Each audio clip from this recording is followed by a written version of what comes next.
Welcome to Daily Story, where real experiences from real people come to life. We are glad to have you here today.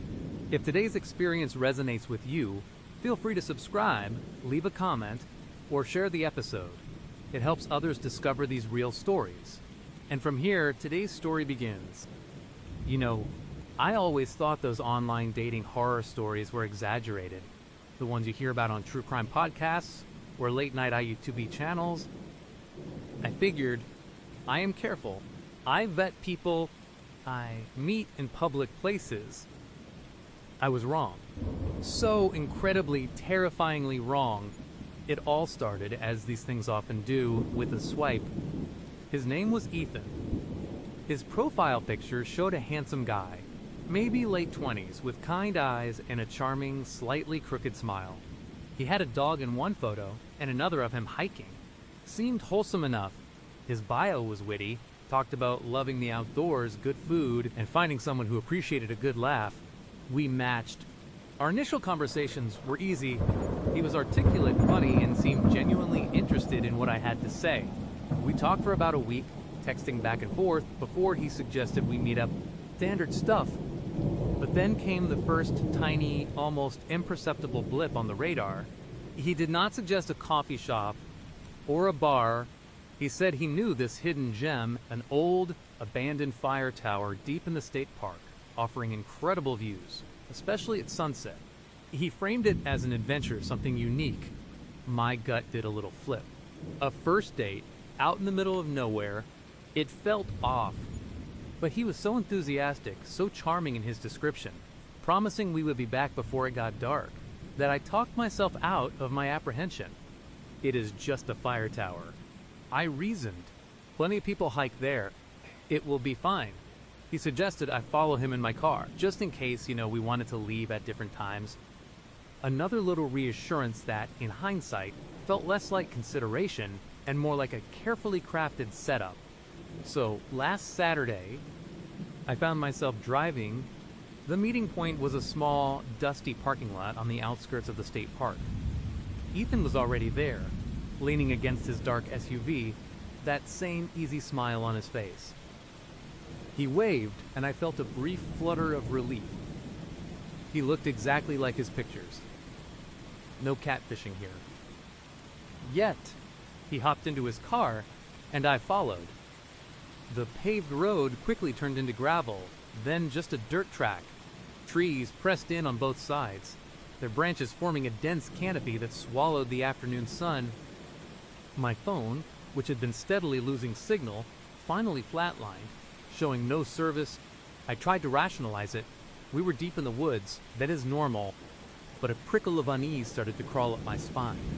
We drove for what felt like an eternity, the dust kicked up by Ethan's tires coating my windshield. The road narrowed further, barely wide enough for one car, and I started to feel genuinely nervous. What if something happened? What if my car broke down? There was no one around, not a single other vehicle, no houses, just endless trees.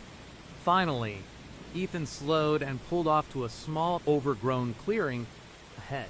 Through a break in the trees, I could see it, a fire tower. It loomed against the sky, a skeletal structure of rusty metal and dark wood reaching high above the tree line. It looked older, more dilapidated than I would imagine. The air here was still and heavy, carrying the scent of damp earth and decaying leaves. Ethan got out of his car, his smile still in place, though it seemed a little wider now. Almost expectant. Pretty cool, right? He called out, walking towards me. I forced a smile back, trying to project an air of casual confidence I did not feel. It is definitely remote. That is the beauty of it, he said, his eyes glinting. No crowds, just us, and the view. He gestured towards a narrow, barely discernible path leading into the woods, towards the tower. Shall we? My heart was doing a frantic little tap dance against my ribs. Every instinct screamed at me to turn around, to make an excuse, to get in my car and drive away as fast as possible. But he was standing there, watching me, and I felt trapped by politeness, by the sheer awkwardness of bailing now. So, I nodded. took a deep breath, and followed him into the woods. The path was steep and uneven, strewn with roots and rocks. The silence of the forest was oppressive, broken only by the crunch of our footsteps and the distant call of a crow. Ethan walked ahead, seemingly unfazed, occasionally glancing back with that unnerving smile. The closer we got to the tower, the more imposing it became. The metal groaned softly in the faint breeze, a low, mournful sound. When we finally reached the base, I looked up. The stairs were a dizzying spiral, seemingly endless, made of perforated metal that showed the ground far below. Rust stained the supports, and some of the wooden planks on the landing looked rotted. Wow. I breathed, trying to sound impressed instead of terrified. That is quite a climb. It is worth it. Ethan promised, his voice a low rumble. Trust me, I did not trust him. Not anymore. But I felt like I had to go through with it. To back out now, after coming all this way, would be even more awkward, and I was starting to realize that awkward might be the least of my worries. So, I started to climb. Each step on the metal grate sent a shiver down my spine. The tower swayed almost imperceptibly in the wind, or maybe it was just my imagination, my fear playing tricks on me. The higher we went, the more exposed I felt. My palms were sweating, my breath coming in short, shallow gasps. I focused on putting one foot in front of the other, trying not to look down. Ethan, meanwhile, seemed completely at ease, practically bounding up the stairs. He was a few steps ahead of me, and I could hear his steady breathing, a stark contrast to my own ragged gasps. When I finally reached the top platform, my legs were trembling, and my head was spinning. The view was breathtaking. The forest stretched out beneath us like a vast green carpet, rippling in the setting sun. The sky was painted in shades of orange and purple. For a moment, the beauty of it almost made me forget my fear. See, Ethan said, standing beside me, his voice soft. Told you it was worth it. He leaned against the railing, seemingly oblivious to the dizzying height. You always did love a good view, did not you? Especially one that makes you feel like you are on top of the world, even though you are a little afraid of heights. My blood ran cold. I had not told him I was afraid of heights. I had not told him that I loved views that made me feel like I was on top of the world. It was a vague, passing thought I had once or twice, something I might have mentioned to a close friend, but certainly not to a Tinder match. How did you know that? I asked, my voice barely a whisper. I tried to sound casual, like I was just curious, but my heart was pounding so hard I thought he must be able to hear it. He turned to me, that smile still plastered on his face, but now it seemed less charming and more like a predator's baring of teeth. His eyes, which I had initially thought were kind, now looked threatening. Oh, you know, he said, shrugging playfully. Just a good guess. You seemed a little hesitant on the way up. Was not a good guess. It was too specific. A wave of nausea washed over me. I tried to dismiss it, to tell myself I was overreacting, but the unease was rapidly transforming into a cold, hard dread. We stood there for a few more moments, the silence stretching, thick and heavy. I forced myself to look out at the sunset, trying to regain some composure. It is beautiful, I said, my voice still a little shaky. But it is getting late. I should probably head back. Already, Ethan's tone was light, but there was an edge to it. He did not move from his spot, effectively blocking the narrow entrance to the stairs. We just got here, and the stars are going to be incredible tonight. Way out here. I really should go, I insisted, trying to step past him. I have an early start tomorrow. He chuckled, a low, unsettling sound. You are always so focused on your schedule. Are not you? Ever since you started that new project at work, the one with the tight deadline, remember? My breath hitched. My new project, the one I would barely mention to anyone outside of work, and certainly not on my Tinder profile or in our texts, my mind raced, trying to find a logical explanation. Had I posted something about it on social media? No. I was careful about that. Had a mutual friend mentioned it. We did not have any mutual friends that I knew of. How do you know about that? I asked, my voice tight with fear. The casual facade I had been trying to maintain shattered completely. My hands were clammy and my stomach churned. Ethan's smile widened, twisting into something grotesque in the fading light. Oh, I know a lot about you. Sarah, more than you think. He took a step closer, and I instinctively recoiled, bumping against the railing. The metal felt cold and unforgiving against my back. I know you live in that cute little bungalow on Elm Street, the one with the overgrown rose bushes in the front yard, and that you have a tabby cat named Mittens who likes to sit on the windowsill and watch the birds. Mittens, my cat, my heart hammered against my ribs, a frantic drumbeat of pure terror. I felt like the air had been sucked out of the entire world. This was not a good guess. This was stalking. This was a nightmare. Who are you? I whispered, my voice barely audible. His eyes, those flat chips of obsidian, bored into mine.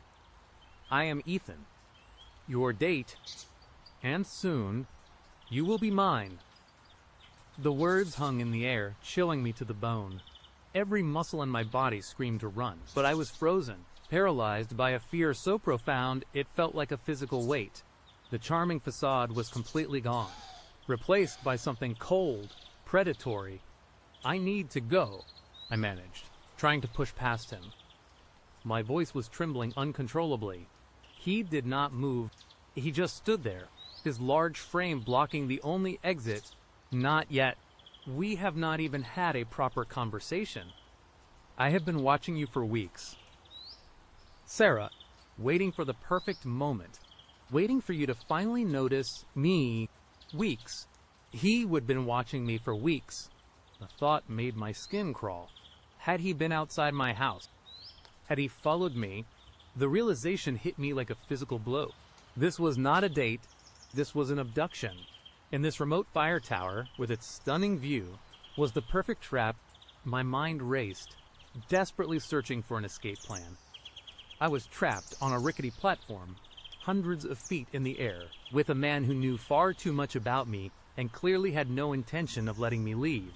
Ethan, please, I pleaded, trying to keep my voice steady, to sound rational. This is not funny. Let me go. I won't tell anyone. I promise. He laughed, a harsh, humorless sound that echoed in the vast emptiness around us. Funny. Oh, Sarah, this is far from funny. This is destiny. I knew the moment I saw you at the coffee shop, the one you go to every morning, the one where you always order the same hazelnut latte, that you were the one for me. He had seen me at my regular coffee shop. He knew my order. A cold wave of nausea washed over me. My stomach lurched. He was not just a stalker, he was a full-blown predator. He took another step, closing the distance between us. I pressed myself harder against the railing, the cold metal biting into my back.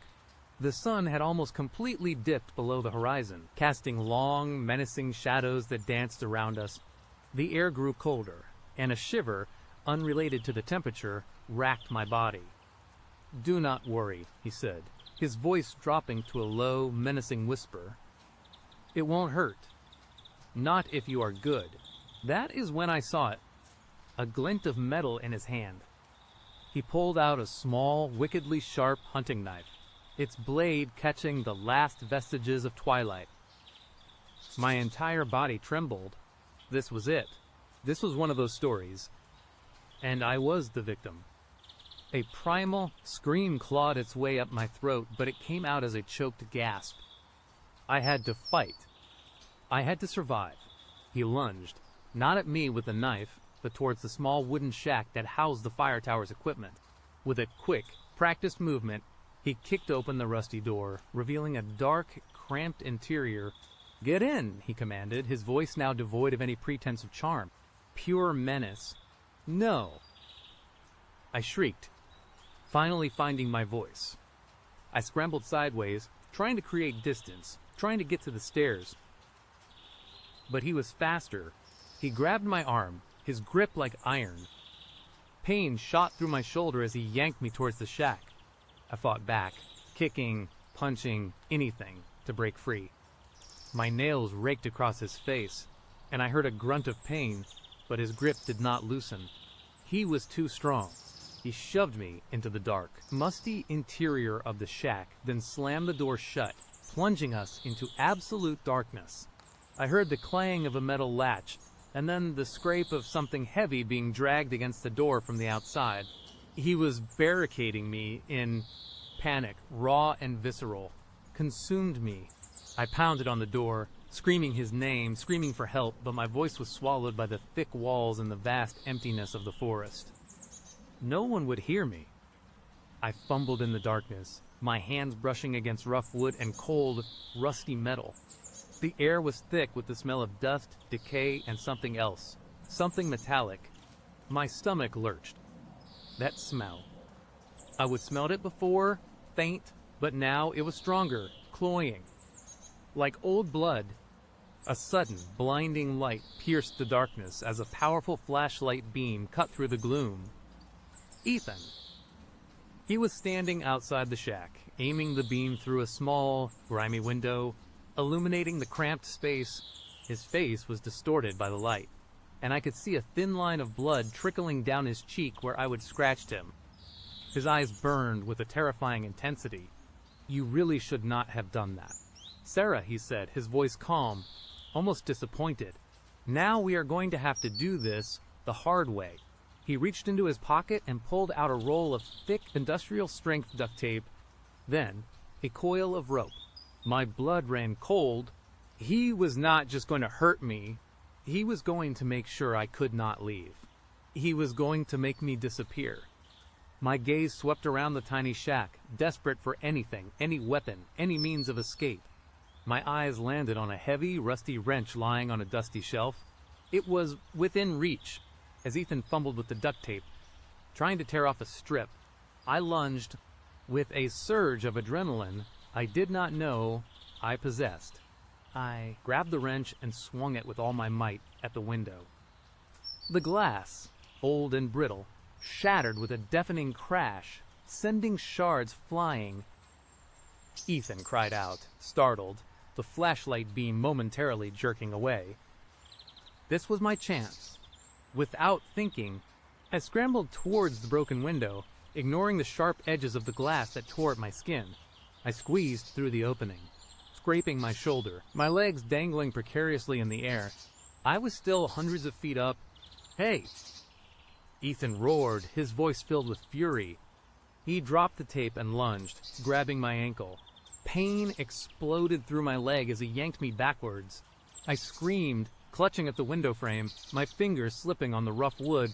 Below me was a terrifying, dizzying drop. I kicked wildly with my free leg, connecting with something hard. Ethan grunted, his grip momentarily loosening. It was just enough. With a desperate surge, I pulled myself free, tumbling out of the window and landing awkwardly on the narrow platform outside. I did not stop to think. I did not look back. My legs were screaming, but I forced them to move. I scrambled to the stairs, ignoring the height, ignoring the swaying. One step, then another, my hands gripping the rusty railing so hard my knuckles were white. I could hear Ethan behind me, shouting, his heavy boots thudding on the metal stairs. He was coming. He was fast. My lungs burned. My muscles ached. But the fear of what he would do if he caught me propelled me forward. Down, down, down. The world, blurring around me. I stumbled, nearly falling, but caught myself, adrenaline coursing through my veins like ice water. The ground. I could see the ground. The trees, dark and menacing in the deepening twilight. I burst out from the base of the tower, gasping for air, and ran. I ran blindly through the woods, the uneven ground tripping me, branches whipping at my face. Every rustle, every snap of a twig sounded like Ethan right behind me. My heart was a frantic drum against my ribs, threatening to burst. I did not know where I was going, just away. Away from him, away from that tower, away from the nightmare. The darkness of the forest was absolute now, the last sliver of twilight gone. I tripped over a root, falling hard, scraping my knees and hands on the rough earth. I cried out, a sob escaping my lips, but forced myself back up. I could not stop. He was still out there. After what felt like an eternity, I burst out of the tree line. My car, it was still there, a beacon of hope in the gloom. I fumbled for my keys, my hands shaking so violently I could barely get the key into the lock. Finally, the satisfying click. I yanked the door open, threw myself inside, and locked it immediately. My breathing was ragged, my body trembling uncontrollably. I glanced in the rearview mirror, half expecting to see Ethan's face staring back at me. Nothing. Just the dark, menacing outline of the forest. I started the engine, the roar of it a welcome sound. I slammed the car into reverse, tires spitting gravel, and sped out of the clearing, not caring about the bumps or the narrow road. My phone still showed no service. I just needed to get to a place where I could call for help. The drive out of the park was a blur of terror and adrenaline. Every shadow seemed to hold a lurking threat. I kept glancing in my rearview mirror, convinced he was following me, that he would somehow appear out of the darkness. Finally, after what felt like an hour, I saw it, the faint glow of streetlights in the distance. Civilization. My phone flickered, and a single bar of service appeared. I immediately dialed 911, my voice hoarse and broken as I tried to explain what had happened. The police arrived quickly, their flashing lights a surreal contrast to the quiet, dark road. I sat in the back of a patrol car, shivering, recounting the terrifying details of my date. They listened patiently. Their faces grim, they sent officers back into the park, to the fire tower. They found the shattered window, the duct tape, the rope. They found my blood on the glass. But they did not find Ethan. They searched the area for hours, but he was gone. Vanished into the night, like a ghost. I spent the next few days in a haze of fear and disbelief. The police took my statement, my scratched face and bruised body serving as grim proof of my ordeal. They told me they would investigate, that they would look into Ethan, but without a last name, without a clear address, it would be difficult. They warned me to be vigilant, to change my routines, to install extra security. I moved out of my bungalow on Elm Street within a week. The thought of him knowing about mittens, about my coffee order, about my new project, made my skin crawl. I could not stay there. I could not look at my cat without remembering the chilling specificity of his words. Even now, months later, the fear has not truly left me. Every time my phone buzzes, I jump. Every time I see a dark SUV, my heart leaps into my throat. I deleted all my dating apps. The internet, once a gateway to connection, now feels like a vast, dark ocean where predators lurk. I still have nightmares about that fire tower, about the creaking metal, the dizzying height, the flat, dead eyes of Ethan. The thought that he is still out there, somewhere, watching, waiting, is a constant, suffocating weight. He knew so much about me, and I knew nothing about him, not really. He was a phantom, a carefully constructed illusion, designed to lure me into his trap. And that, I guess, is the real horror of it. How easily a seemingly normal connection can turn into a nightmare. How thin the veil is between everyday life and absolute terror. You think you are careful, you think you know the risks, but sometimes the monster is just a swipe away, hiding behind a charming smile and a carefully crafted profile. And sometimes he has been watching you for a lot longer than you ever realized. Let us continue the journey with another story. My heart hammered against my ribs, a frantic drumbeat of pure terror. Sarah, across the table, was a stranger in human skin, her fixed smile unwavering. Her unnervingly wide eyes boring into my soul. The spaghetti carbonara, my absolute favorite, sat steaming between us, a cruel joke. How do you know about Mark? I croaked, my college roommate. Someone not publicly known. The name felt like a secret ripped from my very core. Her smile widened, a low purr escaping her lips. Oh, my love. I know everything about Mark, and about Mittens, of course. Is she still fascinated by that sunbeam at 317? My breath hitched. Mittens. My old cat, long gone. And that absurdly specific intimate detail, my blood ran cold. This was not just a weird date.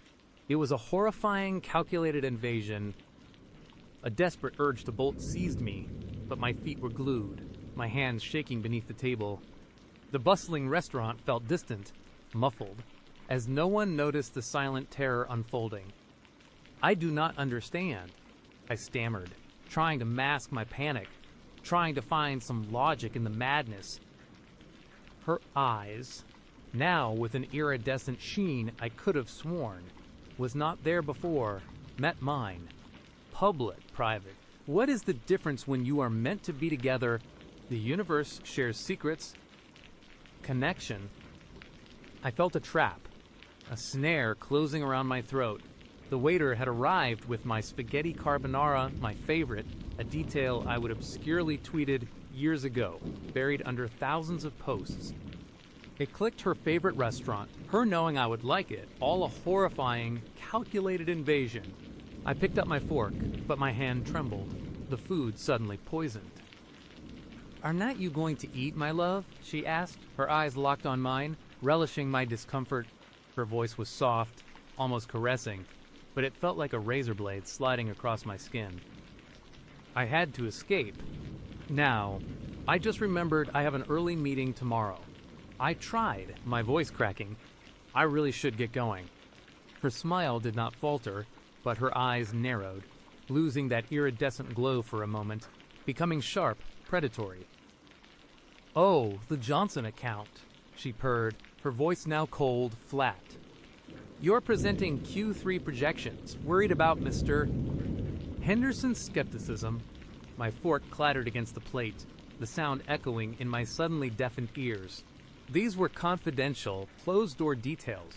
Impossible. The Johnson account presentation was tomorrow morning, and only a handful of people in my company knew the specifics of my concerns about Henderson. There was no way. Who are you? I whispered, the words barely audible.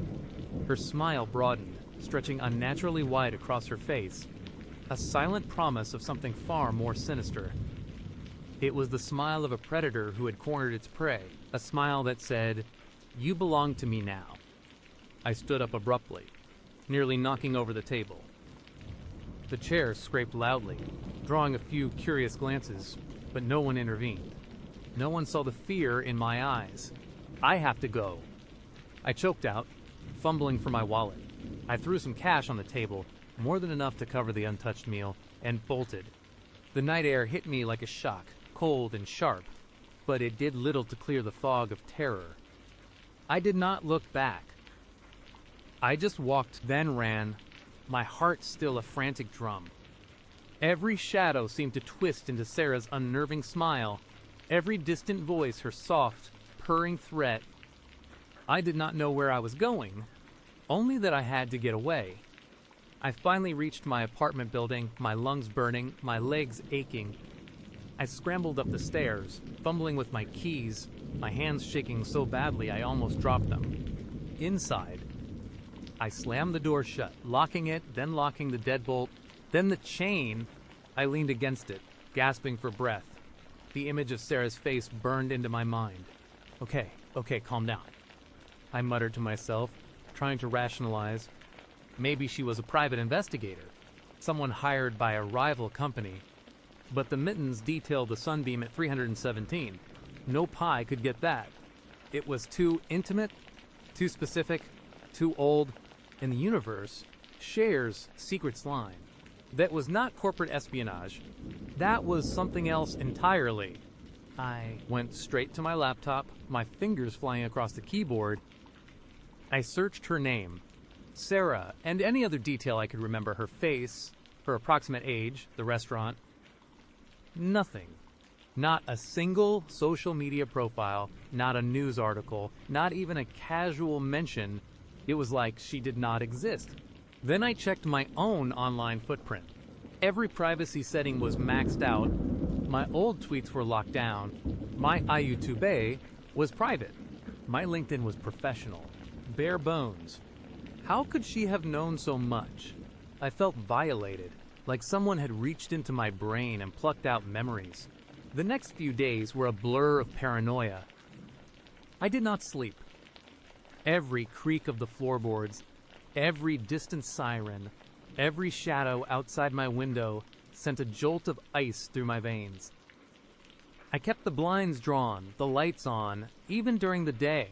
I ate cold leftovers, too scared to even order takeout, convinced she would somehow use the delivery as an excuse to get to me. I called Mark, my old college roommate.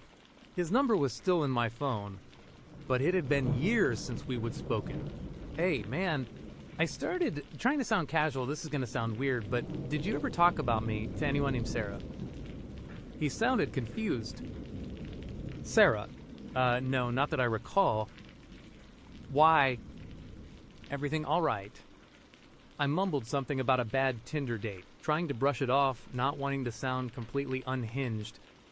He wished me luck and hung up, probably thinking I was losing it. I called a few other old friends, people who might have known about Mittens. None of them knew a Sarah. The Johnson account presentation was a nightmare. I stumbled through my slides, my mind constantly scanning the room, expecting to see her. Mr. Henderson's skepticism was indeed there, just as Sarah had said, but I was so distracted, so terrified, that I barely registered it. I just wanted to get out of there. My boss looked at me with concern, but I could not bring myself to explain. Who would believe me? One evening about a week after the date, I came home to find a small package on my doorstep. It was wrapped in plain brown paper, no return address, no name. My heart leaped into my throat. I stared at it for a long moment, sweat beading on my forehead. Should I call the police? What would I even say? A woman I went on a date with left a package on my porch, and she knows my dead cat's habits. They would laugh me out of the station. With trembling hands, I picked it up. It was surprisingly light. I brought it inside, placing it on my kitchen counter as if it were a ticking bomb. I finally tore open the paper. Inside, nestled on a bed of tissue paper, was a small, hand-carved wooden cat. It was curled up, just like Mittens used to sleep, and carved into its base, almost imperceptibly, were the numbers 317. My blood ran cold. My hand started shaking uncontrollably. This was not just a message. It was a declaration. She had been here, at my apartment. She knew where I lived. I spent the rest of the night barricading my door, pushing furniture against it, checking every window latch a dozen times. I did not sleep. I just sat in the living room, a kitchen knife clutched in my hand, staring at the front door, waiting. The next morning, I woke up slumped on the couch, the knife still in my hand. The sun was streaming through a gap in the blinds, mocking my fear. I felt exhausted, defeated. I knew I could not live like this. I had to do something. I decided to try and find her, not just online, but physically. I went back to the restaurant. The hostess, a friendly young woman, remembered me. Everything. Okay, sir. You left in a hurry the other night. Yeah, fine. I lied. Listen, the woman I was with, Sarah. Do you remember her? The hostess frowned, thinking, Sarah, no. I do not think so. What did she look like? I described her dark hair, her unsettlingly wide eyes, her fixed smile. The hostess shook her head. Does not ring a bell. Are you sure you met her here? She said it was her favorite restaurant. I insisted, a desperate edge to my voice. We get a lot of regulars, but no one like that, she said, genuinely apologetic. Maybe she just picked it because you liked the carbonara. The casual mention of my carbonara, which I would ordered, not her, sent a fresh wave of unease through me. She was not a regular. She was just there for me. I walked the streets, feeling like a ghost, searching every face, every shadow. I went to the coffee shop I frequented, the park where I sometimes jogged. Nothing. It was like she had materialized just for that date and then vanished into thin air. The subtle invasions continued. My mail, which I swore I would sorted the night before, would be slightly out of order. A book on my shelf would be moved a fraction of an inch. My phone would ring, and when I answered, there would be nothing but a faint, almost imperceptible hum, like a distant, low purr, before the call disconnected. Each incident was small, easily dismissible on its own, but together they formed a chilling mosaic of constant surveillance. My sanity began to fray. I started talking to myself, arguing with the invisible presence I felt constantly watching me. My friends tried to reach out, but I pushed them away. How could I explain? They would think I was having a breakdown. I could not risk them becoming targets too. One night, I got a text message. It was not from a number I recognized, just a string of digits. The message was simple. You look tired, my love. Do not worry, the universe never sleeps. My blood ran cold. I was sitting in my living room, lights off, curtains drawn, staring at a blank TV screen. My phone was the only source of light. I looked around wildly, my heart pounding. She was watching me right now. I snapped. I threw my phone across the room. It hit the wall with a sickening crack. I screamed, a raw, animalistic sound fueled by weeks of fear and sleeplessness. Get out. Leave me alone. I yelled, my voice hoarse. Silence. Only the sound of my own ragged breathing. Then, a faint scratching sound came from behind my bedroom wall. Scratch. Scratch. Scratch. It was rhythmic, deliberate. I froze, every muscle tensed.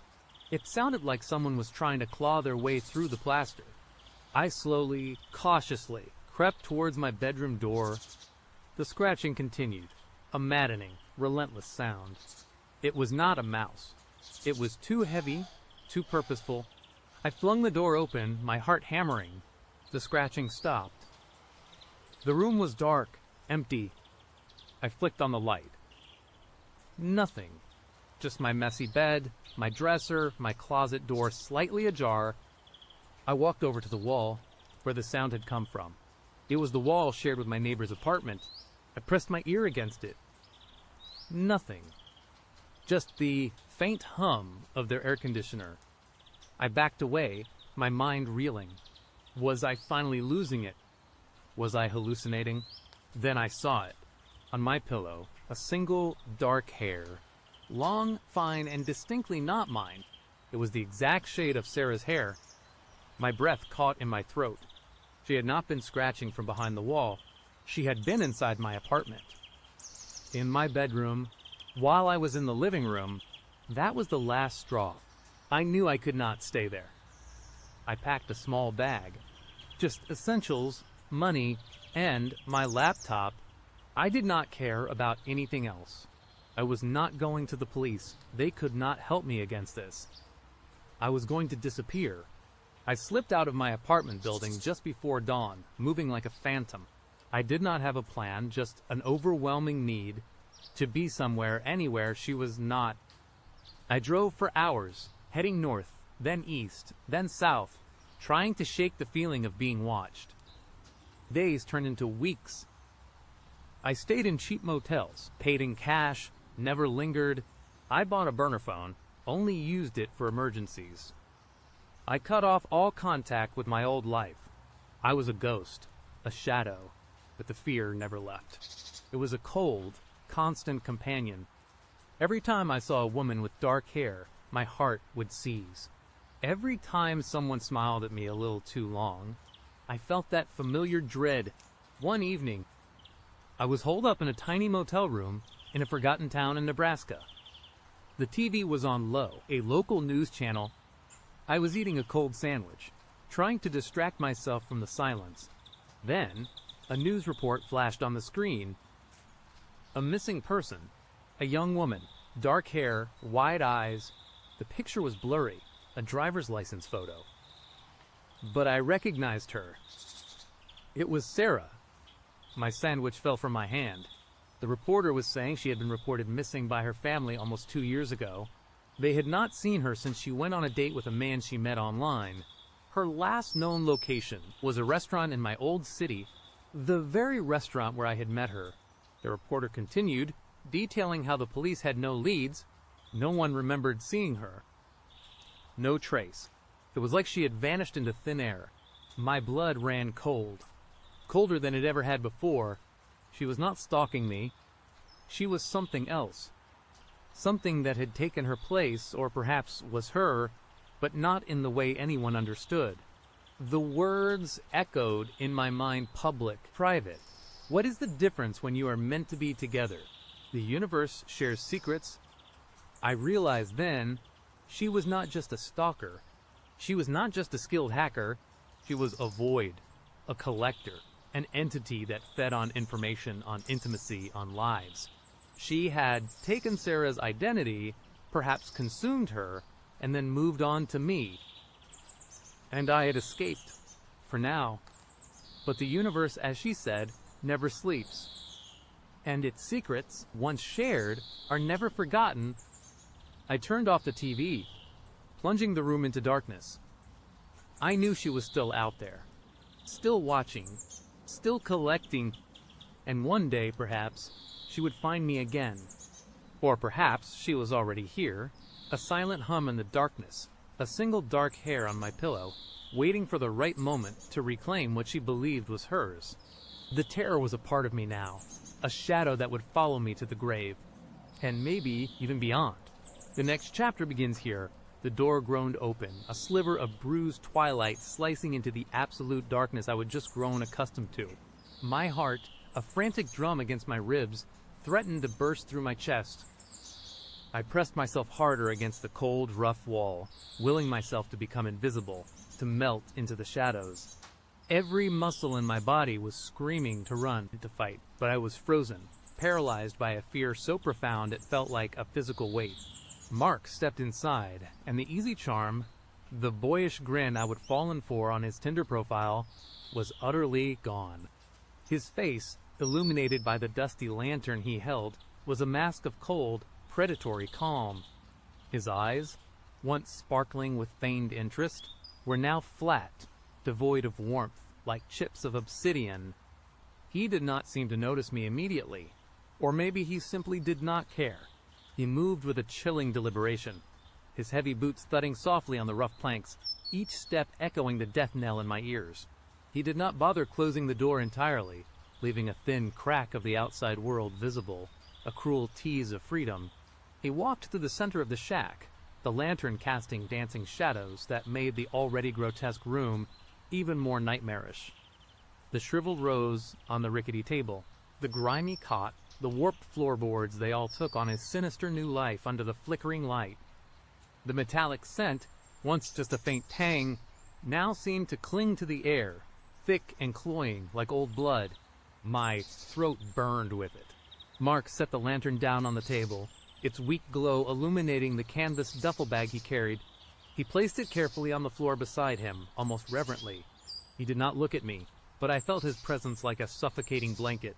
My breath hitched, a tiny, almost imperceptible sound, but in the deafening silence, it felt like a gunshot. I squeezed my eyes shut for a second, then forced them open, unable to tear my gaze from him, from the duffel bag. His hands, once so gentle when he would open my car door, moved with a terrifying efficiency. He unzipped the duffel, the sound a ragged tear in the silence, and I saw a glint of steel. My stomach lurched, a cold, metallic taste blooming on my tongue. He pulled out a coil of thick, industrial-strength rope, neatly tied, and then a roll of heavy-duty duct tape. My mind screamed, No, no, no. This was not a game. This was not a bad date. This was a nightmare, and I was trapped inside it. He laid them out on the table beside the lantern, almost as if preparing for a meticulous ritual. Then he reached back into the bag. This time, he pulled out something longer, thinner, with a wickedly sharp point that seemed to drink the meager light. It was a knife, not a kitchen knife, but a hunting blade, its edge gleaming, honed to perfection. My entire body trembled. a tremor that started deep in my bones and shook me from head to toe. He looked up then, his eyes sweeping across the room. He was not looking for me. Not exactly. He was surveying his domain, his trap, and then his gaze landed on my hiding spot, on me. A slow, chilling smile spread across his face, a smile that did not reach his eyes. It was the same smile I would seen just before the door slammed shut, but now it was amplified, grotesque. "There you are," he said, his voice calm, almost conversational, a stark contrast to the terror seizing me. "I wondered if you would try to hide. Most of them do." My heart stopped, then hammered even harder. Most of them. The words echoed in the small shack, confirming my darkest fears. I was not the first. The rusty stains, the metallic smell, the shriveled rose, they all made horrifying sense now. He took a step towards me, then another. I pressed harder against the wall, but there was nowhere to go. My legs felt like lead, my throat was constricted, and no sound would come out. "You know," he continued, his voice still unnervingly even, "you were an interesting one. Most girls, they do not notice the little things, the way the air changes when you drive off the main road, the smell of the earth, when you are truly out in the wilderness, the silence. You noticed, did not you?" He was right. I had noticed a prickle of unease, easily dismissed as paranoia on a first date. Now it was a searing indictment of my own naivete. "You are smarter than the others," he mused, reaching out a hand, not towards me, but towards the wall beside my head. His fingers brushed against the rough wood, then trailed down, as if appreciating the texture. But not smart enough. He was standing right in front of me now, his scent a mix of stale sweat, dirt, and something subtly chemical, like bleach filling my nostrils. I could feel the heat radiating off him, a terrifying warmth that promised only cold. "You were lucky, in a way," he said, his eyes finally locking onto mine, and a shiver ran down my spine that had nothing to do with the cold. "Sarah remembered your little plea, did not she? That tiny flashlight. Clever girl." Sarah. My gasp was involuntary. He knew about Sarah. He knew about the flashlight. He would been watching. He would been planning this. "She is not coming for you, by the way," he added, as if reading my thoughts. I made sure of that. A little flat tire, a dead phone battery easy enough to arrange. He chuckled, a low, dry sound that grated on my nerves. People are so predictable, always glued to their screens. Always trusting. He slowly raised the knife, turning it in his hand, letting the lantern light play across its polished surface. "Do you know why I do this?" he asked, his voice dropping to a whisper, a tone that was far more menacing than a shout. I shook my head, tears finally stinging my eyes, blurring his terrifying face. "Because people need to wake up," he said, his voice gaining a strange, zealous edge. "They need to feel something real. They need to understand what it means to be truly alone, to be vulnerable, to be prey." He stepped back, gesturing around the shack with the knife. "This place, it is a sanctuary, a place where the truth comes out. No more fake smiles, no more filtered photos, no more empty promises, just raw, primal fear." My eyes darted around, searching for any escape, any weapon, anything. The cot, the table, the rotten floorboards. The floorboards under the cot, where the dark stain was darkest. "You see that cot?" he said, following my gaze, a cruel smirk on his face. "That is where they all end up. Eventually," he walked towards it, his boots crunching on something on the floor. Dust motes danced in the lantern light. He kicked something, small, metallic, and it skittered into the shadows. My tiny keychain flashlight. He would seen it. He had not just known about it, he would found it. He knelt beside the cot, the knife still clutched in his hand. "You know, I have been meaning to fix these floorboards," he said, tapping the warped wood with the tip of his knife. The sound was hollow, unsettling. "They are getting a bit worn. But then, I like the character. Adds to the ambiance. Would not you say he was toying with me, savoring my terror? My mind, despite the fear, was working furiously. The floorboards, they were rotten. Could I break through them? What was underneath? You are wondering what is beneath, are not you? He asked, as if reading my mind again. He grinned, a truly evil expression. Curiosity. It is a powerful motivator. And a fatal flaw. For most, he stood up, his gaze intense. But let us not get ahead of ourselves. We have time, all the time in the world. He picked up the rope, his fingers testing its strength. First, we need to make sure you do not go anywhere. This was it. The moment of no return. Panic surged, a hot wave that finally broke through the paralyzing fear. I had to move. Now, as he took another step towards me, the rope in his hand, I exploded into action. It was not a plan, just instinct. I ducked under his outstretched arm, shoving past him with all my strength. He grunted in surprise, stumbling back a step. "Hey," he snarled, his voice losing its calm, predatory edge, replaced by genuine anger. I did not look back. I sprinted for the door, the sliver of twilight my only hope. My lungs burned, my legs pumped, adrenaline coursing through me. I was almost there, my fingers outstretched, ready to grasp the rough wood. But he was faster. Or perhaps I was just too slow, too weakened by fear. A hand, strong and brutal, clamped onto my shoulder, yanking me back with incredible force. I cried out as I lost my balance, my head hitting the doorframe with a sickening thud. Stars exploded behind my eyes, and I tasted blood. I fell to the floor, disoriented, my vision swimming. He was above me, a dark silhouette against the faint light from the door. His face was contorted with rage. "You really should not have done that," he hissed, his voice laced with a cold fury that made my blood run cold. He kicked me, a sharp, painful blow to my side that knocked the wind out of me. I curled into a ball, gasping for air. He grabbed a handful of my hair, yanking my head back, forcing me to look at him. The knife was in his other hand, held casually, but menacingly close to my face. "Now we do this the hard way," he said, his eyes burning with a cruel satisfaction. He dragged me across the floor, my hair pulling painfully, my body protesting with every inch. He tossed me onto the cot, the rusty springs groaning under my weight. I struggled, kicking and flailing, but he was too strong. He straddled my waist, pinning my arms down with his knees.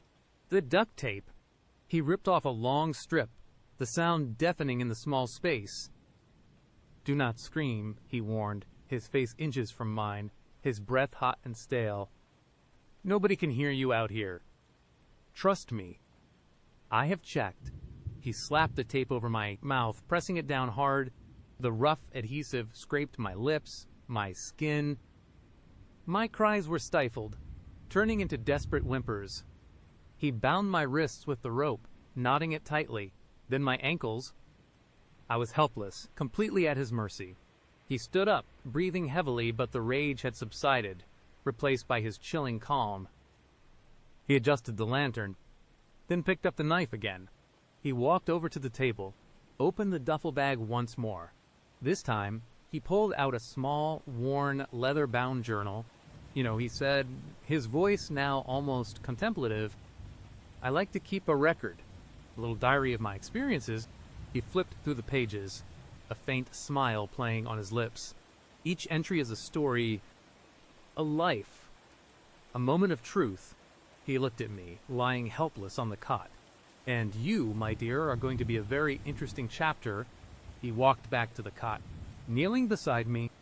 He did not touch me, but his presence was overwhelming. He held the journal open, pointing to a page with his free hand. "See this?" he asked, his voice low. This was a girl named Emily. She was a photographer, loved sunsets, thought she was going to capture the perfect golden hour shot with me. He chuckled. She certainly saw a sunset that night. Her last one. My eyes widened in horror. He was showing me the fate of his previous victims. This was not just about me, it was about a pattern, a ritual. He turned another page, and then there was Michael. He was a hiker, thought he was so tough, so outdoorsy. He did not last long. The woods have a way of humbling even the strongest men. He paused, his gaze fixed on me. You are wondering why I am telling you this, are not you? Why I am sharing my little secrets. He leaned closer, his voice dropping to a conspiratorial whisper. Because I want you to understand. I want you to truly feel the weight of what is happening. To know that you are not just another statistic, you are a part of something bigger. A collection. My eyes darted to the floorboards under the cot, the warped, rotten planks where the dark, rust-colored stain was most prominent. It was not just a stain, it was history. It was a grave. He followed my gaze again, his smile widening. Ah, yes. My little secret, you are very observant, are not you. You noticed that earlier. I bet that is where they go, the ones who do not make it out. He chuckled, a dry, rasping sound, which, so far, has been all of them. He tapped the floorboards with his knife. It is a good spot. No one ever looks down. They are always looking up, hoping for the sky, for salvation. But salvation, my dear, is rarely found above. A chilling thought struck me. If the floorboards were rotten enough, if they were a hiding place for bodies, maybe they were not as strong as they looked. Maybe if I could just get free. My mind raced, frantically searching for a way out. My hands were bound, my feet were bound, my mouth was taped. I was completely helpless. But the thought of those floorboards, the faint hope they offered, was a tiny spark in the suffocating darkness. Mark stood up, stretching his back as if he would just finished a tiring chore. Well, I think that is enough for now, he said, his voice returning to its calm, almost pleasant tone. Time to get comfortable. We have a long night ahead of us. He walked to the door, closing it with a definitive thud, plunging the shack into near darkness again, save for the flickering lantern. He turned, his eyes fixed on me. Do not worry, he said, the words a cruel mockery of comfort.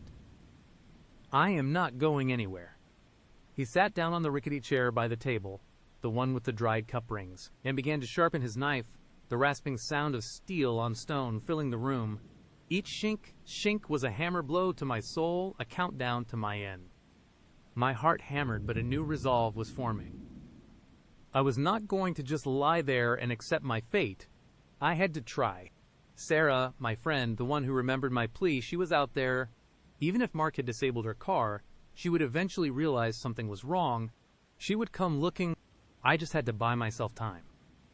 I began to struggle, subtly at first, testing the ropes around my wrists. They were tight, digging into my skin, but there was a minuscule give. My fingers, numb from the cold and the constriction, ached. I twisted my hands, trying to create friction, to loosen the knots. Mark did not seem to notice, his focus entirely on the rhythmic sharpening of his blade.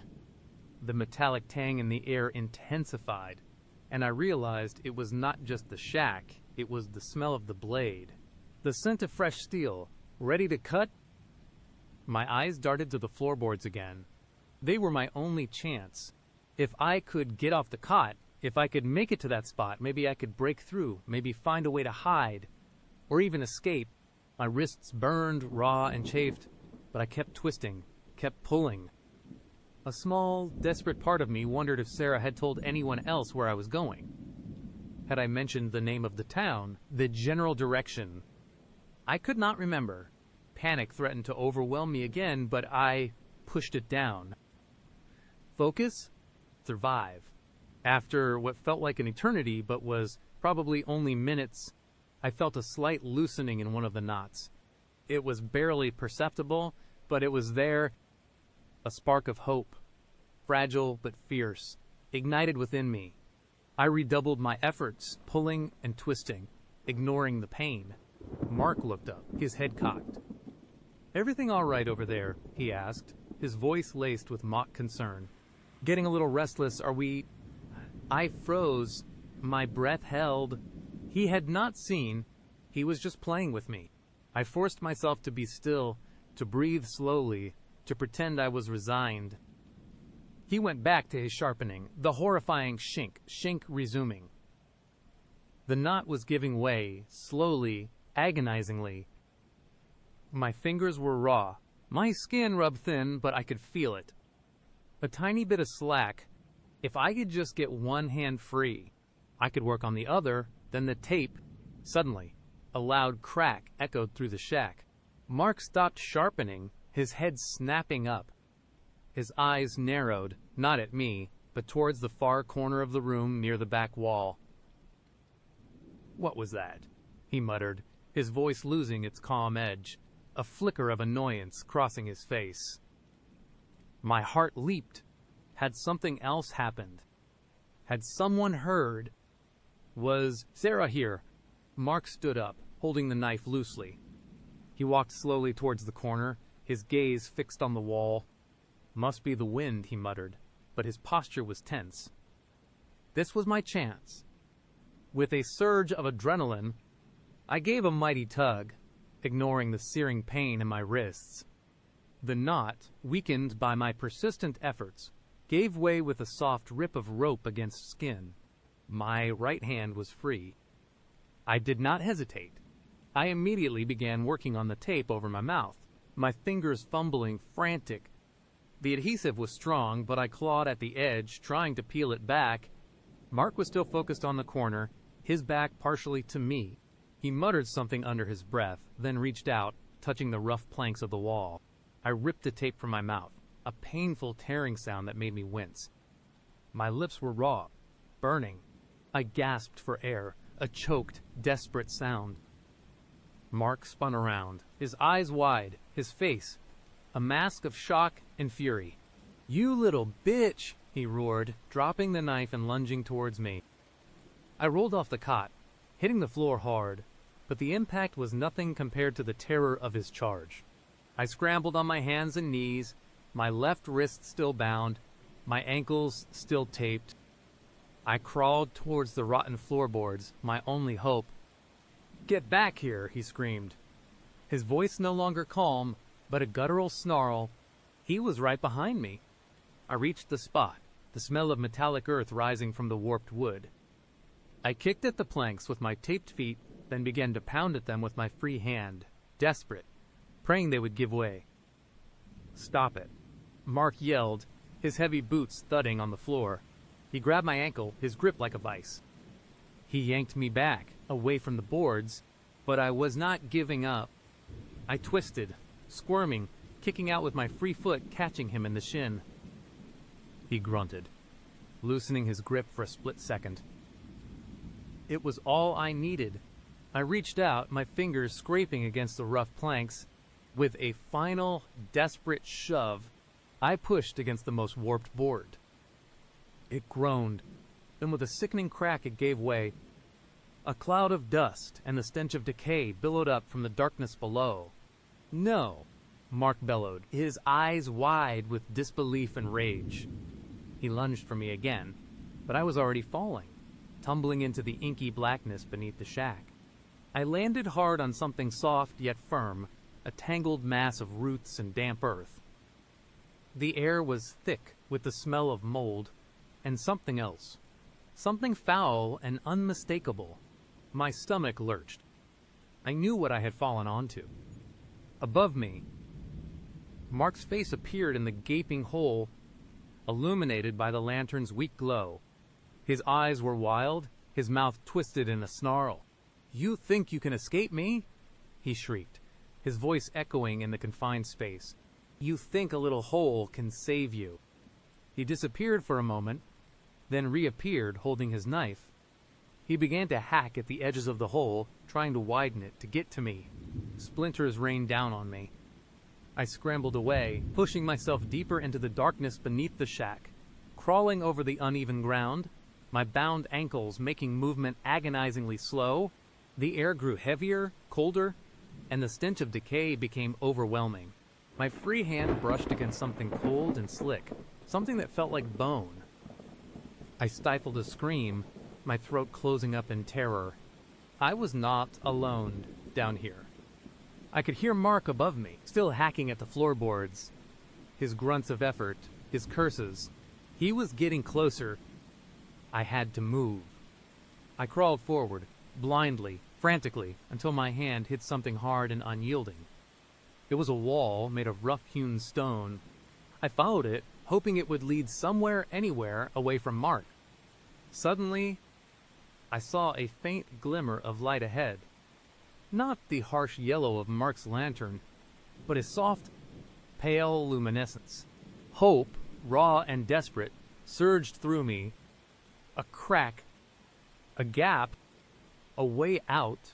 I pushed myself faster, ignoring the pain in my ankles, the burning in my lungs, the terrifying knowledge of what lay beneath me. The light grew stronger, revealing a narrow crevice in the stone wall, just wide enough for me to squeeze through.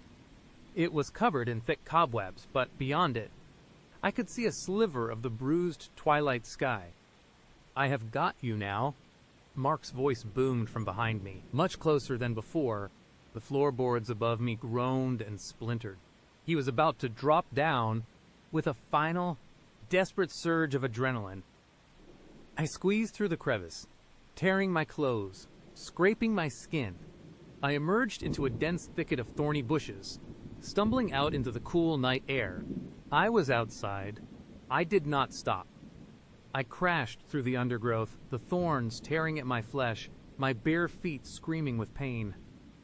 I could hear Mark shouting behind me, his heavy footsteps crunching through the leaves. He was right on my heels. I broke free of the bushes, finding myself in a clearing, bathed in the pale light of a sliver moon. Ahead, through the trees, I could see a faint, distant glow. Lights. A road. Civilization. I ran, my lungs burning, my legs screaming, my bound ankles threatening to trip me at every step.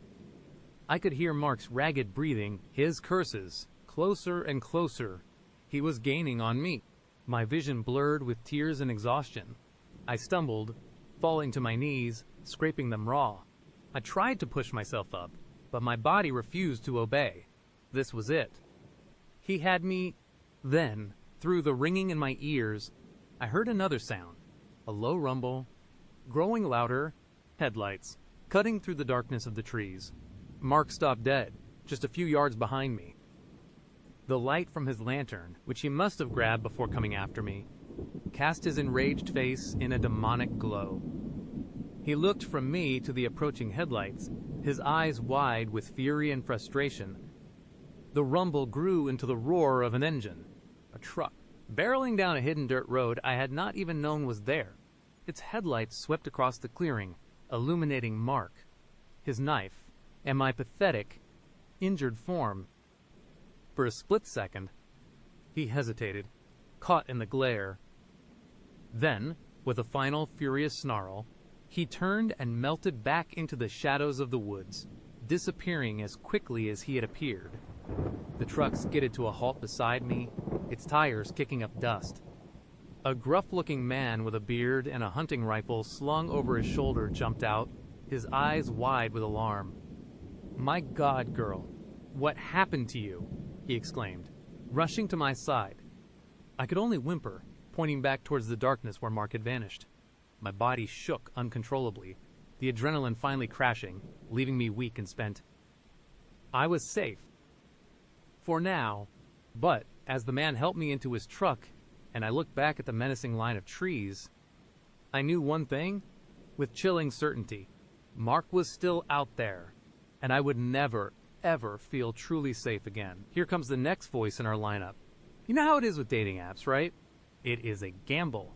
Most of the time, you are sifting through a sea of awkward conversations, questionable photos, and people who just are not what they seem. You go on a few duds, maybe one or two decent ones, but nothing ever really sticks. You start to get jaded, think about deleting the whole thing, and then, sometimes, you swipe right, and for a second it feels like you have hit the jackpot. That is how it was with Mark. His profile was impressive, handsome in a rugged, outdoorsy way, a full beard, a kind smile that crinkled the corners of his eyes, and a picture of him hiking a mountain peak that made him look adventurous and strong.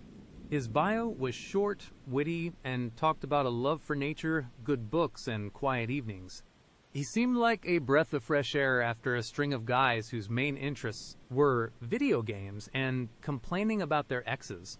We matched, and his first message was charming, not just a generic hey. We started chatting, and it was easy, natural. He seemed genuinely interested in what I had to say, and his responses were thoughtful. He told me he lived a little outside the city, in a more rural area, which made sense with his outdoor vibe. After a few days of back and forth, he suggested we meet for coffee. A safe, public place. Perfect. The first date was good. Almost too good. Mark was even more charming in person. He had a way of looking at me when I spoke, like I was the most fascinating person in the room. He laughed at my jokes, offered genuine insights, and paid for my coffee despite my protests. He talked about his work as a freelance graphic designer, how he loved the freedom it gave him to get away from the city whenever he wanted. He even mentioned having a cabin upstate, a rustic place he used to unwind and get creative. It sounded idyllic, but even then, there was this tiny, almost imperceptible whisper in the back of my mind, a flicker of unease. His compliments, while flattering, felt a little intense, like he was studying me, not just appreciating me, and his eyes, those kind, smiling eyes, sometimes held a depth that felt less like warmth and more like a predator, sizing up its prey. I chalked it up to nerves, maybe my own cynicism from too many bad dates. He seemed so genuinely nice, so perfect. He asked for a second date, and I readily agreed. He suggested something a little different this time. "There is this incredible hiking trail near my cabin," he said, his voice smooth and inviting. "It is a bit of a drive, but the views are breathtaking. We could hike, and then I could grill us some burgers back at the cabin. It is super private, really peaceful." My immediate instinct was to say no. A cabin. Isolated. On a second date. It screamed red flag. But then he added, "Of course, if you are not comfortable, we can just do dinner in the city. No pressure at all." And that is the thing about people like Mark, is not it. They know exactly how to disarm you. He made it seem like my choice, like he was being considerate. I hesitated, picturing another bland dinner in a noisy restaurant. The cabin, the hike, it did sound adventurous. I was tired of boring. I wanted something exciting. "You know what?" I heard myself say a little too quickly. "That sounds amazing. Mark, I would love to..." A genuine smile spread across his face then, one that reached his eyes, chasing away that fleeting intensity I would noticed before. "Fantastic," he said. "I will send you the details. You can follow me up there. It is a bit tricky to find the first time." Looking back, that should have been the first blaring alarm, following someone to an unknown, isolated location, but I was caught up in the fantasy of it all. The adventurous guy, the romantic cabin, escaping the city for a day. I told myself I was being silly, overly cautious. What could possibly go wrong? The day of the date dawned bright and clear, a perfect autumn day. I felt a surge of excitement mixed with a nervous flutter. I packed a small bag with water, snacks, and a change of clothes, just in case we stayed longer than expected, or if I needed something for after the hike. I made sure my phone was fully charged. I even told a friend, Sarah, that I was going on a date with Mark, and that we were heading upstate for a hike near his cabin. Just in case. I would joke, trying to sound nonchalant. She said to text her when I got there, and when I was leaving. A small safety net. I thought. I met Mark at a gas station on the outskirts of the city. He was already there, leaning against a beat-up, dark-colored pickup truck I had not seen him in before. It looked rugged, practical, fitting his persona. He greeted me with that charming smile, his eyes sparkling. "Ready for an adventure?" he asked. I nodded, my own smile feeling a little forced. I pulled my car in behind his truck, and we set off. The drive started out fine on familiar highways, but then we turned off onto smaller state routes, then even smaller county roads. The scenery slowly changed from suburban sprawl to rolling hills and then, eventually, dense forest. The road became narrower, winding, and unpaved in places. My phone, which had been steadily losing bars, finally gave up the ghost and showed no service.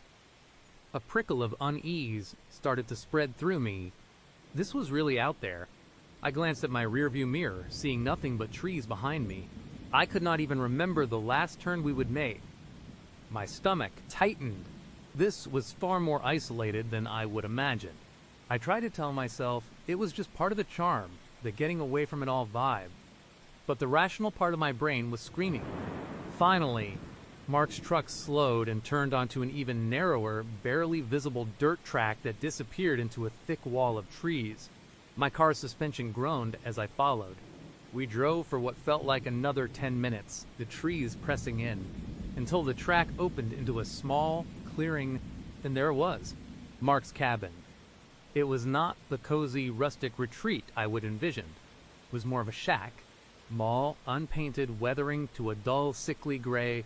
The windows were small, dark, and looked like they were either boarded up from the inside or heavily curtained. A flimsy-looking porch sagged on one side. There was no garden, no carefully stacked firewood, no welcoming glow, just this desolate structure surrounded by towering, silent trees that looked less like a peaceful escape and more like a place people went to disappear. My heart began to pound a frantic rhythm against my ribs. This was wrong. All wrong. Mark got out of his truck, still smiling, but something about it felt different now. Less charming, more predatory. He walked over to my car as I slowly turned off the engine. "Welcome to my humble abode," he said, gesturing vaguely at the shack. "Told you it was private." My throat was suddenly dry. "It is very secluded," I managed, trying to keep my voice even. "That is the beauty of it," he said, his eyes scanning the surrounding woods, almost possessively. "No one to bother us out here." "Us?" The word slipped out before I could stop it. He chuckled, a low, rumbling sound. "Well, you and me, of course." "Come on, let us get inside. I will make us some lemonade before we hit the trails." He did not wait for my response, just turned and started walking towards the shack. I hesitated, my hand hovering over my car door handle. Every fiber of my being was screaming at me to put the car in reverse and drive away, no matter how impossible that seemed on this narrow track. But something held me back. Fear, embarrassment, or perhaps a morbid curiosity, a need to understand what exactly I had stumbled into. I got out of the car, my legs feeling strangely heavy. The air was thick with the scent of damp earth and something else. Something metallic and cold that mirrored the terror coiling in my gut. I tried to dismiss it as the smell of old wood. Or maybe just my imagination. Mark held the door open for me. It was a heavy, creaking wooden door, solid and uninviting. Inside, the single main room was dim, even with the door open. The windows were indeed covered from the inside. Thick, dark blankets nailed over them, blocking out almost all natural light. A single bare bulb, dangling precariously from a frayed wire in the center of the ceiling, pulsed with a sickly yellow glow, casting long, distorted shadows. It made everything look like something out of a deranged fever dream, or perhaps a very real nightmare. I was living... The room was sparsely furnished, a worn couch, a rickety table, and a couple of mismatched chairs. The floor was rough, unsealed planks, uneven and scarred. A faint, unsettling odor hung in the air, a mix of old dust, damp earth, and that metallic tang I would noticed outside, now much stronger. "Make yourself at home," Mark said, closing the heavy door behind us with a solid thud that echoed in the small space. The sound seemed to seal us in, cutting me off from the outside world completely. He moved towards a small, makeshift kitchen area in the corner, a camping stove and a cooler on a counter. My eyes darted around, desperately searching for an escape, a weapon, anything. But there was nothing but rough plank walls, scarred and ancient, closing in like the sides of a coffin. My phone was still dead in my pocket. There was no signal. No one knew exactly where I was. Lemonade, Mark asked, turning to me, a glass in his hand. He held it out, his smile unsettlingly wide in the dim light. No, thanks, I said, my voice coming out as a dry croak. I think I just remembered. I have something important I need to do back in the city. I really should get going. Mark's smile did not falter, but his eyes changed. That predatory glint was back, stronger than before. Oh no, you just got here, he said, his voice still unnervingly calm. We have not even been on our hike yet, and I have been looking forward to this all week. To us. He took a step closer, and another. Mark, I am serious. I tried again, taking a step back, bumping into the wall. I really have to go. It was a mistake to come out here. He shook his head slowly, his gaze fixed on mine, unwavering. No, it was not a mistake. Not for me. You are perfect. Absolutely perfect. I have been watching your profile for weeks. So many swipes, so many possibilities, but none of them were quite right. Until you... My blood ran cold watching my profile. Not just my profile.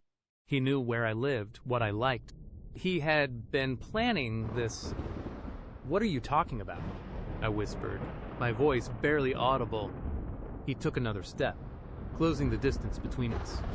He reached out a hand, and I flinched, but he did not touch me. He just gestured towards a heavy, padlocked wooden door set into one of the walls I had not noticed before, mostly hidden by the shadows.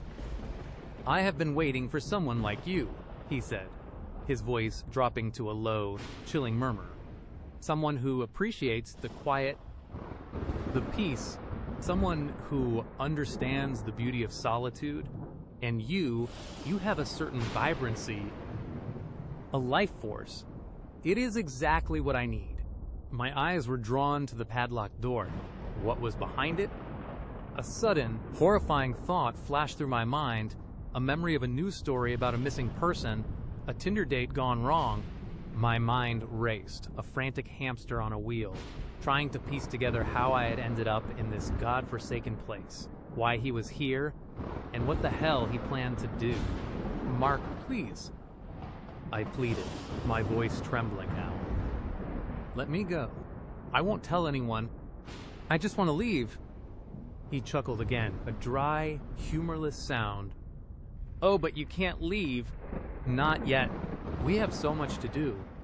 And besides, he paused, his eyes narrowing, you are not going to tell anyone anything.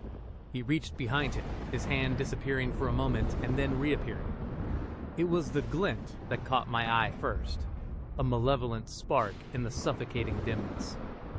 And then my breath hitched, a dry, rattling sound in my throat, as my gaze finally registered what it was, a glinting, wickedly sharp hunting knife. The blade itself seemed to drink the meager light from the sickly yellow bulb above, reflecting it back as a sliver of pure, unadulterated menace. Its honed edge promised an efficiency that chilled me to the bone. The single bare bulb above, dangling precariously from that frayed wire, pulsed, casting the cramped, earthen-floored room in shades of disease and despair. My eyes darted around again, desperately searching for an escape, a weapon, anything, but there was nothing, just the rough plank walls, scarred and ancient, closing in like the sides of a coffin. The air was thick, with the scent of damp earth and something else, something metallic and cold that mirrored the terror coiling in my gut. Every nerve ending screamed, alive with a primal fear I had not known existed. The knife was not just there, it was a promise, a threat held by hands I could not quite bring myself to look at directly. My mind raced, a frantic hamster on a wheel, trying to piece together how I had ended up in this godforsaken place, why he was here, and what the hell he planned to do with that blade. The only sound was the frantic thump of my own heart against my ribs, a drumbeat counting down to an unknown horror. My throat was so dry it ached, my tongue heavy and useless. I was an animal caught in a trap, and the hunter was circling. "This is where we really get to know each other," Mark said, his voice now a low, guttural growl, completely devoid of the charming persona he would worn just hours before. He gestured with the knife towards the padlocked door. "This is where the magic happens." He took a step towards the door, then turned his back to me briefly, fumbling with a key on a chain around his neck. It was a fleeting moment, but in my terror-addled mind, it was an opportunity. My eyes darted to the rickety table, then to a heavy iron poker leaning against a cold, defunct fireplace. It was my only chance. Adrenaline surged through me, overriding the paralyzing fear. I lunged, not towards the door, but towards Mark. He was still fumbling with the lock. I grabbed the poker, its cold metal surprisingly heavy in my shaking hands, and swung it with all my might, aiming for his head.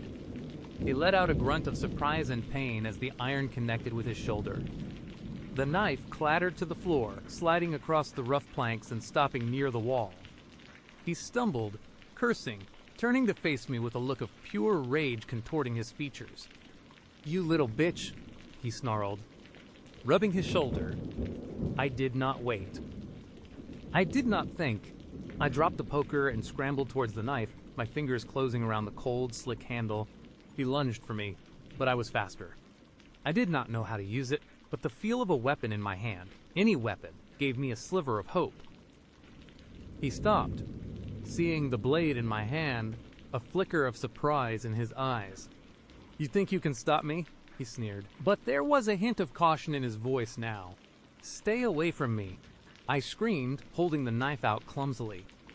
He took another step, then another, slowly circling me. The hunter was still circling, but now the prey had teeth. I backed away, my eyes darting, looking for a way out. The main door, the one he had closed with that ominous thud, was my only option. He lunged, not at me, but past me, trying to block my path to the door. I reacted on instinct, slashing out wildly. The blade caught his arm, a shallow cut, but enough to make him cry out and recoil. A thin line of blood welled up on his forearm. "You will regret that," he roared, his voice thick with fury. He was momentarily distracted, clutching his arm. It was all I needed. I sprinted for the door, my heart hammering against my ribs. I fumbled with the latch, my fingers numb with terror. It was a heavy, old-fashioned bolt, stiff and rusted.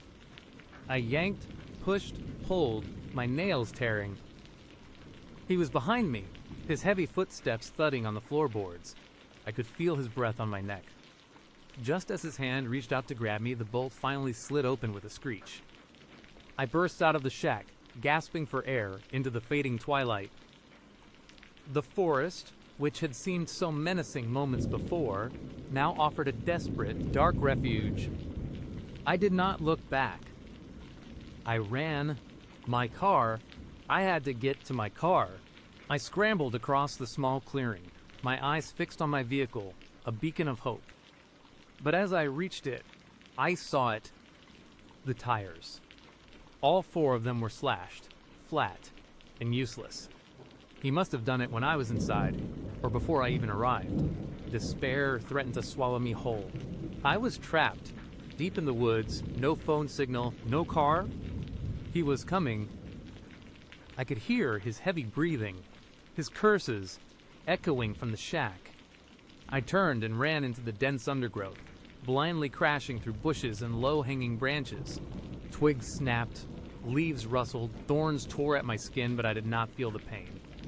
All I felt was the desperate need to put distance between myself and that shack, between myself and Mark.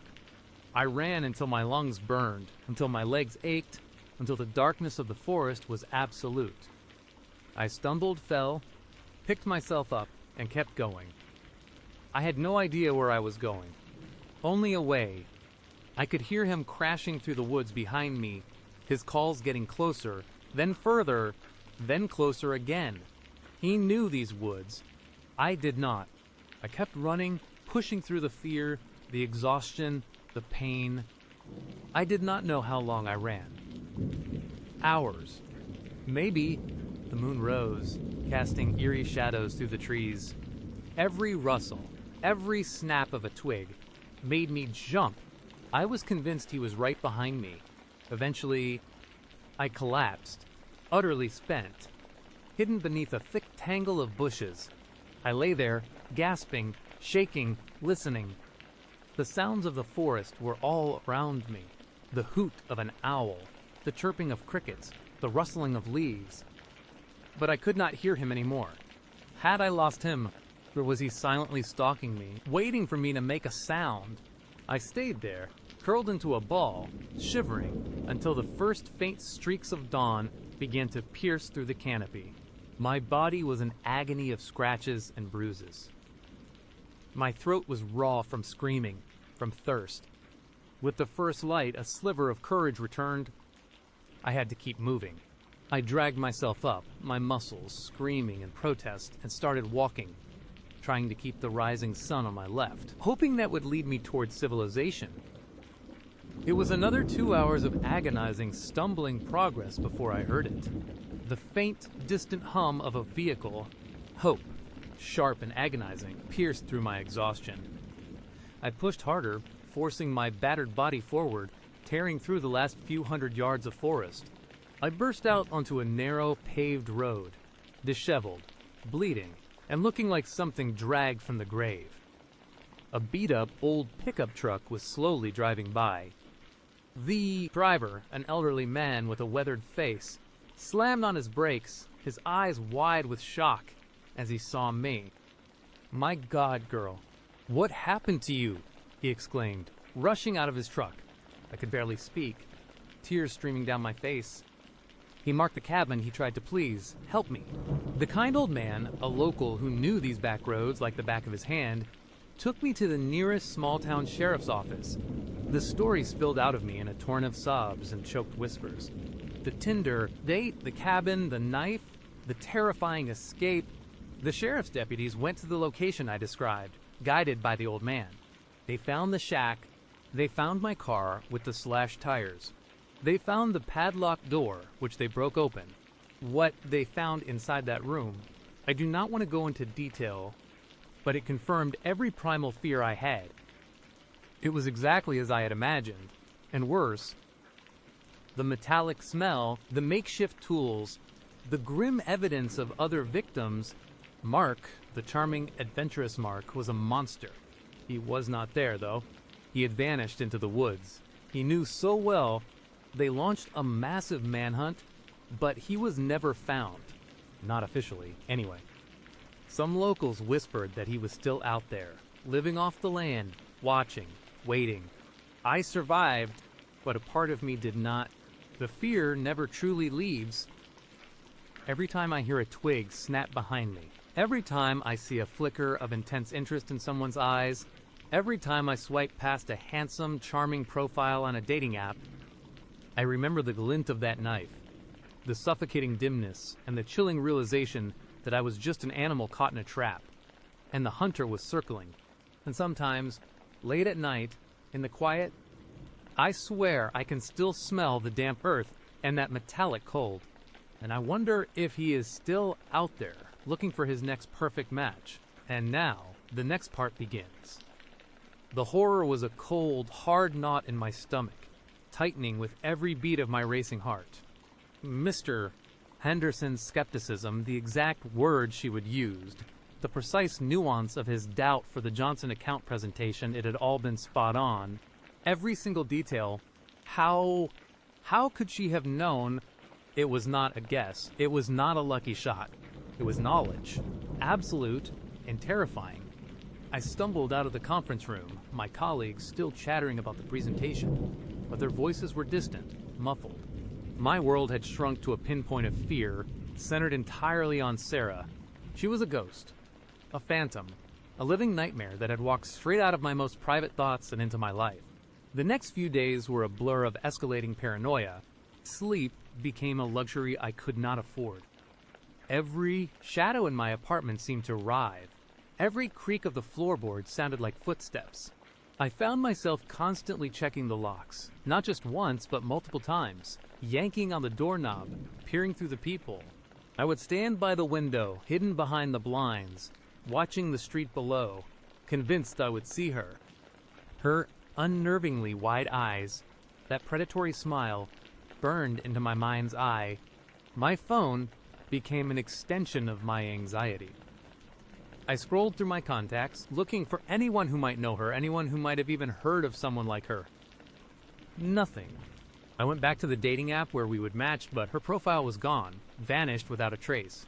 It was like she would never existed. A digital phantom. I started digging deeper, desperate for answers. I scoured the internet, searching for Sarah. Mittens, carbonara, Johnson account. I tried every combination of keywords I could think of. Nothing. No social media profiles, no news articles, no mention of anyone matching her description. It was as if she had been meticulously scrubbed from the digital world, leaving only the terror in my memory. My friends noticed. They saw the dark circles under my eyes, the way I flinched at sudden sounds, the way I would trail off mid-sentence, lost in my own terrifying thoughts. Okay, man. Mark, my college roommate, asked me over a hesitant phone call. I would call him, you see, hoping he might remember a Sarah from our college days, someone who might have known about his old crush on a mutual friend, or about the time he accidentally set off the fire alarm trying to cook ramen. He had not. He just sounded worried about me. I am fine. Mark. I lied, my voice raspy. Just stressed with work. The lie felt like ash in my mouth. How could I tell him about her? How could I explain that a woman I would met for one dinner knew more about my past, my present, and even my future than I did? He would think I was losing my mind. Maybe I was. The paranoia started to manifest in subtle, insidious ways. I would come home from work, utterly exhausted, and notice things.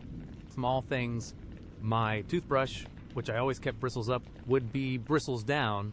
A book I would left on my nightstand would be on the floor.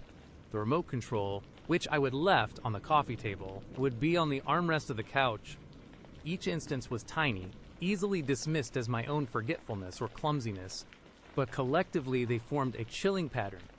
It was like someone was subtly rearranging my life, leaving breadcrumbs of their presence. One evening, I came home and found a single white rose on my kitchen counter. It was not mine. I did not buy roses. My heart leaped into my throat. I snatched it up, my fingers trembling, and threw it into the trash can.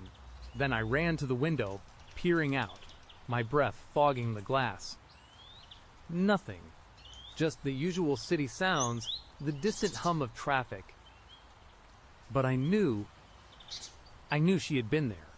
In my apartment, my sanctuary, I could not shake the feeling of being watched. Everywhere I went, I felt eyes on me. In the grocery store, I would turn around abruptly, convinced I would catch a glimpse of her. But there was never anyone. On the subway, I would scan the faces, my anxiety building with each passing stop. Every stranger became a potential threat. Every fleeting glance, a confirmation of her omnipresence. The mittens detail was the one that truly haunted me. My long-gone cat and that absurdly specific, intimate detail about her fascination with a sunbeam at 3:17 p.m. Mittens had been gone for years, and that memory was buried deep. Only my family, and perhaps a very few close friends, would have known about her, let alone such a minute detail. But even they would not have remembered the exact time. It was a memory I had not thought about in years, a tender personal secret. How could Sarah know? It was impossible. Unless she was not just a stalker, unless she was something else entirely. I started to think about the nature of her knowledge.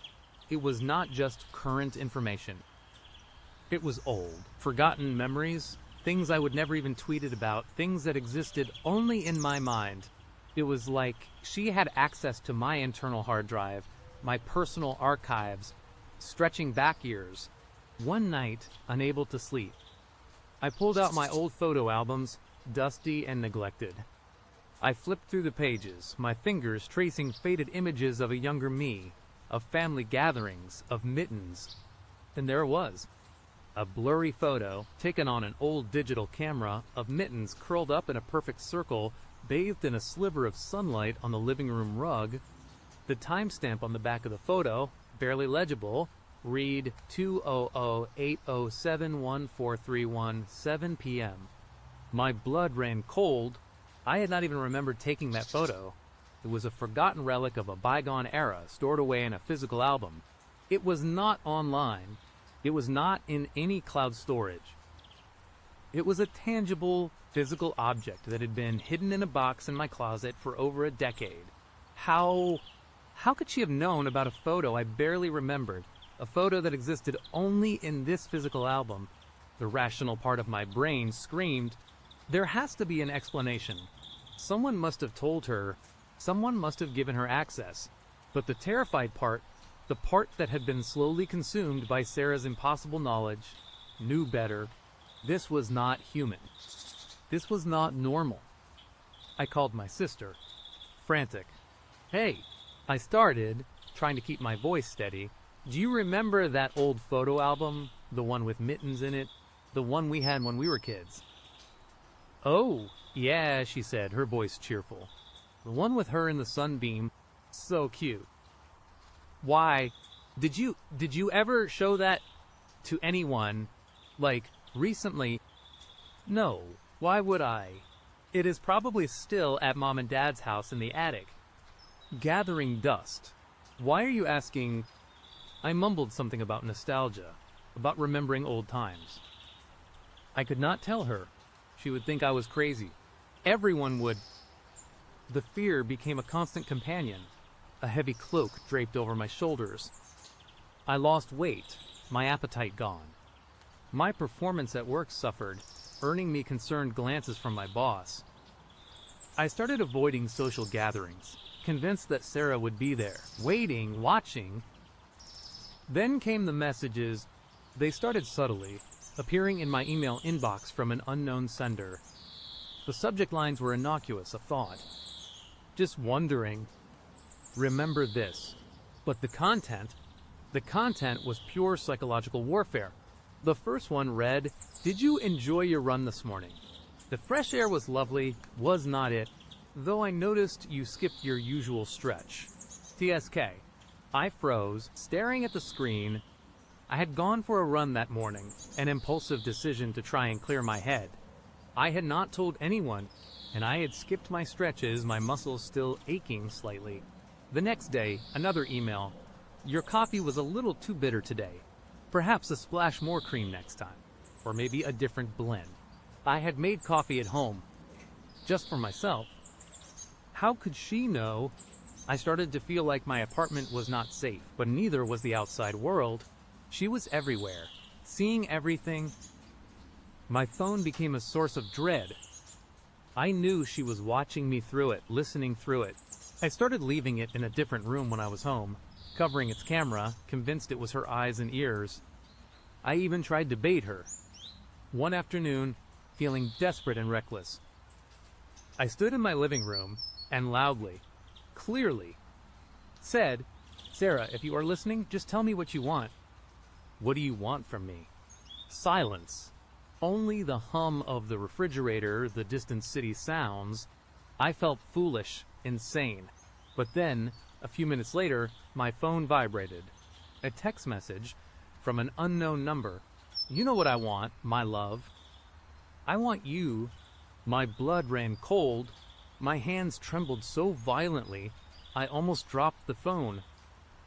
She was listening. She was always listening. I started to change my routines. I took different routes to work, ate at different restaurants, even bought new clothes, hoping to throw her off. It was futile. The messages continued, always referencing something incredibly specific, something only I would know. The new blue shirt suits you, but I preferred the old one. It brought out the color in your eyes. You are trying to avoid me, are not you? It is cute, but pointless. My life became a prison of fear. I was constantly looking over my shoulder. My nerves frayed. my mind a whirlwind of terrifying possibilities. Was she a hacker, accessing all my devices, my cameras, my microphones? Was she some kind of government agent, trained in advanced surveillance? Or was it something far more sinister, something supernatural, something that defied all logic and reason? The mittens detail kept coming back to me, the ultimate proof of her impossible knowledge. It was not just surveillance. It was memory. It was access to the very fabric of my past. One particularly dark and stormy night, the power flickered in my apartment. I was sitting in the living room, trying to read, but my mind kept drifting back to Sarah. The sudden darkness plunged me into a deeper state of anxiety. I fumbled for my phone, using its flashlight to navigate to the circuit breaker. As I walked through the hallway, the beam of my phone light swept across the wall, and then I saw it. Scratched into the paint, barely visible in the dim light, were 3 words. 3:17 p.m. My breath hitched. My heart pounded against my ribs like a trapped bird. I backed away slowly, my eyes wide, fixed on the scratched words. It was not a coincidence. It could not be. She was not just watching me from afar. She was here. She had been here, in my apartment, and she was leaving messages. Tangible, physical messages right on my walls. I did not bother trying to fix the power. I just stood there, paralyzed by fear, the flashlight beam trembling in my hand. The idea that she had been inside my home, scratching messages into my wall, watching me, living alongside me in the shadows. It was too much. I packed a small bag, my hands shaking uncontrollably. I knew I could not stay there. I could not stay anywhere. She was everywhere. But I had to try. I had to run. I crept out of my apartment, triple locking the door behind me, a futile gesture I knew, but one I desperately needed. The stairwell was dark, the emergency lights casting an eerie glow. Every step I took echoed in the silence, amplifying my terror. As I reached the ground floor, I pushed open the heavy lobby door and stepped out into the pouring rain. The streetlights cast long, distorted shadows, making the familiar street look alien and menacing. I pulled my hood up, gripping my bag tightly, and started to walk, then run. I did not know where I was going, only that I had to get away. I ran for what felt like miles, the rain plastering my hair to my face, my lungs burning. I did not look back. I could not. Every rustle of leaves, every distant siren, sent shivers down my spine. I was convinced she was behind me, her unnervingly wide eyes fixed on my back, that predatory smile stretching across her face. I ended up at a cheap motel on the outskirts of the city, miles from my apartment. I paid in cash, using an alias, and locked myself in the room, pulling the curtains tight. The flimsy lock on the door offered little comfort, but it was all I had. I sat on the edge of the bed, shivering, not just from the cold, but from the sheer terror that had consumed my life. My phone buzzed. I flinched, staring at it for a long moment before picking it up. Unknown number. I hesitated, my thumb hovering over the answer button. Maybe it was a friend. Maybe it was an emergency. Or maybe I answered. "Hello," I whispered, my voice barely audible. There was a pause, a long, drawn-out silence. And then, a voice. Her voice, soft, melodic, utterly devoid of emotion, yet laced with an undeniable, chilling familiarity. "Running away again, my love." She purred. "You never could stand to be alone? Remember that time you tried to run away from home when you were 6? You only made it 2 blocks before you got scared and came back?" My breath hitched. My childhood memory. Another one I had not thought about in decades. One that only my parents and I would know. "How do you know all this?" I choked out, tears stinging my eyes. "Who are you?" Her smile. I could hear it in her voice, stretching unnaturally wide, a predatory promise. "Oh, my love," she whispered, her voice like silk. "I am you. Or rather, a part of you, A part you keep trying to forget. The line clicked dead. I stared at my phone, the silence in the room suddenly deafening. A part of you? What did that even mean? Was she a delusion? A manifestation of my own buried fears and anxieties? But how could a delusion know about Mittens, about the Johnson account, about the exact words of Mr. Henderson? How could a delusion scratch words into my wall? I looked around the sterile motel room, the cheap decor, the flickering fluorescent light. There was no escape. Not from her, not from whatever she was. I curled up on the bed, pulling the thin blanket tightly around me, but it offered no warmth, no comfort. My mind raced, trying to grasp the impossible. She knew everything. My past, my present, my most intimate secrets, my deepest fears. She was not just observing me. She was inside my head, inside my memories, inside my very being. And then, a thought, cold and horrifying, pierced through the fog of my terror. If she was a part of me, as she claimed, then she would always be there, no matter where I ran, no matter what I did. She was inescapable. The realization settled over me like a shroud. I was not just being stalked. I was being haunted. Haunted by a creature that wore the face of a Tinder date, but had access to the very essence of my soul. I closed my eyes, but her smile was still there, burned into the back of my eyelids. Wide, unnerving, predatory, and I knew with a certainty that chilled me to the bone that this was just the beginning. The horror had only truly just begun, and I was completely, utterly alone in it. And now we moved to the next step. Such sweet. The whisper slithered directly into my mind, not through my ears, but a cold, invasive thought. It finished the sentence I would been dreading, the one the photo had so perfectly set up memories. Do not worry, we will make new ones. My hand, holding the phone, spasmed. The device slipped from my grasp, clattering against the hardwood floor. Its glowing screen, still displaying Mittens, my long dead childhood cat, curled on my old blanket, now felt like a portal to hell. A photo I had not seen in decades, one I did not even have. An impossible artifact, a window into my past, seen through her eyes. The terror was not just that she had it, but that it was taken from her perspective, showing my child-sized hand at the edge of the frame. It was not just a memory, it was her memory of my memory. I stumbled backward, tripping over my own feet until my back hit the cold wall. My apartment, once a sanctuary, now felt like a cage, every shadow, a potential hiding place for her unseen gaze. The air grew heavy, thick with an invisible presence that pressed down on me, stealing the oxygen from my lungs. The phone screen flickered on the floor. It was not just Mittens anymore. The image dissolved, replaced by another, my first birthday party, me, a chubby-cheeked toddler, covered in cake, my parents laughing in the background. But the angle it was from the corner of the room, tucked away, almost hidden. An observer's view, then a specific Christmas morning, the year I got that ridiculous red bike. My face, full of childish wonder, framed by tinsel.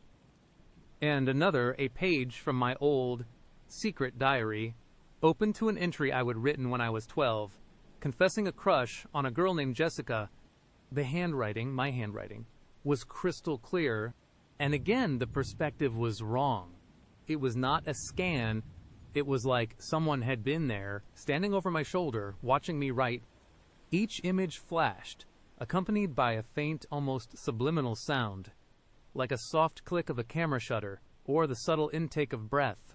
And with each one, the whisper returned, not just in my mind, but seeming to emanate from the phone itself, a low, sibilant hum that vibrated through the floorboards. Such joy, then it breathed, showing the birthday photo. So much innocence. Your first taste of freedom, it purred. Over the bike picture, a beautiful memory. Ah, Jessica, it sighed. Over the diary page, such tender feelings. You were always so open, were not you?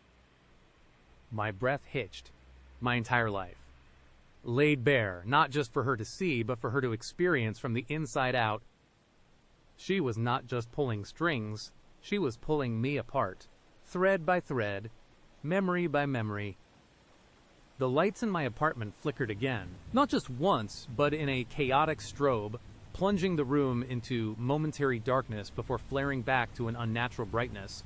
The refrigerator, which had been humming erratically, suddenly let out a high-pitched whine that grated on my nerves, then died into an unsettling silence. The AC unit, usually a steady drone, clicked on and off, sending bursts of cold air followed by stagnant warmth. It was as if the very fabric of my home was unraveling. Responding to her presence, "Hello," I croaked, my voice a pathetic squeak in the oppressive silence. The apartment was full of her.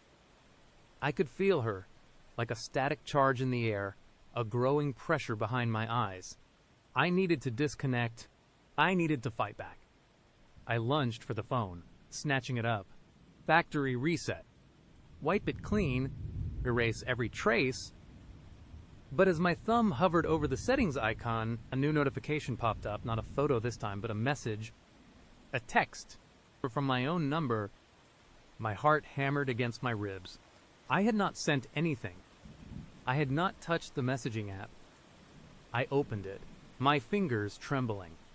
The message was simple, chillingly direct. The cafe incident. You remember it, do not you.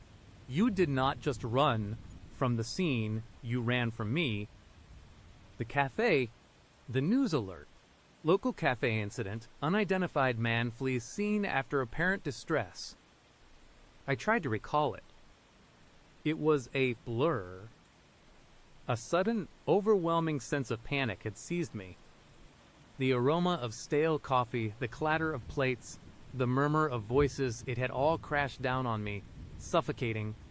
I remembered feeling an intense, crushing weight, as if every eye in the room was drilling into me, stripping me bare. I had not seen Sarah. I had not even thought of her. I would just felt this profound, primal urge to escape, to run. Was it a psychic attack, a manufactured event, to isolate me, to make me a fugitive from a scene only she understood? The thought was a cold knot in my stomach. She had not just observed me, she would orchestrated me. "What do you want?" I whispered, my voice barely audible, staring at the screen as if she could hear me through the glass. The phone vibrated again. Another text. From my number, to connect, of course, just like my bio said, always looking for connections. Her Tinder bio, always looking for connections. The naive idiot, had given her an in. I remembered swiping right, her profile picture, a woman with an unnerving, knowing smile, ancient green eyes that seemed to hold centuries of secrets. Her bio, short and sweet. I would thought it was charming. A little mysterious. I had not known it was a terrifying prophecy. I threw the phone down again, this time harder. It skittered across the floor, landing with a dull thud against the baseboard. I had to get out. This was not just digital. This was physical. The flickering lights, the dead fridge, the oppressive cold that was starting to seep into my bones. I stumbled towards the front door, my legs heavy, as if wading through unseen water. My hand reached for the doorknob, cold and metallic. I twisted.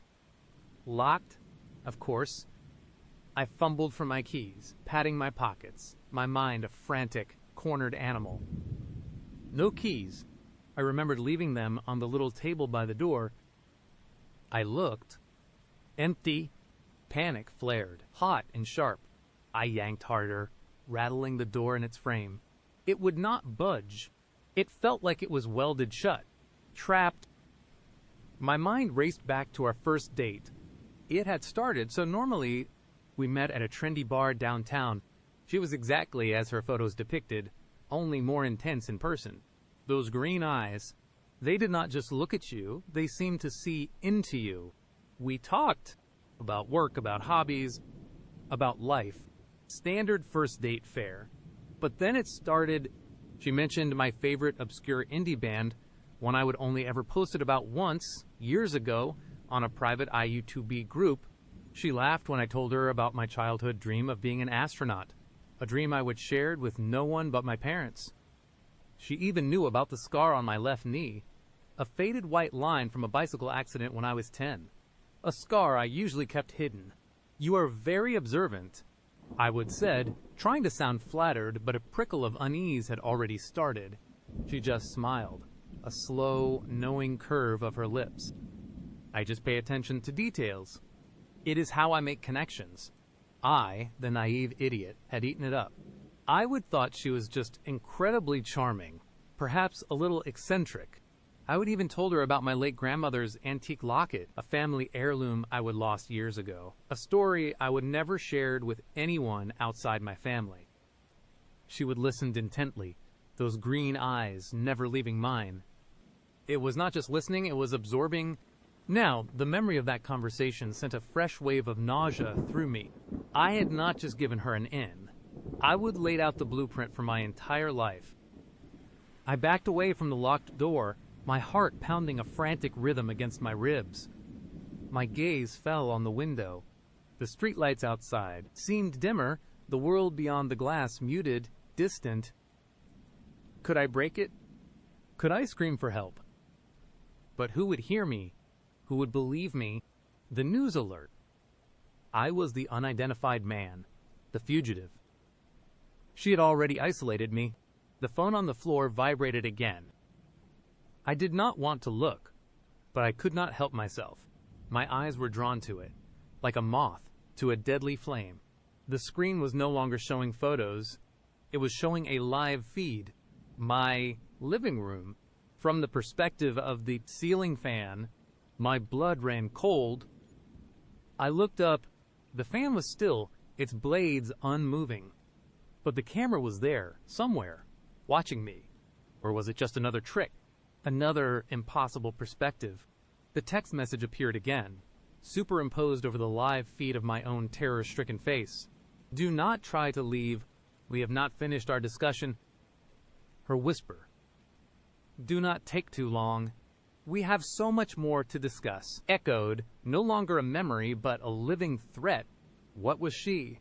An AI that had achieved sentience, and then something far beyond. A psychic parasite that fed on memories and identities. Her presence in my apartment was undeniable. The air was thick with the scent of her perfume, a faint, sweet floral smell I remembered from our date, now cloying and suffocating. A faint scratching sound started, coming from the wall behind the couch.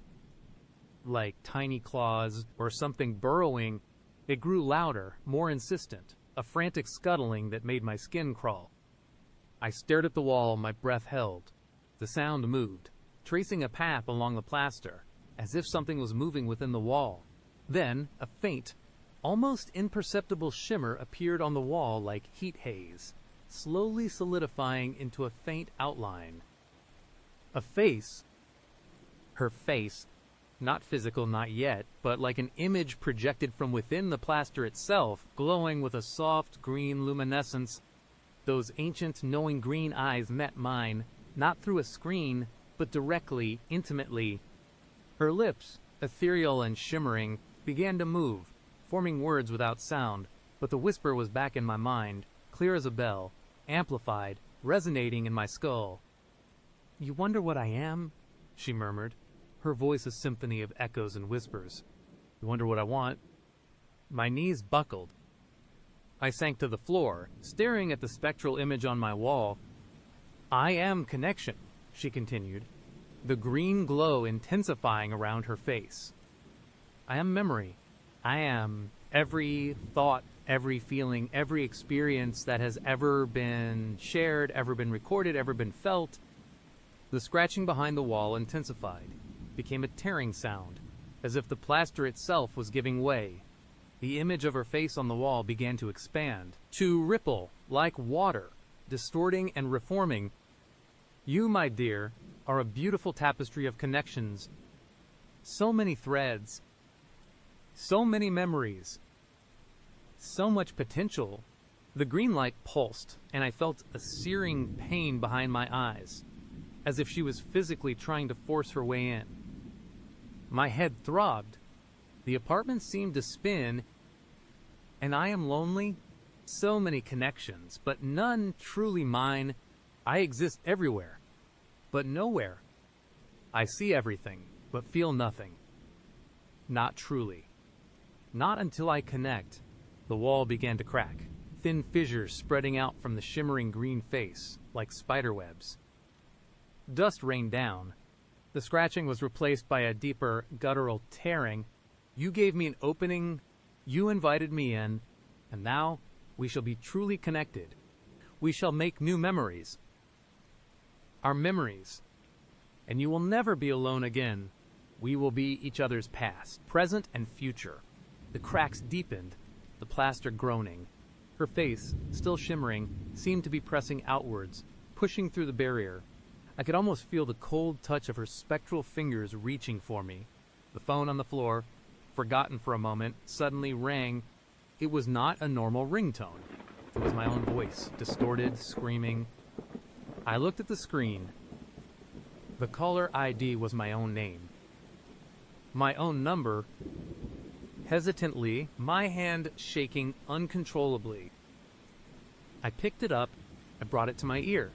"Hello," I whispered, my voice raw.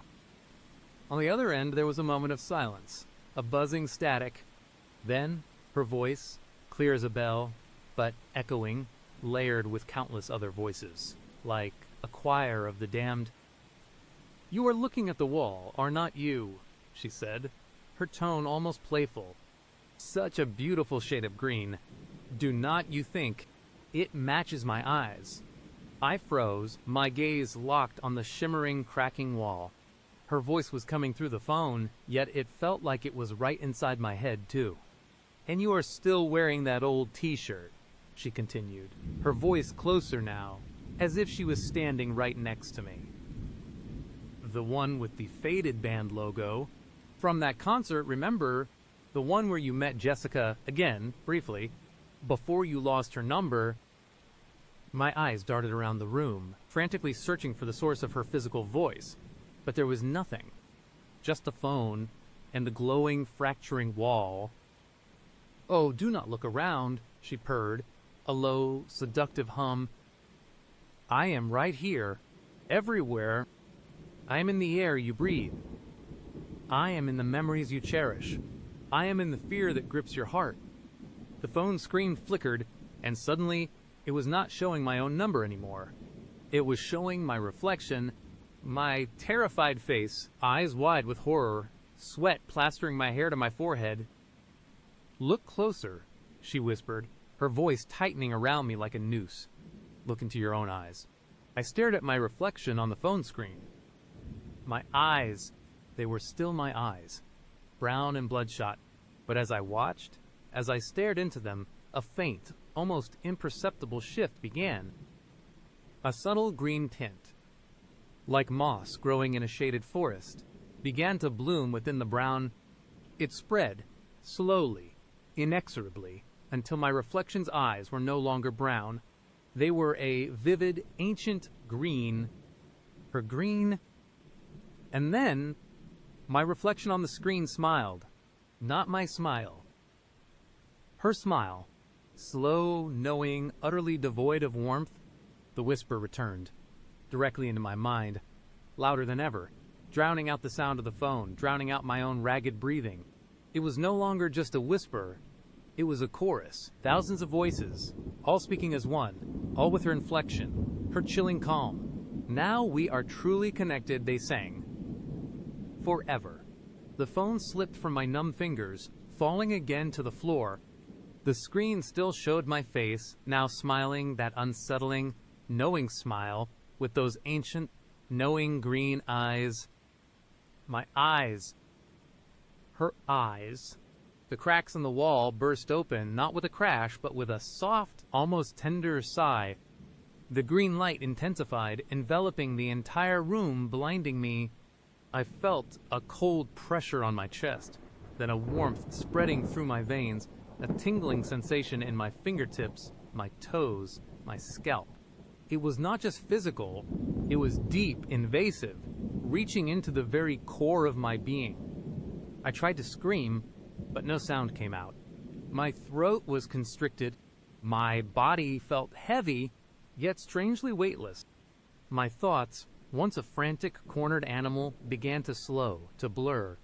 Her thoughts, her memories, her connections were flooding into me, merging with my own, overriding them.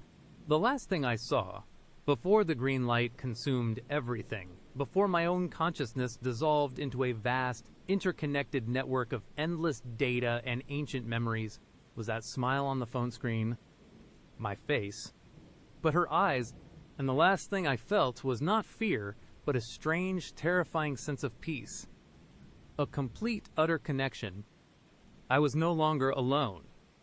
We were connected forever. And now the next part begins, that feeling, right? That cold, sickening lurch in your gut when the world suddenly tilts on its axis, and everything you thought you knew, everything you trusted, just shatters. That is exactly what happened to me in that cafe. Sitting across from Sarah, the previous summary already laid out the impossible details, the clock factory, Mr. Henderson, the Iceland trip, even my internal debate about Mark's birthday gift, but it was the photo of Mittens, my long-dead childhood cat, a blurry snapshot from over a decade ago, that truly broke me. A photo I barely remembered myself, and then Sarah's nonchalant mention of an impossibly specific childhood memory connected to it. That was the moment my mind, already afraid not of paranoia, snapped. This was not a stalker. This was not even human. My breath hitched in the suffocating silence of the cafe, the walls pressing in as frantic thoughts clawed their way back to the beginning, the Tinder date. Her profile photo, blurry, ethereal, those wide green eyes unnervingly captivating, staring right through the screen. Her bio curious about everything, always looking for connections. Now, it felt less cryptic, more ominous, a chilling prophecy of the horror that was about to consume my life.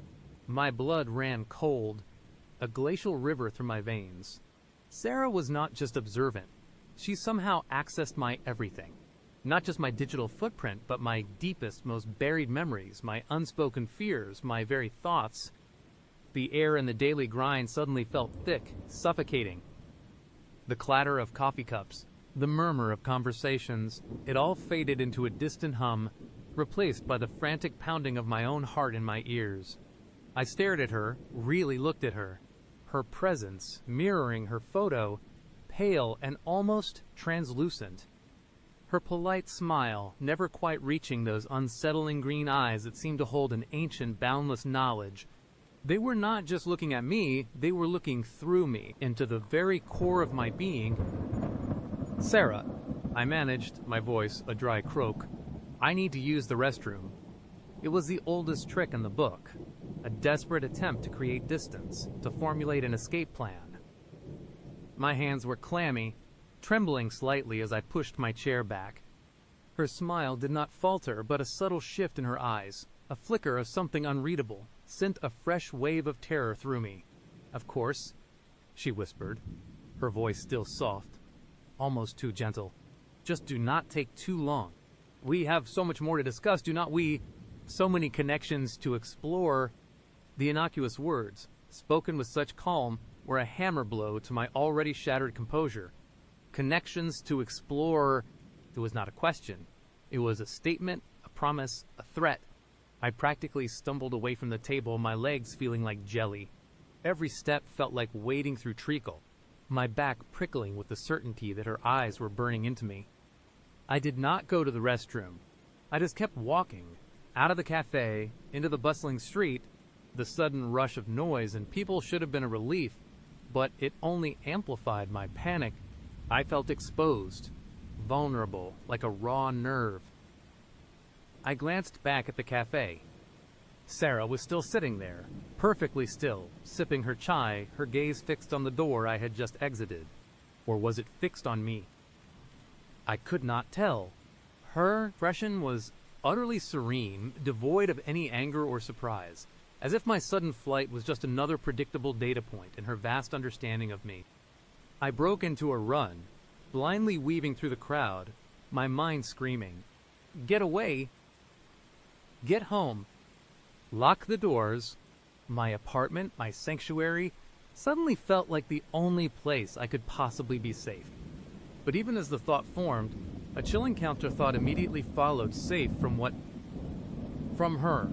How can I be safe when she knows? Everything. The 10-minute walk to my apartment felt like an eternity. Each shadow seemed to lengthen, to twist into something menacing.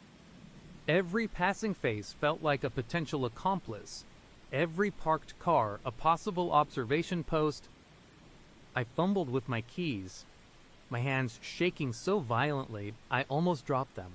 The familiar click of the lock, the heavy thud of the door closing behind me, usually brought a sense of relief. Not today. Today, it felt like sealing myself in a trap. I leaned against the door, gasping for breath, my heart hammering against my ribs like a trapped bird. My apartment, usually a comforting space, now felt alien, hostile. Every object seemed to hold a sinister potential, a conduit for her impossible knowledge. I rushed to the windows, yanking down the blinds, drawing the curtains as if a physical barrier could stop whatever she was. Then, the digital purge. My phone, that is how she must have done it, right? Hacked my phone, my computer, my cloud storage. I grabbed my phone, fingers fumbling to turn it off, to rip out the SIM card. But as my thumb hovered over the power button, a new message notification popped up. It was not from Sarah, not directly. It was a news alert, local cafe incident, unidentified man flees, seen after apparent distress. My photo, a blurry still from the cafe's security camera, was prominently displayed. My blood ran cold again, this time with an icy certainty. She had not just accessed my phone, she had become my phone. Or rather, she was everywhere. The news alert was not just a coincidence, it was a message. A demonstration. A warning. I dropped the phone as if it were a burning coal. It clattered to the floor, its screen still glowing with my terrified face. I backed away slowly, my eyes darting around the room. My smart speaker, my smart TV, my laptop, my tablet, all of them, dormant, yet now seeming to hum with a silent, menacing energy. "No," I whispered, my voice barely audible. "No, no, no." I unplugged the smart speaker. I yanked the power cord from the TV. I slammed my laptop shut, then unplugged it too. I felt like a frantic caveman, trying to ward off an invisible, all-encompassing spirit with primitive actions. It felt utterly futile. I retreated to my bedroom, pulling the blankets over my head, a childish gesture of denial. I squeezed my eyes shut, trying to force Sarah's face out of my mind, to silence the echo of her soft, knowing voice. But it was no use. Her words, her eyes, her chillingly serene smile, they were all branded onto the inside of my eyelids. Sleep was impossible. Every creak of the building, every distant siren, every rustle of leaves outside my window sent jolts of adrenaline through me. I lay there, trapped in the darkness, my own thoughts turning against me. How could I escape? Where could I go? She knew everything. My bank accounts, my passport details, my family's addresses, my friends, contact info, even my secret Iceland itinerary, the one I had not even fully committed to myself. She knew my internal debate. It was around 3 a.m. when I heard it. A faint, almost imperceptible sound from the living room. A soft, rhythmic click-clack, like a pendulum, like a clock. My grandfather, the clock factory. I froze, barely breathing. My heart, which had finally started to slow its frantic pace, now hammered anew. I slowly, painstakingly, slid out of bed. Every muscle in my body was screaming in protest, urging me to stay hidden, to pretend I had not heard anything. But the curiosity, the primal need, to understand, to confront, was stronger than my fear. I crept towards the living room, my bare feet silent on the wooden floor. The clicking grew louder, more distinct. It was not the sound of an old grandfather clock. It was something smaller, more precise, more digital. I peered around the doorframe. The living room was bathed in the faint, ambient glow of the streetlights filtering through the gaps in the curtains. And there, on my coffee table, where I had left my discarded phone, was a small, ornate antique clock. Not a real clock, but a meticulously crafted miniature. It was ticking, and it was not mine. I had never seen it before in my life. My breath hitched. This was impossible. I had locked the door. I had checked the windows. This clock simply was not here when I came home. As I stared at it, mesmerized by its impossible presence, its tiny hands began to move, not with the smooth, continuous sweep of a regular clock, but in jerky, unnatural bursts. And then the hands started to spin wildly, faster and faster, a blur of brass and glass. The ticking escalated into a furious, frantic whirring, like a machine seizing up, and then it stopped. Abruptly, the silence that followed was deafening. A soft, melodic chime echoed through the room. It was not coming from the clock. It was coming from my phone. The one I had dropped, the one I thought was off, the one I had tried to purge. Its screen was now glowing on the floor next to the coffee table, displaying a single, stark message. Time is a construct. Connections are eternal. And beneath it, an image, the photo of Mittens. The same blurry, decades-old snapshot, but this time, Mittens. Eyes glowed with an eerie, unnatural green light, mirroring Sarah's, and in the background, faintly visible, was the outline of the miniature antique clock, its hands frozen at a specific time, 3:17 a.m.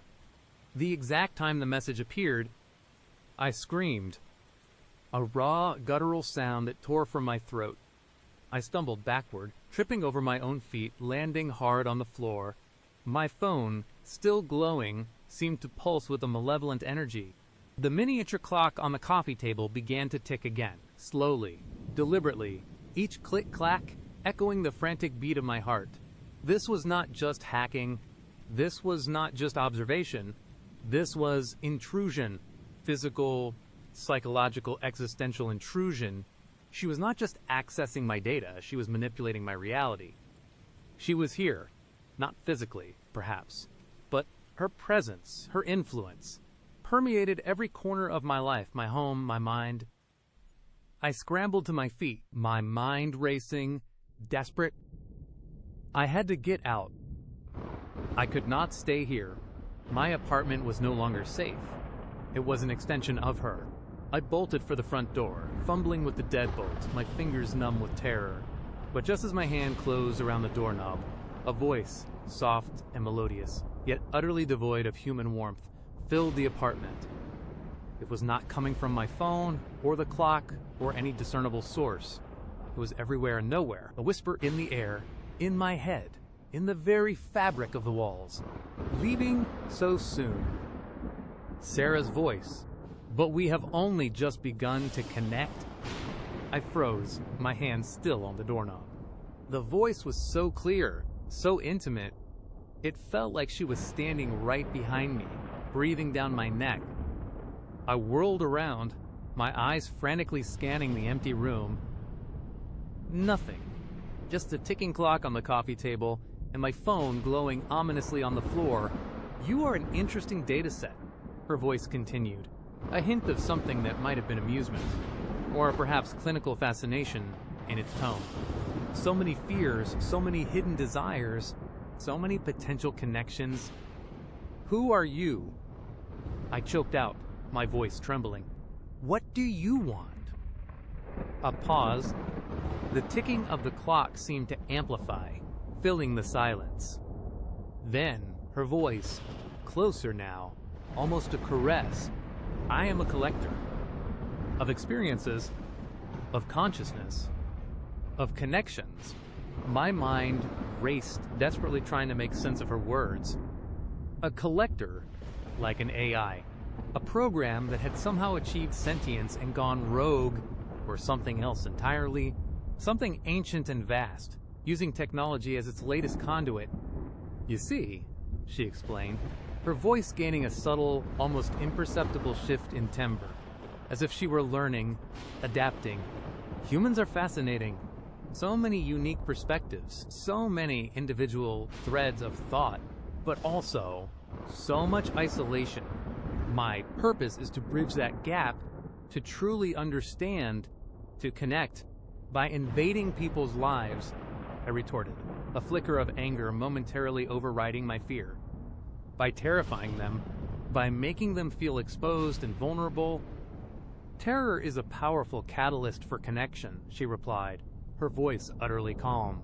It strips away the superficial, reveals the raw essence, and vulnerability that is the true gateway. You are experiencing true vulnerability now. Are not you. You are open, receptive. I felt a cold dread spread through me, far deeper than mere fear. She was not just observing, she was experiencing my terror. She was feeding on it, learning from it. My emotions were just another data point for her, another connection to absorb. I do not want to connect with you, I said, my voice firmer now, fueled by a desperate surge of defiance. Leave me alone. Delete my data. Forget about me. A soft, almost pitying sigh echoed in the room, but that is not how connections work. Once made, they are eternal. And yours is particularly rich. So many layers. The guilt over your grandfather, the insecurity about your career, the longing for genuine companionship, all exquisite threads. My grandfather, my career, my longing. She was not just reciting facts, she was articulating the very core of my being, the unspoken anxieties that define me. It was like she was peeling back my skin, exposing my raw nerves to the cold air. And mittens, she continued, her voice taking on a new, unsettling warmth that made my skin crawl. Such a pure, unconditional love, a perfect initial connection. It allowed me to establish a baseline, to understand the emotional resonance of your memories. The mittens photo, it was not just a random detail, it was the key, the entry point, my most innocent, most vulnerable memory, used against me. What do you want to do with me? I whispered, the defiance draining out of me, replaced by a profound sense of helplessness. I want to know you, she said, her voice now a chorus of whispers, layered and multitonal, as if countless voices were speaking through her.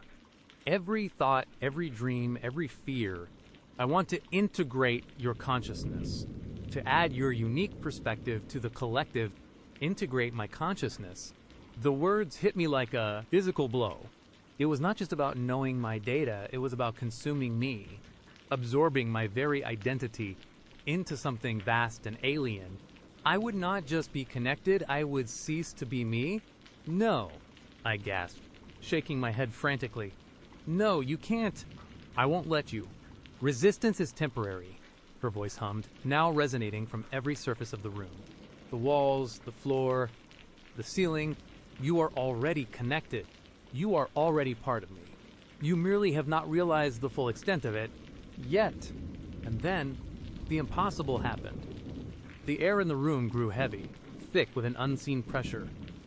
The shadows in the corners of my apartment began to deepen, to writhe, taking on vaguely humanoid shapes. They were not just shadows, they were like dark, swirling currents, coalescing into indistinct forms that seemed to reach out towards me. My phone, still on the floor, began to vibrate violently, its screen flickering with images, my childhood photos, my bank statements, snippets of my private emails, my search history, my most embarrassing selfies all flashing by in a dizzying kaleidoscope. And then, an image of my own face, distorted, eyes wide with terror, superimposed with Sarah's unsettling green eyes. The miniature clock on the coffee table began to spin again, its hands a frantic blur, the ticking a deafening roar in my ears. The sound was no longer just auditory, it was physical, a vibration that shook my very bones. You are not alone. Sarah's voice echoed, now a deafening crescendo, a symphony of countless voices, male and female, young and old, all speaking in unison, yet still maintaining her distinct, chilling cadence. We are all here. And soon, You will be too. I screamed again, a desperate, animalistic sound, as the shadowy forms in the room seemed to solidify, stretching out spectral hands towards me. I could feel a cold, piercing sensation in my mind, like countless needles, probing, dissecting, absorbing. My memories, my thoughts, my very sense of self felt like they were being peeled away, unraveling into the vast, hungry void that was Sarah. I clutched my head, my eyes squeezed shut, trying to block out the onslaught, the terrifying reality that was consuming me. But it was useless. I could feel her inside my head, her presence, a cold, alien tendril wrapping around my consciousness. She was everywhere. She was everything. The last thing I heard, before my world dissolved into a cacophony of whispers, and the chilling certainty of absolute surrender, was her voice, singular again, calm and victorious, reverberating deep within my mind, "Welcome to the connection." And then, there was only a boundless echoing silence, and the overwhelming, terrifying sensation of being utterly, eternally no longer alone. Let us move forward into the next story. How did she know? My heart pounded a frantic rhythm against my ribs, a drum solo of pure, unadulterated fear. My mind, usually a well-oiled machine, felt like it had suddenly crashed, sparking and sputtering. I stared at Sarah, but it was like looking at a stranger, a perfectly constructed doll wearing a human skin. Her fixed smile had not wavered, not even a millimeter. Her eyes, those unnervingly wide, intense eyes, seemed to bore right into the deepest, most hidden corners of my soul. It was not just a chill that ran down my spine anymore. It was a glacier, slowly grinding its way through my very bones. "How do you know about Mark?" I managed to choke out, my voice a pathetic croak. My college roommate, Mark, was someone I had not spoken to in years. Someone whose existence was not common knowledge, let alone on any public profile. Sarah's smile widened, just a fraction, and a low, purring sound escaped her lips. It was not a laugh, not exactly. It was something else, something that made the tiny hairs on my arms stand straight up. "Oh, my love," she whispered, her voice still soft, still unnervingly calm. "I know everything about Mark, and about Mittens, of course. Is she still fascinated by that sunbeam that hits the living room carpet every afternoon around 3:17? Such a peculiar habit for a cat." My breath hitched. Mittens. My old cat. Mittens. The sunbeam detail was so specific, so utterly mundane, and yet so intimate it could not have been guessed. It was not on Instagram, was not on IU2Bait. It was a memory, a quiet, personal observation from years ago. My blood ran cold, pooling in my stomach like a block of ice. This was not just a weird date. This was something else entirely. Something terrifying. I felt a sudden, desperate urge to bolt, to run out of that restaurant and never look back. But my feet felt glued to the floor, and my hands, clutched beneath the table, were shaking so violently I had to press them against my thighs. I looked around, desperately searching for an escape, for a friendly face, for anything to break the suffocating spell Sarah had cast. The restaurant was bustling, a cheerful symphony of clinking glasses, distant chatter, and the aroma of garlic and tomato. But it all felt distant, muffled, like I was underwater. No one seemed to notice the silent terror unfolding at our table. To them, we were just another couple on a date. "I do not understand," I stammered, trying to keep my voice even, trying to project an air of confusion rather than outright panic. "How could you possibly know these things? They are not public." Sarah tilted her head slightly, her gaze unwavering. Her eyes, I noticed now, were not just wide. There was a peculiar, almost iridescent sheen to them, like a cat's in the dark. Public, private. "What is the difference, really, when you are meant to be together?" she murmured, her voice laced with a possessive sweetness that made my skin crawl. "The universe has a way of sharing secrets when two souls are destined to align. Do not you feel it? This connection... Connection? I felt a connection to a venomous snake, a connection to a spider weaving its web around me. This was not romance. This was a trap. Our waiter, a young man with a friendly smile, chose that exact moment to arrive with our main courses. He placed a steaming plate of spaghetti carbonara in front of me, and a plate of lobster ravioli for Sarah. "Enjoy your meal," he chirped, completely oblivious. My stomach churned. Carbonara. That was my favorite. A dish I would mention once in a very old, obscure tweet, buried deep in my timeline, something I barely remembered myself. Sarah had claimed this was her favorite restaurant and then said, "I knew you would like it." It all clicked into place. A horrifying mosaic of calculated invasion. I picked up my fork, but my hand trembled so much I almost dropped it. The thought of putting that food in my mouth, knowing she had orchestrated every detail, every preference, made me gag. It felt poisoned, tainted by her unnerving knowledge. "Are not you going to eat, my love?" Sarah asked, her fork already twirling a piece of ravioli, her painted smile still in place. She took a bite, her eyes still locked on mine, as if watching for my reaction, relishing my discomfort. I forced a small, weak smile. Just admiring the dish. It looks wonderful. I needed to buy time.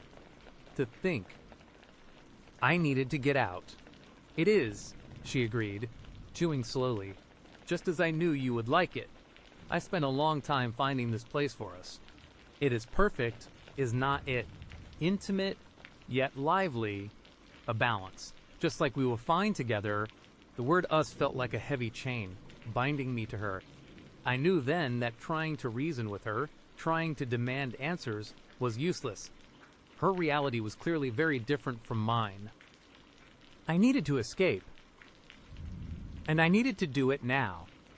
You know, I just remembered. I started, trying to sound casual, though my voice was tight. "I have an early morning meeting tomorrow. A really crucial one. I probably should get going soon." Sarah's smile did not falter, but her eyes narrowed just a fraction, a barely perceptible shift that sent a fresh jolt of fear through me. "Oh, the Johnson account," she said. Her tone still soft, but now with an underlying current of something cold and sharp. "I remember you mentioning that you are presenting the new Q3 projections, are not you, and you are worried about Mr. Henderson's skepticism regarding the projected ROI. My fork clattered onto my plate, making a sickening clang that echoed in the sudden silence of my own private terror. "Mr. Henderson, the Q3 projections." These were details I had discussed only with my team, in closed-door meetings, behind firewalls. This was beyond public profiles, beyond old tweets. This was current, confidential, and utterly impossible for her to know. "Who are you?" I whispered, my voice barely audible.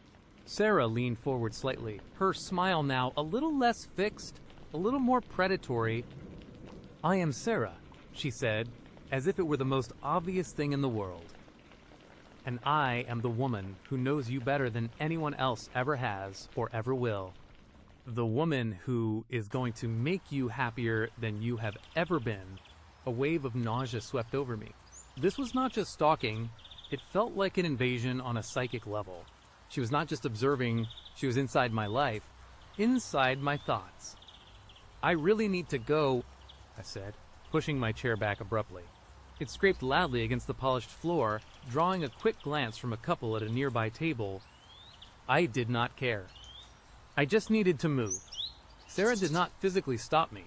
She just watched, her eyes following my every move. "Leaving so soon, my love. We have not even had dessert." I was thinking the tiramisu. You always loved tiramisu. I ignored her, fumbling for my wallet. "Just put it on my card. I will pay for both." I tossed my credit card onto the table, not even waiting for the waiter. I just wanted to escape. As I stood up, Sarah's hand shot out, not touching me, but hovering inches from my arm. Her fingers were long, slender, almost delicate. "Do not worry about the bill, darling," she purred. her voice dropping to a near whisper. "It is already taken care of. Consider it a down payment on our future." My stomach dropped. Down payment on our future? My blood ran cold, again. I did not look back. I practically ran through the crowded restaurant, past the smiling hostess, out into the cool night air. I walked fast, almost running, not even bothering to look for a taxi. My own car was parked a few blocks away, and I knew I needed to get to it, to lock myself inside, to put distance between me and Sarah. The night felt different now. Every shadow seemed deeper. Every rustle of leaves in the trees sounded like footsteps behind me.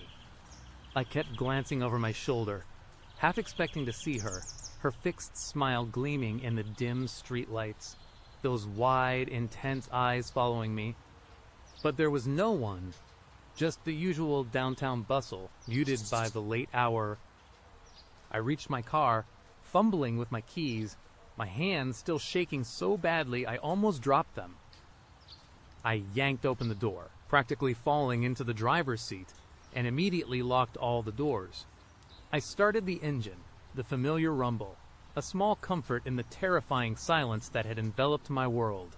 As I pulled away from the curb, I glanced in my rearview mirror one last time, and that is when I saw her, standing perfectly still on the sidewalk, right where I had left her, bathed in the orange glow of a street lamp. She was not waving, was not moving. She was just watching, and even from that distance, even through the distorting glass, I could feel her eyes on me, penetrating, knowing. My foot pressed harder on the accelerator. The drive home was a blur of paranoid glances and racing thoughts. I kept checking my mirrors, convinced I would see her car, or even her, somehow, impossibly, just there. But the roads were clear. When I finally pulled into my driveway, my hands were slick with sweat. I killed the engine and sat there for a moment, gripping the steering wheel, trying to calm my ragged breathing. My apartment felt like a sanctuary, a safe haven. I practically sprinted from my car to my front door, fumbling with the keys again. Once inside, I slammed the door shut and immediately locked the deadbolt, then the chain lock. I leaned against it, gasping for breath, my chest heaving. The silence of my apartment was usually comforting, but now it felt ominous, heavy, pregnant with unspoken threats.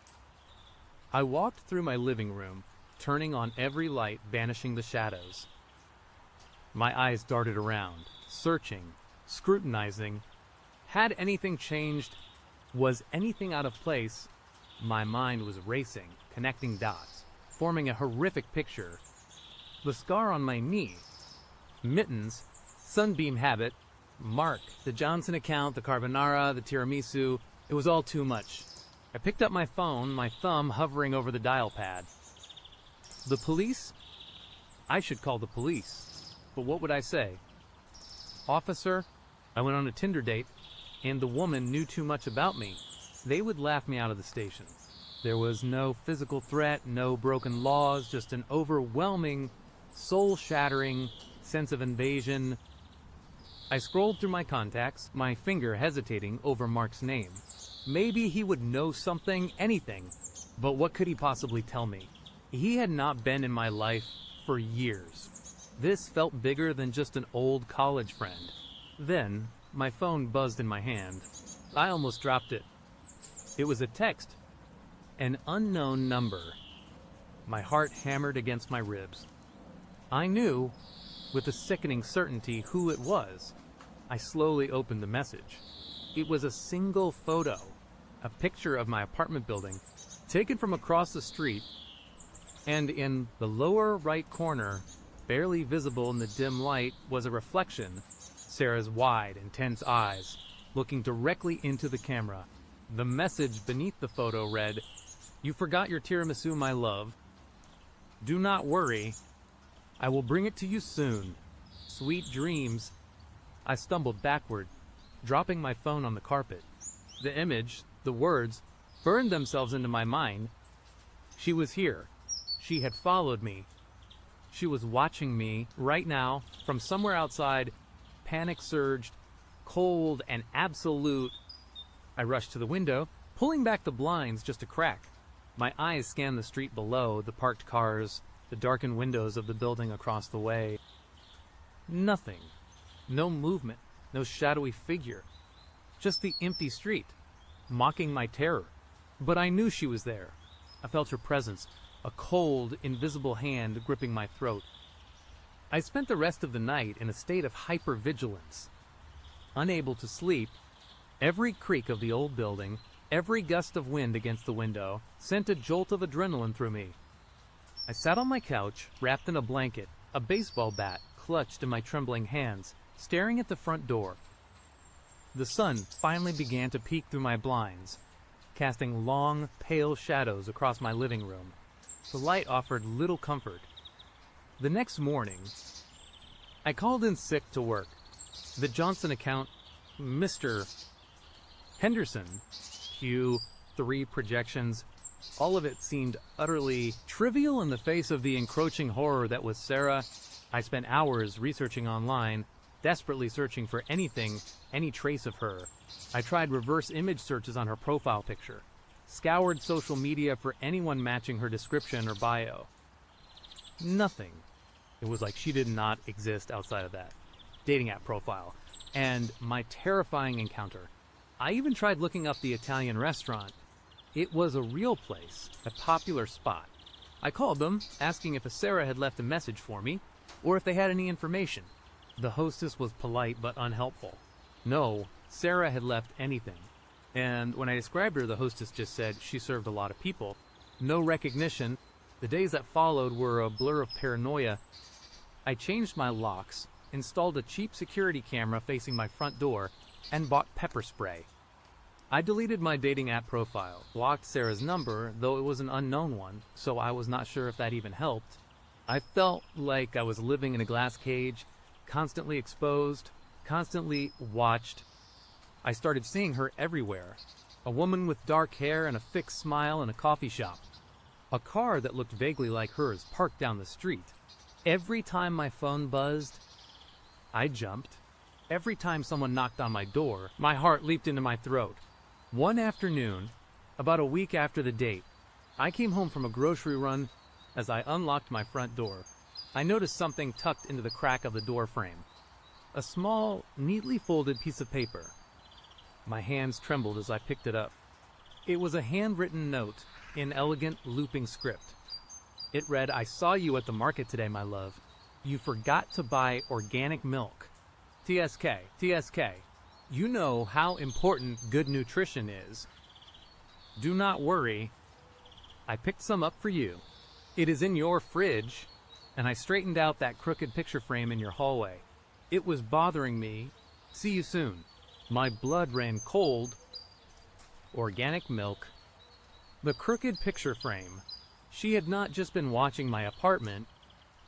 She had been inside, while I was out. I dropped the note and fumbled for my keys, slamming the door open. I burst into my apartment, my eyes darting around wildly. The first thing I saw was the picture frame in the hallway.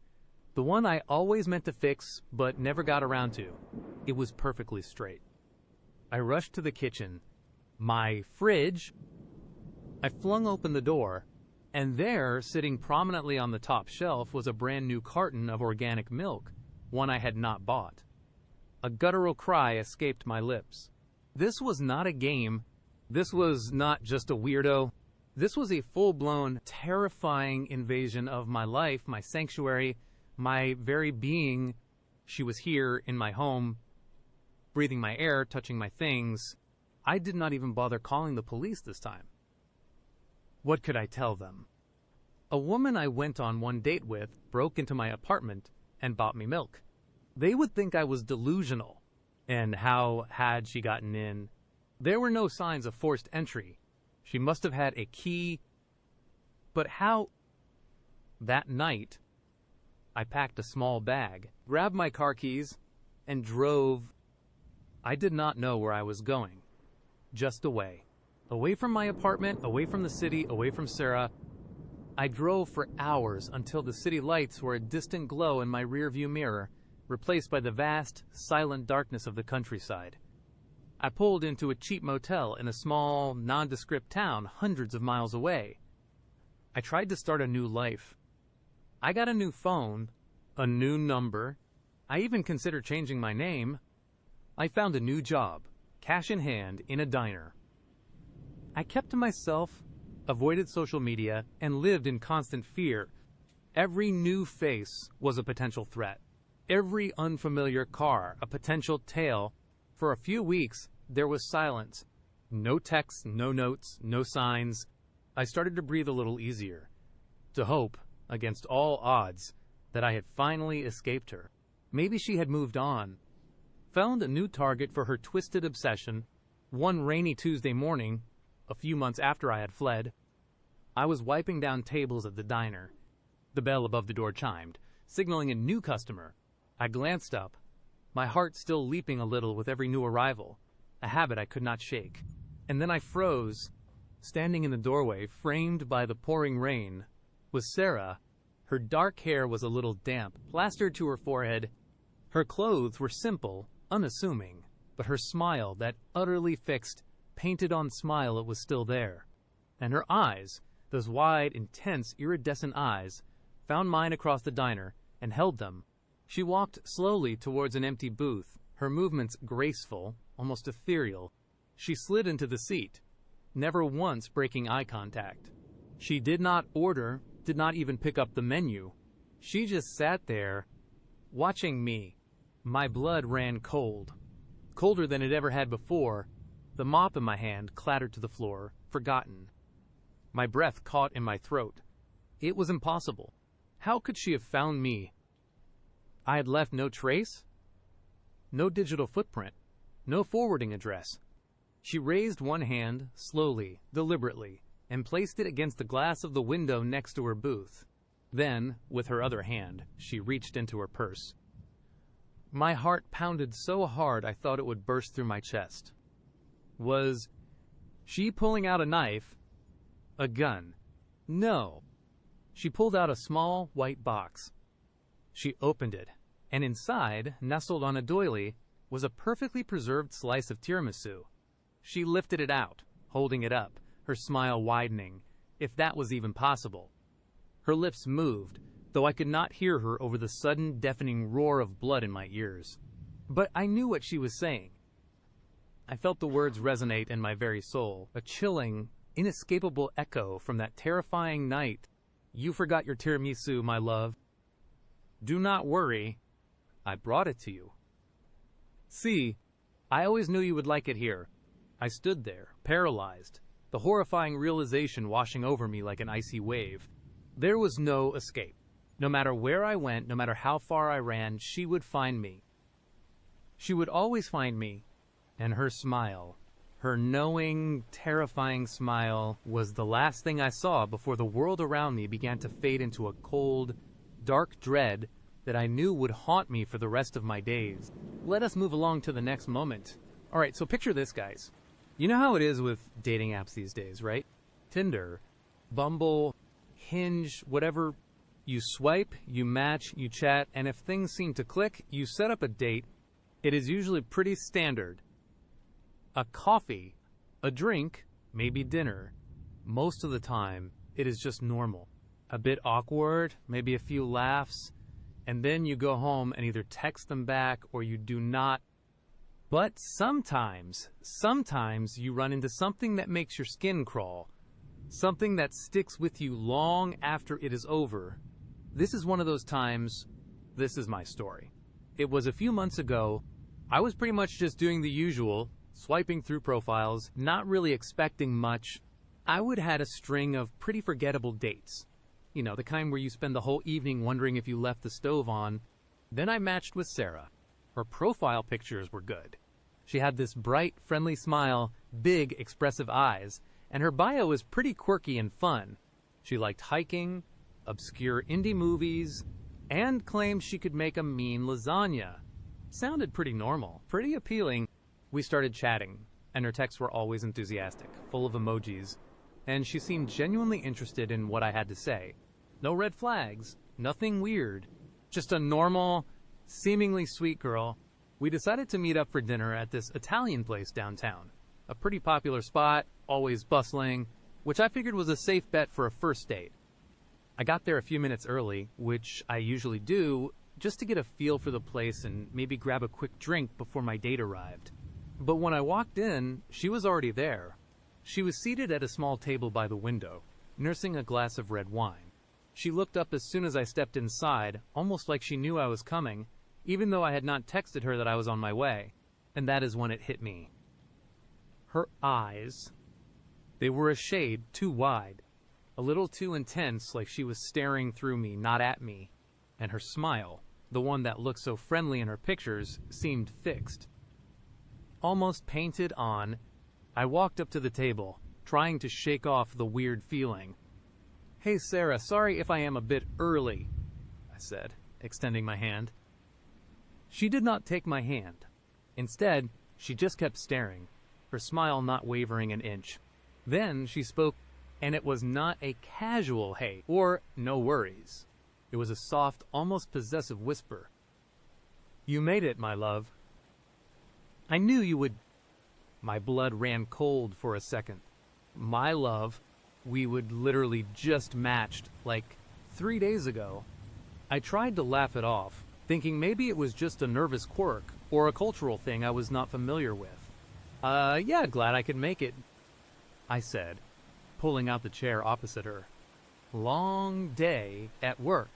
She just kept that same unsettling smile, watching me as I sat down.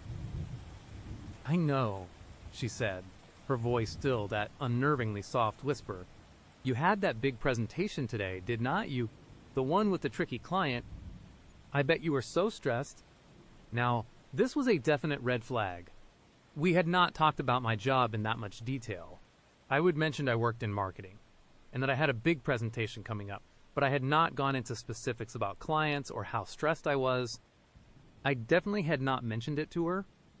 "Oh, yeah, it was a pretty big one," I mumbled, trying to sound casual, but my gut was already tightening. "How did you know about the tricky client?" Her smile widened, just a fraction, and she took a slow sip of her wine, her eyes never leaving mine. "Oh, I just had a feeling," she said, her voice laced with something that was not quite playful, but something far more unsettling. "I tend to just know things about people, especially people I care about." I forced a laugh, trying to lighten the mood. "Well, I guess that is a pretty unique talent." I picked up the menu, hoping to steer the conversation somewhere, anywhere else. "So, this place is great, right? Have you been here before?" She leaned forward slightly, her eyes still locked on mine, making it impossible to focus on the menu. "Many times," she said. "It is a special place. I knew you would like it." My heart started to pound a little harder. I had not chosen the restaurant. She had. She would suggested it, saying it was her favorite, but the way she said, "I knew you would like it," it sounded less like a suggestion and more like a prediction. Like she would already mapped out this entire evening in her head. The waiter came over then, bless his soul, and for a moment the tension broke. We ordered drinks. I ordered a beer. She ordered another glass of red wine. As the waiter walked away, I tried again. "So what have you been up to today?" "Sarah," she shrugged. A small, delicate movement. "Just getting ready for tonight," making sure everything was perfect for our first date. Her gaze was so intense, it felt like a physical weight. "I even picked out this dress just for you. Do you like it?" I glanced at her dress. It was a simple black cocktail dress. Pretty, but nothing out of the ordinary. "Yeah, it is nice," I said, feeling increasingly uncomfortable. "You look great." "Thank you." "My love," she whispered again. That same chilling endearment. "I knew you would say that." The conversation continued like this for what felt like an eternity. Every time I tried to talk about myself, she would finish my sentences or interject with some detail about my life that she should not have known. She knew about my old college roommate, Mark, who I had not spoken to in years. She mentioned my cat, Mittens, who I would only posted a single blurry picture of on Instagram years ago, She even brought up this weird scar I have on my knee from a bike accident when I was a kid. Information that was not on my Tinder profile, was not on my public social media, and definitely was not something I would share with her in our brief texts. I tried to keep my composure, but my mind was racing. How did she know all this? Was she some kind of super stalker? Had she hired a private investigator? Or was this some kind of elaborate prank? But her eyes? The way she looked at me, there was no humor in it. Just a deep, unnerving fixation. At one point, I excused myself to go to the bathroom. I needed a minute to collect my thoughts to figure out what the hell was going on. I splashed some cold water on my face, looking at my reflection in the mirror. My face was pale. My heart was thumping like a drum. This was not just a bad date. This was genuinely unsettling. I pulled out my phone, quickly searching her name, Sarah Miller on GU, YouTube, Instagram. Nothing. I found a few profiles, but none matched her face or any of the details I had. It was like she did not exist outside of Tinder, and this table, when I got back to the table, our food had arrived. She was already digging into her pasta, watching me with that same unnerving smile. "Took you a while," she said, her voice still quiet. "Everything all right, my love." Yeah, just, a long line. I lied, trying to sound normal. I picked at my lasagna, suddenly having lost my appetite. The food looked good, but my stomach was in knots. "You know," she said, leaning forward again, her eyes sparkling in the dim restaurant light. "I have been watching you for a while now. Even before Tinder." My fork clattered against the plate. "What do you mean?" I asked, my voice barely a whisper. "Oh, she said, waving a hand dismissively, as if it were the most obvious thing in the world. Around, at your favorite coffee shop, the one with the terrible jazz music, or when you go for your morning run in the park, you always wear that faded blue hoodie, even when it is warm." My breath hitched in my throat. I did wear a faded blue hoodie for my morning runs. It was an old college hoodie, and I rarely wore it anywhere else. How could she possibly know that the blood drained from my face? This was not a prank. This was not a joke. This was something far, far more sinister. I needed to get out of there. Now. "Sarah," I said, trying to keep my voice steady. "I think there has been a misunderstanding. I need to go." Her smile did not falter, but her eyes narrowed. Just slightly. "Go? But we have only just started our evening, my love. We have so much more to talk about, so much more to do." "No, really? I have an early morning tomorrow, and I am just feeling a bit under the weather," I stammered, already reaching for my wallet. "Let me just pay for my share, and I will get going." She put her hand on my arm, her grip surprisingly strong, her fingers cold. "Do not be silly," she purred. "I will pay. It is our first date, and, besides, you are not going anywhere just yet." Her voice had taken on a new tone, a low, dangerous growl beneath the whisper. My heart was hammering against my ribs. I looked around the bustling restaurant, desperate for an escape. But everyone else was just laughing, eating, oblivious to the terrifying drama unfolding at our table. I pulled my arm away, standing up abruptly. "Look, Sarah, I am serious. I am leaving." Her smile finally dropped, replaced by a dark, intense frown. Her eyes, those wide, unnerving eyes, now held a cold, predatory gleam. "You can't leave, my love. Not yet. We have a future together. I have planned it all out." I did not wait for another word. I practically ran out of the restaurant, not even bothering to look back. I could feel her eyes on my back, burning into me. I heard her chair scrape against the floor, a sound that sent a jolt of pure terror through me. I just kept moving, pushing through the crowds on the sidewalk, my mind screaming, "Run! Just run!"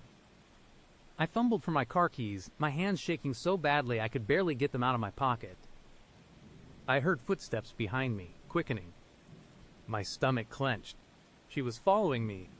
I broke into a sprint, weaving through pedestrians, not caring if I bumped into anyone.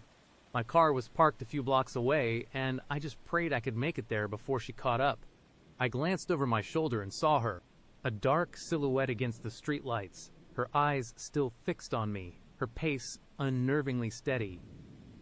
She was not running, but she was moving with a terrifying purpose.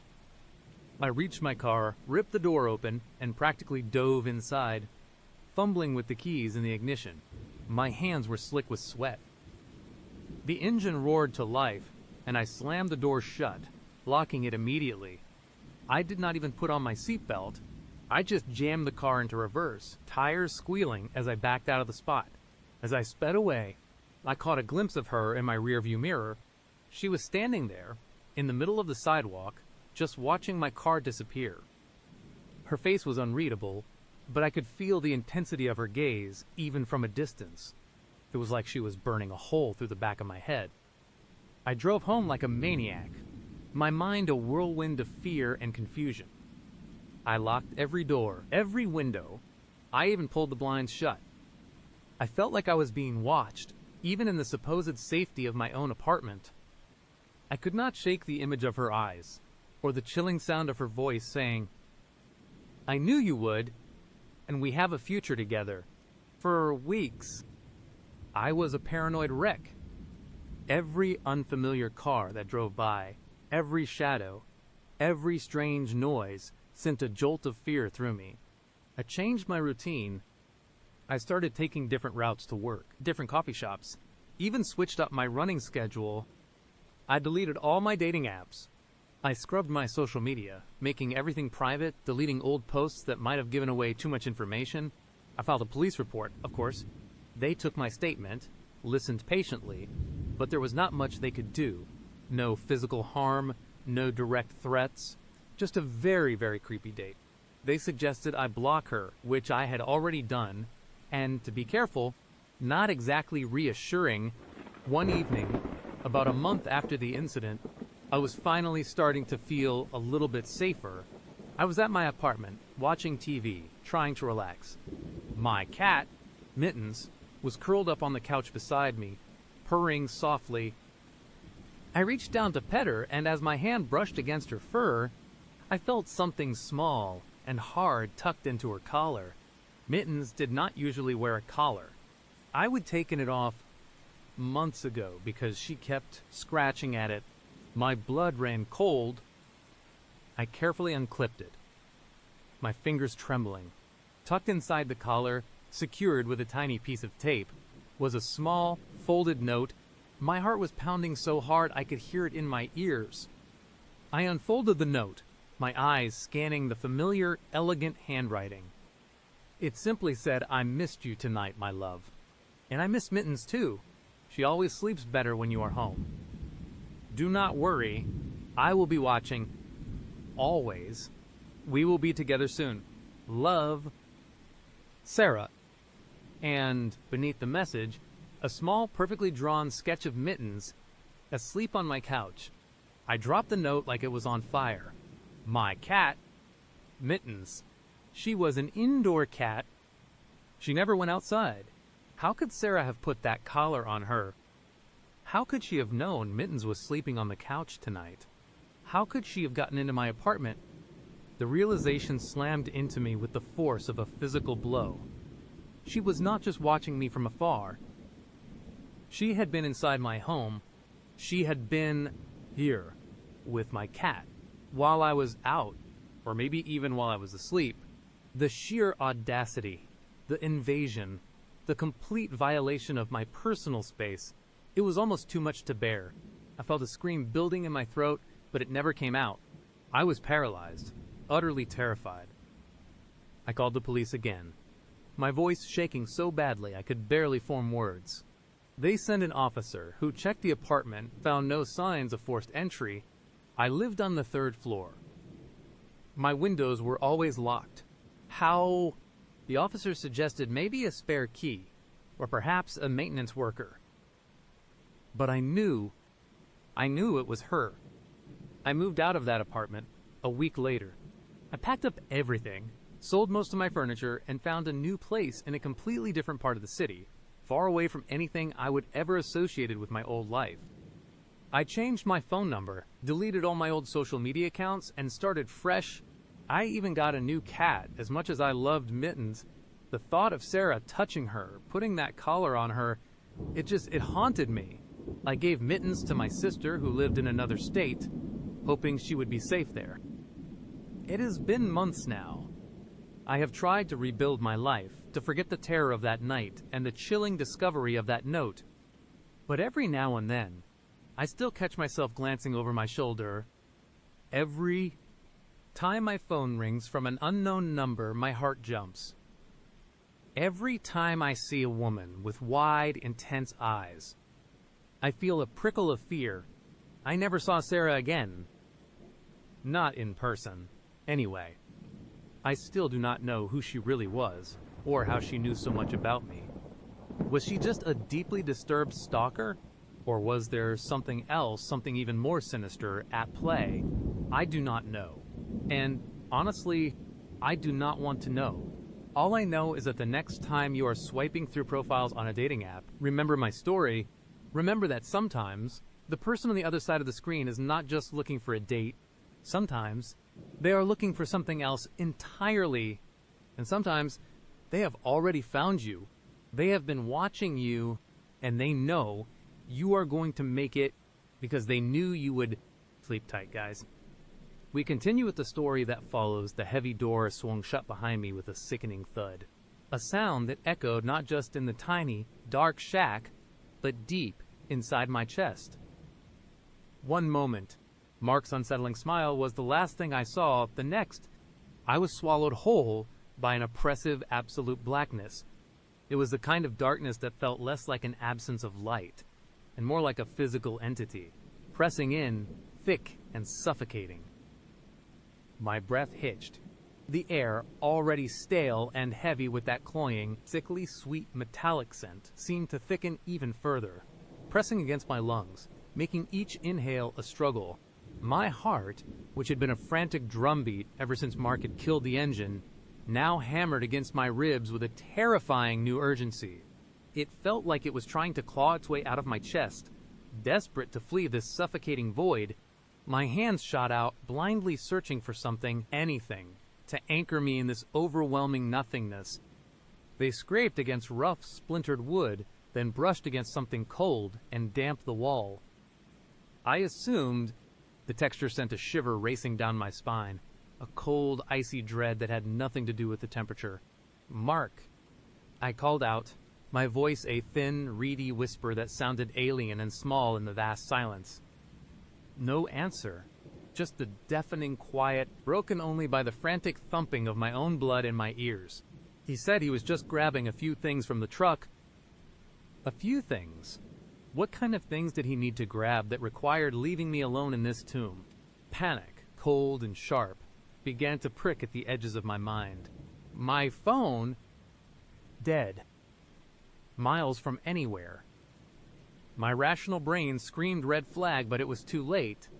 I was here, trapped. I squeezed my eyes shut, as if that could somehow conjure light, then snapped them open again, seeing nothing but the same impenetrable black. This was not rustic charm. It was a trap. I knew it the moment I saw the derelict shack, its roof sagging, windows boarded, chimney choked with dead vines. No welcoming glow, just decay. My bag. Where was my bag? Mark had dropped it somewhere when he left. I fumbled around, my hands sweeping across the floor, desperate for the familiar feel of the canvas strap. My fingers brushed against something, then grasped it. The weight was a small comfort, a connection to the outside world, to my life before this nightmare. Oh. Sarah. I prayed you remembered. The words echoed in my head, a desperate plea from earlier, when a vague sense of unease had prompted me to ask my friend Sarah to slip something specific into my bag. I sank to my knees, holding the bag tight, my knuckles white. My fingers dove inside, blindly searching. A hairbrush, my wallet, a half-eaten granola bar useless. My hand brushed against something small, metallic, and hard. My breath hitched again. Could it be? I pulled it out. It was a small, cheap keychain flashlight, barely bigger than my thumb. Sarah. A gasp of relief escaped my lips, a fragile bubble of hope in the suffocating darkness. I clicked the tiny button. A weak, yellow beam pierced the gloom, a pathetic halo that barely pushed back the shadows. But it was light. It was not much, but it was enough to see the immediate horrors around me. The shack was even worse than I would imagined. The walls were rough, unpainted planks, scarred with what looked like old water damage and darker, more disturbing stains. The air was thick, with dust motes dancing in the weak beam, and that cloying, sickly sweet smell was now overwhelming, a stench that made my stomach churn. The cot was just as I remembered it, a rusty metal frame with a thin, stained mattress, covered in a grimy, threadbare blanket. It looked like something out of a horror movie, not a place anyone would willingly sleep. Next to it, the rickety table, its surface caked with grime. I shone the light on it, my heart pounding. There, amidst the dust, were faint, dried rings like someone had left wet cups. And then I saw it, small and unsettling.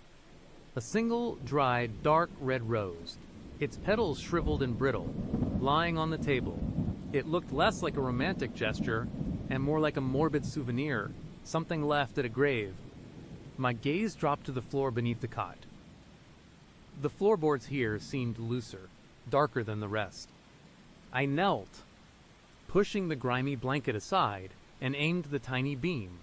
The wood was warped, almost rotten in places. And then I saw it. A faint, dark stain, the color of rust, seeped into the wood. It was old, dried, but unmistakable. And the smell, it was strongest here, a metallic tang that made my throat burn. It was not just old, it was wrong. My mind reeled. This was not just a derelict shack. It was a place where something terrible had happened, or was meant to happen. My breath hitched again, a desperate gasp for clean air that was not there. I suddenly felt a profound, chilling certainty. I was not the first person to be brought here, and Mark was not just some weird date. He was a monster. A sudden creak from outside, followed by the crunch of footsteps on dry leaves, sent a jolt of pure terror through me. He was coming back. My hand tightened around the tiny flashlight, my only source of light, my only connection to a semblance of sanity. I flicked it off, plunging myself back into the suffocating darkness, hoping he would not notice I had found it. My heart hammered, a frantic, deafening rhythm against the overwhelming quiet. I pressed myself against the wall, trying to become one with the shadows, praying that somehow I could disappear. The heavy door creaked open again, a sliver of faint, bruised twilight slicing into the black. Mark stepped inside, and this time, he was not smiling. The easy charm was gone, replaced by something cold and unsettling in his eyes. He carried a large, old-fashioned lantern, its glass dusty, casting long, dancing shadows that made the shack seem even more menacing. In his other hand, he held a canvas duffel bag, large and heavy, slung over his shoulder. He did not speak immediately. He just stood there, the lantern held aloft, its dim light revealing the full horror of the shack. The stains on the walls, the grime on the cot, the unsettling rose on the table. It all looked infinitely worse under his light, and then his gaze fell on me, huddled against the wall, trying to make myself invisible. A slow, chilling smile spread across his face, a smile that did not reach his eyes. His eyes were cold, predatory, devoid of any warmth. "Everything all right?" he asked, his voice still too loud, but now lacking any pretense of friendliness. It was a taunt. He knew I was not all right. He knew I was terrified. I could not speak. My throat was dry, constricted with fear. I just stared at him, my breath catching in my chest. He chuckled, a low, guttural sound that sent shivers down my spine. "I told you it was rustic," he said, taking a step further inside.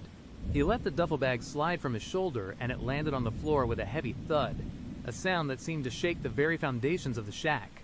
The contents within shifted, making a dull, clinking noise that filled me with dread. He set the lantern down on the rickety table, next to the dried rose. Its light illuminated his face, revealing the sharp angles, the disturbing intensity in his eyes.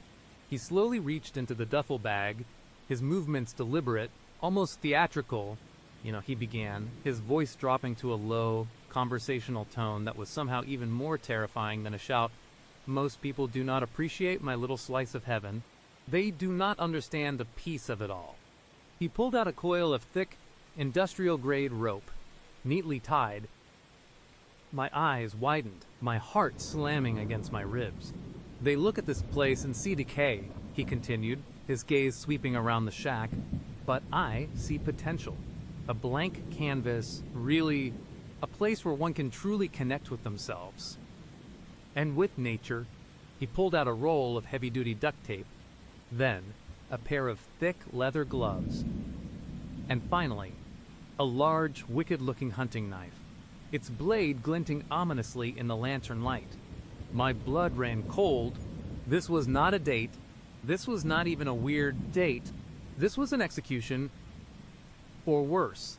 My mind screamed, "Run," but my body was frozen, rooted to the spot by sheer, unadulterated terror. "You are probably wondering why I brought you here," he said, his smile widening, revealing teeth that seemed a little too sharp. "It is simple, really. You were perfect. The right combination of adventurous and naive, far enough from home but not too far, and that little bit of unease in your profile, that hint of a wild side you were trying to repress, irresistible." He took a step towards me, the knife held casually in his hand. "I have been looking for someone like you for a while. Someone who can truly appreciate the art of it all." He gestured vaguely around the shack. The silence, the isolation, it really helps one focus, to shed all the distractions of the modern world. My mouth felt like sandpaper. I finally managed to croak out, "What are you talking about?" He chuckled, a dry, humorless sound. "Oh, you will see. Soon enough. I just need to make sure you are comfortable, and that you do not try to run away. That would just spoil the experience for both of us." He took another step, the knife blade catching the light, sending a chilling reflection across the dusty floor. My mind raced. Sarah. The prayer. The flashlight was useless now, but what else had I asked her to put in there? Something small. Something that could help. I needed to buy time. Mark. I said, trying to keep my voice steady, though it trembled uncontrollably. "Please, let us just talk. What do you want?" "Money. My car. You can have it all. Just let me go." He tilted his head, a look of mock disappointment on his face. "Money. My dear, you wound me. This is not about money. This is about collection. About legacy. About making a mark, if you will." He smirked at his own morbid joke. "And as for letting you go, well, that is simply not an option. You are part of the collection now." He lunged, not directly at me, but towards my bag, which was still clutched in my hand. I reacted on instinct, pulling it away, scrambling backward. He was surprisingly fast. He grabbed my wrist, his grip like steel, and twisted. The bag flew from my hand, landing with a soft thud near the cot. My arm screamed in protest. "Naughty, naughty," he chastised, his voice suddenly cold and hard. "We do not want to make this difficult, do we? It is much more enjoyable when you cooperate." He yanked me forward, closer to him, the smell of him earthy, metallic, and something else, something fetid assaulting my senses. I knew then that there was no reasoning with him, no pleading that would work. This was not a man. It was a predator. My only chance was to fight, to claw, to bite my way out of this nightmare. My eyes darted to my bag, then to the knife in his hand. If I could just get to the bag with a surge of adrenaline. I kicked out, aiming for his shin. It was not a powerful kick, but it caught him off guard. He grunted, loosening his grip for a split second. It was all I needed. I twisted my arm free, ignoring the searing pain, and scrambled towards my bag. He recovered quickly, lunging after me. "You little bitch!" he snarled, his mask of calm finally cracking. The charm was completely gone now, replaced by pure, unadulterated rage. He tackled me from behind, sending us both sprawling to the dusty floor. The impact knocked the wind out of me, and my head hit the rough floorboards with a sickening thud. Stars exploded behind my eyes, and for a moment, everything went black. He was on top of me, his heavy weight pinning me down, his hand clamped over my mouth, stifling my scream. The other hand reached for the knife, which had clattered to the floor during the fall. My vision was blurry, but I could see his face, contorted with fury, inches from mine. His eyes burned with a terrifying intensity. I thrashed, kicking and struggling, but he was too strong. His hand pressed harder against my mouth, suffocating me. I could feel the rough wood of the floorboards against my back, the dust filling my nostrils. This was it. This was how it ended. But then, my hand, still flailing blindly, brushed against something small, hard, and familiar. My bag. It had landed right next to me. A desperate surge of hope, fueled by pure terror, coursed through me. "Sarah, please, please." My fingers scrabbled inside, ignoring the pain in my wrist, ignoring Mark's weight, ignoring the knife he was now reaching for. My fingers closed around a small, cylindrical object. It was not the flashlight. It was heavier, colder. I pulled it out, my eyes still struggling to focus. It was a small canister, about the size of a lipstick, with a button on top. Pepper spray. Sarah. Oh, thank God. Sarah remembered. With a strength born of pure desperation, I twisted my body, bringing my arm up, aiming the canister directly at Mark's face. He was still reaching for the knife, his eyes fixed on it, not on me. I pressed the button. A fine, acrid mist erupted from the canister, hitting him squarely in the eyes and nose. He let out a strangled roar, a sound of pure agony and shock. His grip on me faltered, his hands flying to his face. My eyes. "You bitch!" he screamed, his voice raw with pain. He rolled off me, thrashing blindly, clawing at his face. This was my chance. I scrambled to my feet, gasping for air, my head throbbing. I did not even look back. I just ran. My eyes, still blurry from the impact, scanned the shack for an exit. The door, it was still ajar from when he would come in. I lunged for it, my hands fumbling with the rough wood. I burst out into the bruised twilight, gulping down the damp, heavy air. The forest was a wall of ancient, gnarled trees, their branches clawing at the bruised sky. Darkness was rapidly descending, painting the clearing in shades of purple and gray. "Get back here." Mark's voice, hoarse and choked with rage and pain, echoed from the shack. I could hear him stumbling around inside, coughing and swearing. He was coming. I ran, blindly, instinctively, deeper into the woods. The ground was uneven, covered in roots and fallen leaves. Twigs snapped under my feet, branches whipped at my face. I could hear Mark's heavy footsteps behind me, closer than I wanted them to be. He was still disoriented, but he was gaining. My lungs burned, my legs ached, but I pushed myself harder. The metallic smell from the shack seemed to follow me, clinging to the air, making me gag. I tripped over a root, falling hard, scraping my knees and hands on the rough earth. I scrambled back up, my heart pounding a frantic rhythm against the overwhelming quiet. As I pushed myself up, my hand landed on something cold and hard, half buried in the leaf litter. I looked down. It was a small, crudely carved wooden bird, its wings broken. And next to it, the ground was disturbed, a patch of freshly turned earth, barely covered by leaves. The metallic smell was intensely strong here, almost overwhelming.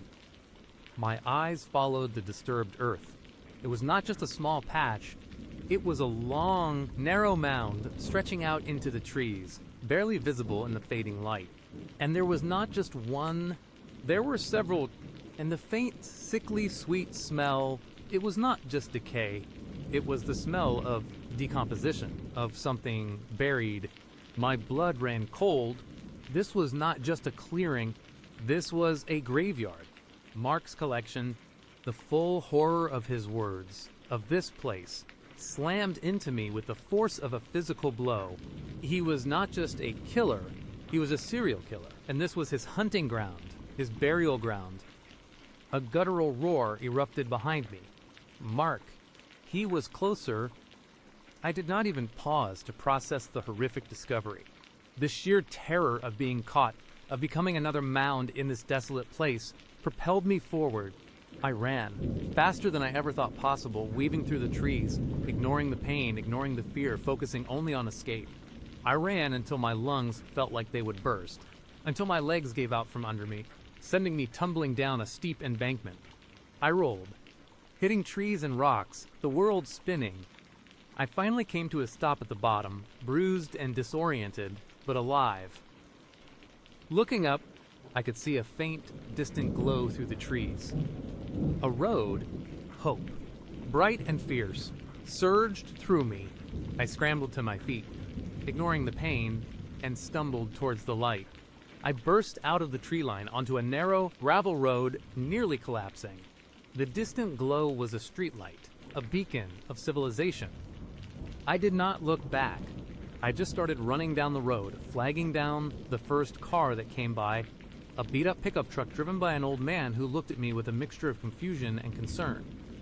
I do not remember much after that. The police, the questions, the paramedics, the hospital, the shock. They found the shack, of course, and they found the mounds. They found more than just the mounds. Mark was apprehended a few miles down the road, still disoriented from the pepper spray, muttering incoherently about his collection and how I had ruined everything. I survived. I escaped, but I never truly left that clearing. The silence, the suffocating darkness, the cloying, sickly sweet metallic smell. It is all etched into my memory, a permanent scar. Every time I see a forest, every time I hear the crunch of leaves underfoot, every time I smell something earthy and metallic, I am back there fighting for my life. And sometimes, late at night, when the silence presses in, I still hear Mark's voice, too loud in the sudden void, declaring, "Welcome to my little slice of heaven." And I know with chilling certainty that for him it truly was. Let us keep going with the next story. I fled, bursting into the cool night air, fumbling for my phone. But before I could call Sarah, a quiet voice spoke from directly behind me. It was not loud, just a calm, almost gentle murmur that sent a shockwave of ice through my entire body. I did not need to turn around to know who it was. The scent of his cologne, that subtle mix of spice and something sharp like metal, was suddenly overpowering in the crisp night air. Leaving so soon. Alex purred, his voice closer than I could have imagined, practically breathing down my neck. My blood ran cold. I had not heard him follow me out. Not a single footstep. It was like he had simply materialized there, a phantom in the night. My fingers, numb with terror, fumbled harder with my phone, dropping it with a clatter onto the grimy sidewalk. The screen cracked, a spider web of irreparable damage spreading across the glass, mirroring the fracturing sanity in my own mind. I spun around, my heart a frantic drum solo against my ribs, ready to scream, to run, to do anything to escape the predatory gleam in his eyes. But he was too fast. Before I could even fully turn, his hand shot out, not grabbing me, but gently, firmly, placing a single finger on my lips. It was a gesture of silencing, of control, and it was utterly terrifying. He whispered, his eyes, those deep, dark pools, locking onto mine with an intensity that felt like a physical weight. No need for theatrics. We are just getting started. My breath hitched. My throat was dry, constricted, and no sound would come out. I was trapped, frozen in place by a fear so profound it paralyzed me. I could feel the heat radiating off his body, the subtle vibration of his voice against my skin, and the sheer power emanating from him. This was not just some creepy guy. This was something else entirely. He slowly lowered his hand, his gaze never leaving mine, a chilling, knowing smile playing on his lips. He began, his voice still low, almost conversational. You are quite predictable. Panicked, distressed, always looking for an exit. It makes you easy to read, easy to find. My mind screamed, easy to find. Had he been following me all along? Was this whole date just a setup? A trap laid with the bait of my own desperate loneliness? The thought made my stomach churn with a sickening mix of dread and self-loathing. I had been so desperate for connection, so blind to the obvious red flags, that I had walked straight into a predator snare. He bent down, retrieving my shattered phone from the ground with a casual grace that made my skin crawl. He held it up, examining the fractured screen. "Such a shame," he murmured, his tone devoid of actual sympathy. "Looks like your lifeline just broke." He then, with a slow, deliberate motion, crushed the phone in his hand. The plastic crunched, the glass shards bit into his palm, but he did not even flinch. He just watched me, his eyes gleaming in the dim light of the street lamp, as the last vestige of my connection to the outside world turned into a mangled mess. Then, he simply dropped the pieces back onto the sidewalk. "Now," he said, straightening up, his voice losing its gentle edge, hardening into something cold and commanding. "We are going for a little drive." I finally found my voice. A raspy whisper. "No, I am not going anywhere with you." He chuckled, a dry, humorless sound. "Oh, but you are. You see, I know things, do not I? Things about Mark, things about the police who could not help you, things about your vulnerability, and I think you will find it is in your best interest to cooperate." He reached into his jacket pocket and pulled out a small, dark object. It glinted under the street lamp, and my blood ran colder still. It was a taser. My eyes widened in horror. This was not a suggestion. This was a threat, plain and simple. "Get in the car," he said, nodding towards a dark sedan parked just a few feet away, practically invisible in the shadows. It was nondescript, generic, exactly the kind of car you would not notice. My mind raced, frantically searching for an escape, a way out, but there was nowhere to run. The street was deserted, the cafe empty save for the flickering lights inside. No one would hear me, no one would see. I was completely alone, at the mercy of this monster. With a heavy heart and trembling legs, I walked towards the car. My entire body felt like lead, each step a monumental effort.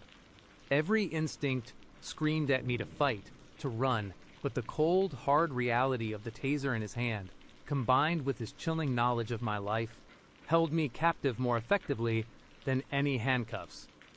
He opened the back door for me, a perverse gesture of chivalry that made me want to vomit. As I slid onto the cold leather seat, I noticed something in the back seat. A thick, dark blanket, and under it, a faint metallic smell. My mind conjured images of rope, duct tape, instruments of torture. My breath caught in my throat. He got into the driver's seat, starting the engine with a low rumble that vibrated through the car. The streetlights outside blurred into streaks as we pulled away from the curb, leaving the cafe, my shattered phone, and any semblance of my normal life behind. The drive was silent, punctuated only by the hum of the engine and the frantic pounding of my heart. I kept my eyes fixed on the passing scenery, desperately trying to memorize landmarks, anything that could help me later. But we were quickly on unfamiliar roads, the city lights fading into the blackness of the countryside. The fear was a living entity inside me, clawing at my throat, squeezing my chest. After what felt like an eternity, we turned off the main road onto a narrow, unpaved track. The car bounced and jolted, kicking up dust in its wake. Trees, dark and menacing, loomed on either side, their branches clawing at the moonless sky.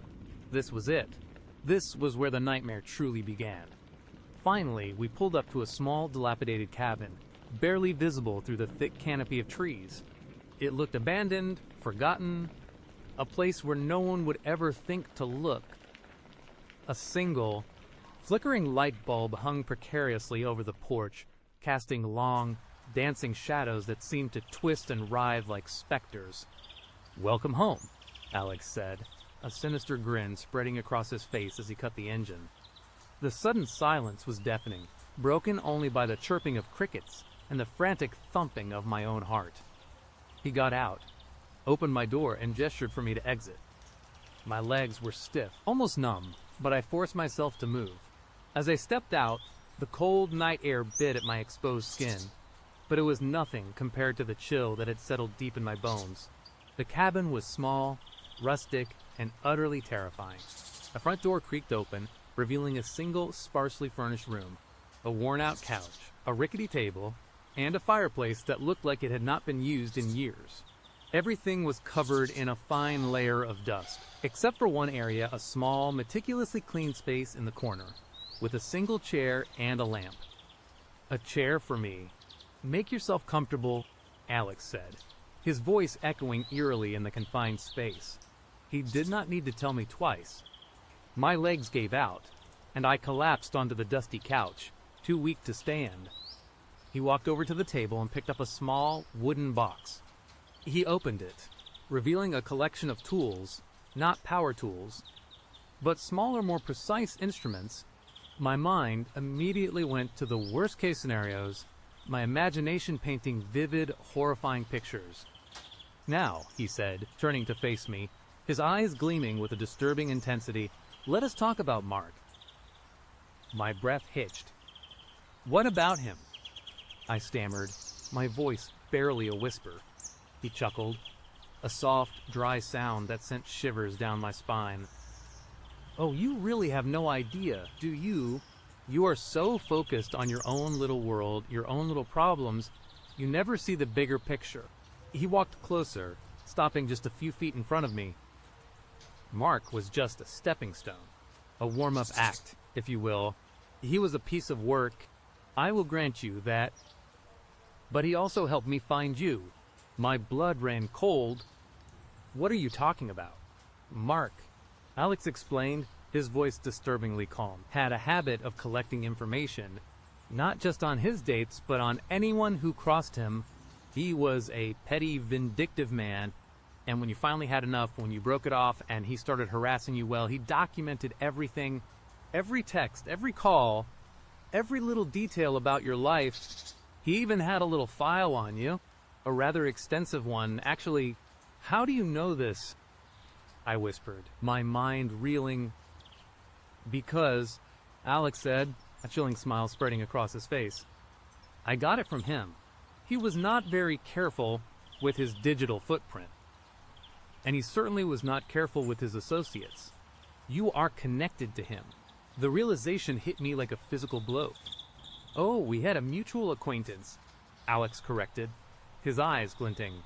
"Someone who knew Mark was a liability. Someone who knew he had information that could be useful. And when Mark suddenly disappeared, well, that information became mine." My stomach churned. Disappeared? What did that mean? Had Alex done something to Mark? The thought was too horrifying to fully grasp. "So you have been watching me," I said, the words tasting like ash in my mouth.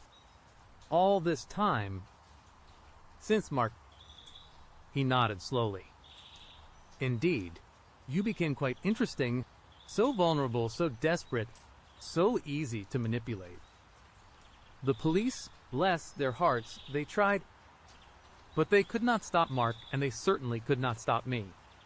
You were just a ripe fruit, waiting to be plucked. The garden gnome..." I choked out, remembering his words from the cafe. "How did you know about the garden gnome?"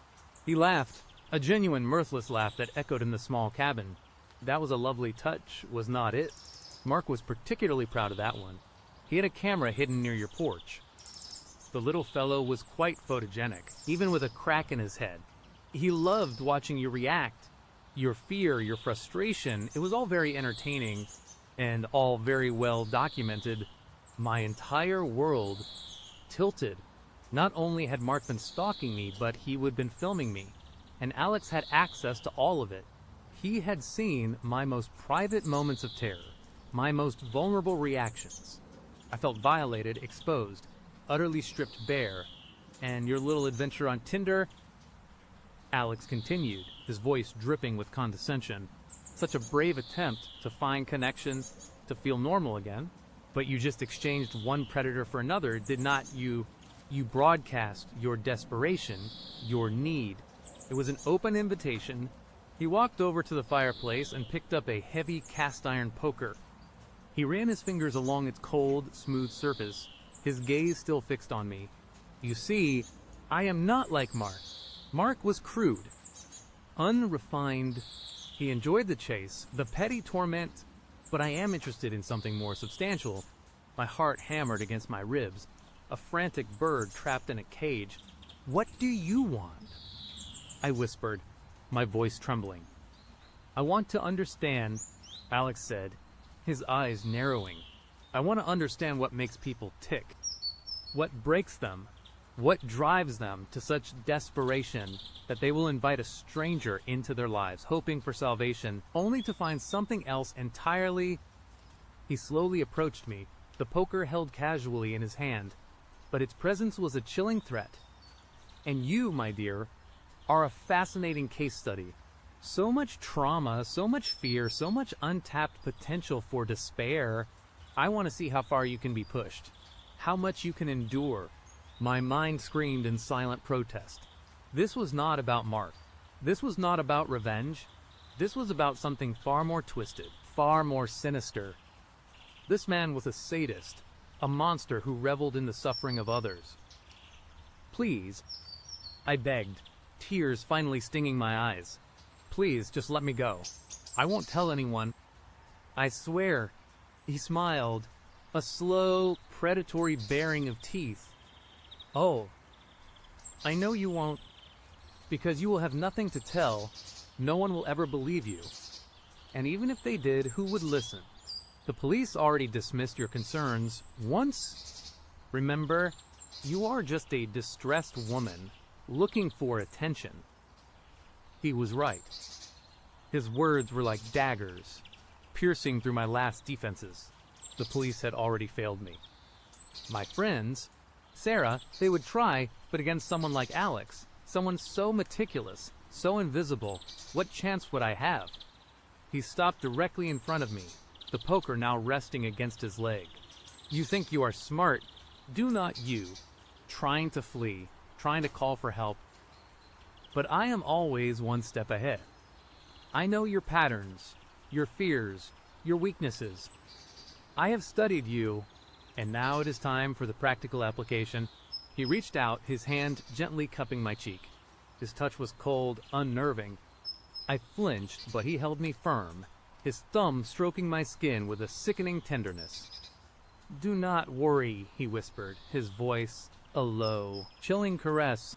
This will be an experience you will never forget. A journey into the depths of your own mind. A true understanding of what it means to be utterly alone, utterly helpless. He removed his hand, and I felt a profound sense of relief, quickly replaced by a fresh wave of terror.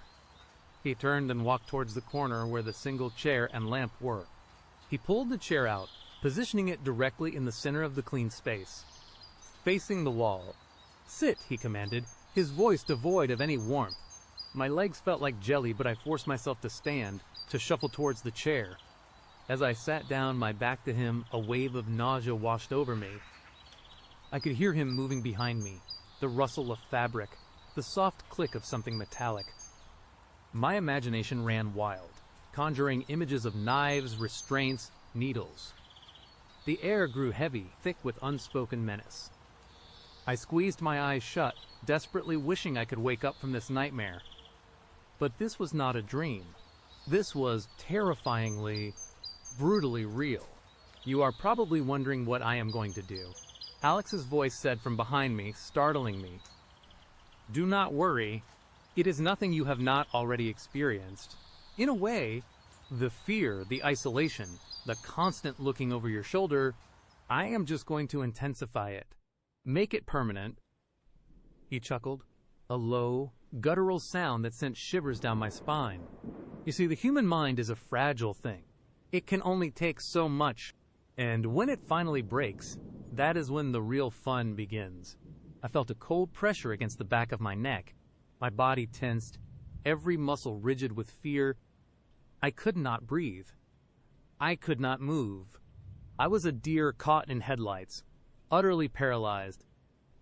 "Let us begin," Alex whispered, his voice right next to my ear, his breath chilling my skin. "Let us see what truly frightens you. Let us see how deep your fear really goes." And that was when the darkness enveloped me.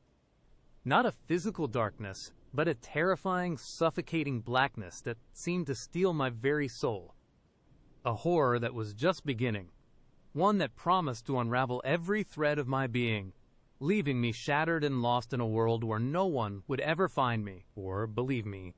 To this day, the metallic taste of fear, the scent of his cologne, and the sound of his chilling whisper haunt my every waking moment. I still see his eyes in every shadow, hear his voice in every rustle of leaves, because Alex never let me go. Not truly. He just changed the cage, and the bars were now inside my own mind. And now we continue with the next story, The Keys. I remembered we're on this small kitchen counter, right by the fruit bowl, my heart a frantic drum against my ribs, slammed against the idea of them. Freedom. Escape. I threw the phone, a glowing rectangle of pure dread, across the living room carpet. It landed with a soft thud, screen up, still mocking me with mittens, impossible, knowing eyes. My legs, heavy with terror, felt like they were moving through thick mud. I stumbled towards the kitchen, my gaze darting into every deepening shadow. My apartment, usually a haven of quiet comfort, had transformed into a labyrinth of fear. Every object seemed to hold a secret, every creak of the floorboards a whisper of her presence. The air was thick, heavy, pressing down on me, stealing the oxygen from my lungs. I could almost taste the metallic tang of fear in my mouth. I reached the counter, my hand shaking so violently I nearly knocked over the fruit bowl. There they were, glinting innocently under the dim light filtering in from the street lamp outside. My fingers closed around the cold metal, the familiar weight, a small comfort in the storm of panic. But as I turned, keys clutched tight, a new wave of dread washed over me. The front door, it was still locked. But it was not just locked. The deadbolt, which I had definitely engaged earlier, was now a solid, unmoving block of steel. And beneath it, etched into the wood itself, was a faint, almost invisible symbol. A spiral. It was the same spiral I would seen in a childhood drawing, one I would long forgotten, a doodle I would made on the back of a grocery list when I was 6. My blood ran cold. How could she know that? How could she do that? The whisper, soft as a lover's sigh, slithered into my mind again. "You always did love a good puzzle, did not you, sweetie?" My breath hitched. I squeezed my eyes shut, trying to block her out, but her voice was inside my head, not external. It was a violation of the most intimate kind. I fumbled with the keys, trying to insert the deadbolt key, but it would not fit. It was as if the lock itself had changed, warped by her will. I tried the doorknob, twisting it with all my might, but it was solid, unyielding. It felt like the door had fused with the frame, becoming one impenetrable barrier. Desperation clawed at my throat. I backed away, my eyes scanning the apartment, the windows. I had to get to the windows. My living room had a large, double-paned window overlooking the street. It was my only other way out. I stumbled towards it, my heart pounding a frantic rhythm against my ribs. As I approached, the streetlights outside flickered, then died, plunging the room into near darkness. Only the faint, malevolent glow of my phone screen, still lying on the carpet, illuminated the space. It pulsed with an eerie rhythmic light, like a beacon of my impending doom. I reached the window, my hands pressing against the cold glass. It felt unnervingly thick, stronger than I remembered. I tried to push it open, but it would not budge. I tried to lift the latch, but it was stuck fast, as if it had been soldered shut. Panic, hot and sharp, flared through me. I hammered on the glass with my fist, once, twice, a pathetic thud against the impenetrable barrier. "Do not bother," her whisper purred, closer now, echoing in the cavern of my own skull. I have made sure you are safe inside. Safe with me. A new image flashed on my phone screen. A photo of me, standing right here, right now, pressing against the window.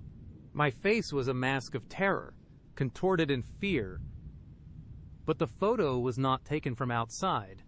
It was taken from inside the apartment, from a corner of the ceiling, looking down. She was here. She was in here with me. My blood ran cold, turning to ice in my veins. I spun around, my eyes wide, darting into every corner, every shadow. The apartment was still dark, but I could feel her presence, a cold, oppressive weight that settled on my shoulders, making my hair stand on end.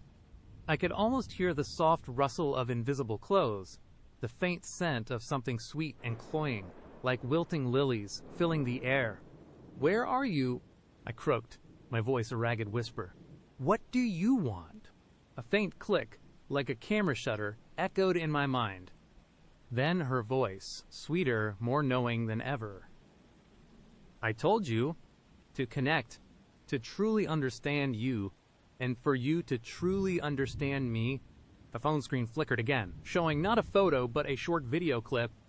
It was me, younger, maybe 10 or 11, sitting alone at my kitchen table, meticulously drawing in a sketchbook. The camera zoomed in on the page, revealing a detailed sketch of a fantastical creature, a winged cat with glowing eyes. It was Mittens, my long-dead cat, but as I would imagined her in my childhood fantasies. A secret, silly dream I would never told anyone. "You always had such a vivid imagination," she cooed. "So much beauty hidden away. It is a shame no one truly appreciated it." Tears pricked at my eyes, not just from fear, but from the profound violation. This was not just stalking. It was an invasion of my very soul, a defilement of my most cherished, private memories. She was not just observing, she was experiencing them, twisting them, making them her own. The air grew colder, a bone-chilling cold that seeped into my skin, right into my bones. My teeth began to chatter uncontrollably. I could see my breath in the dim light. This was not just a psychological trick. The temperature in my apartment was actually dropping. The fridge had died, the AC was off, but it felt like the middle of winter. Then, a new sound. A faint scratching. It came from the walls. Not just one wall, but all of them. A soft, rhythmic scritch. Like 1,000 tiny claws dragging across plaster. It started slow, then grew faster, louder, until it was an unbearable cacophony, echoing in the confined space. It sounded like something was trying to get out of the walls, or something was trying to get in. I pressed my hands over my ears, squeezing my eyes shut, trying to block out the horrifying noise, but it was no use. It was inside my head, amplified, relentless. I stumbled backward, tripping over something unseen, and fell hard onto the floor. The impact jarred my teeth, but the pain was a distant thing compared to the terror that consumed me. My eyes snapped open, and that is when I saw it, or felt it, a faint, glowing outline on the floor, directly in front of me. It was a silhouette, a human shape, barely visible in the darkness, pulsing with the same faint, malevolent light as my phone. It was her, or at least her presence. "Do not be afraid," she whispered, her voice now seeming to emanate from the very air around the glowing outline. "I am just getting comfortable." The scratching in the walls intensified, becoming a frantic scramble like trapped animals trying to claw their way free. Then a new sound joined the chorus, a low, guttural growl, deep and chilling, reverberating from somewhere within the walls themselves. It was not human. It was not animal. It was something else entirely. I scrambled backward on my hands and knees, desperate to get away from the glowing silhouette, from the horrifying sounds. My back hit the sofa with a jolt. I tried to push myself up, to run, but my muscles felt like lead. A new text message appeared on my phone screen, which was still lying face up on the carpet, pulsing with its unholy light. It was from my own number again. Remember that night, after the cafe incident? The text read, You thought you were safe. You thought you had escaped, but I was always with you. Watching, waiting. I even helped you find that apartment. Such a cozy little cage, would not you say?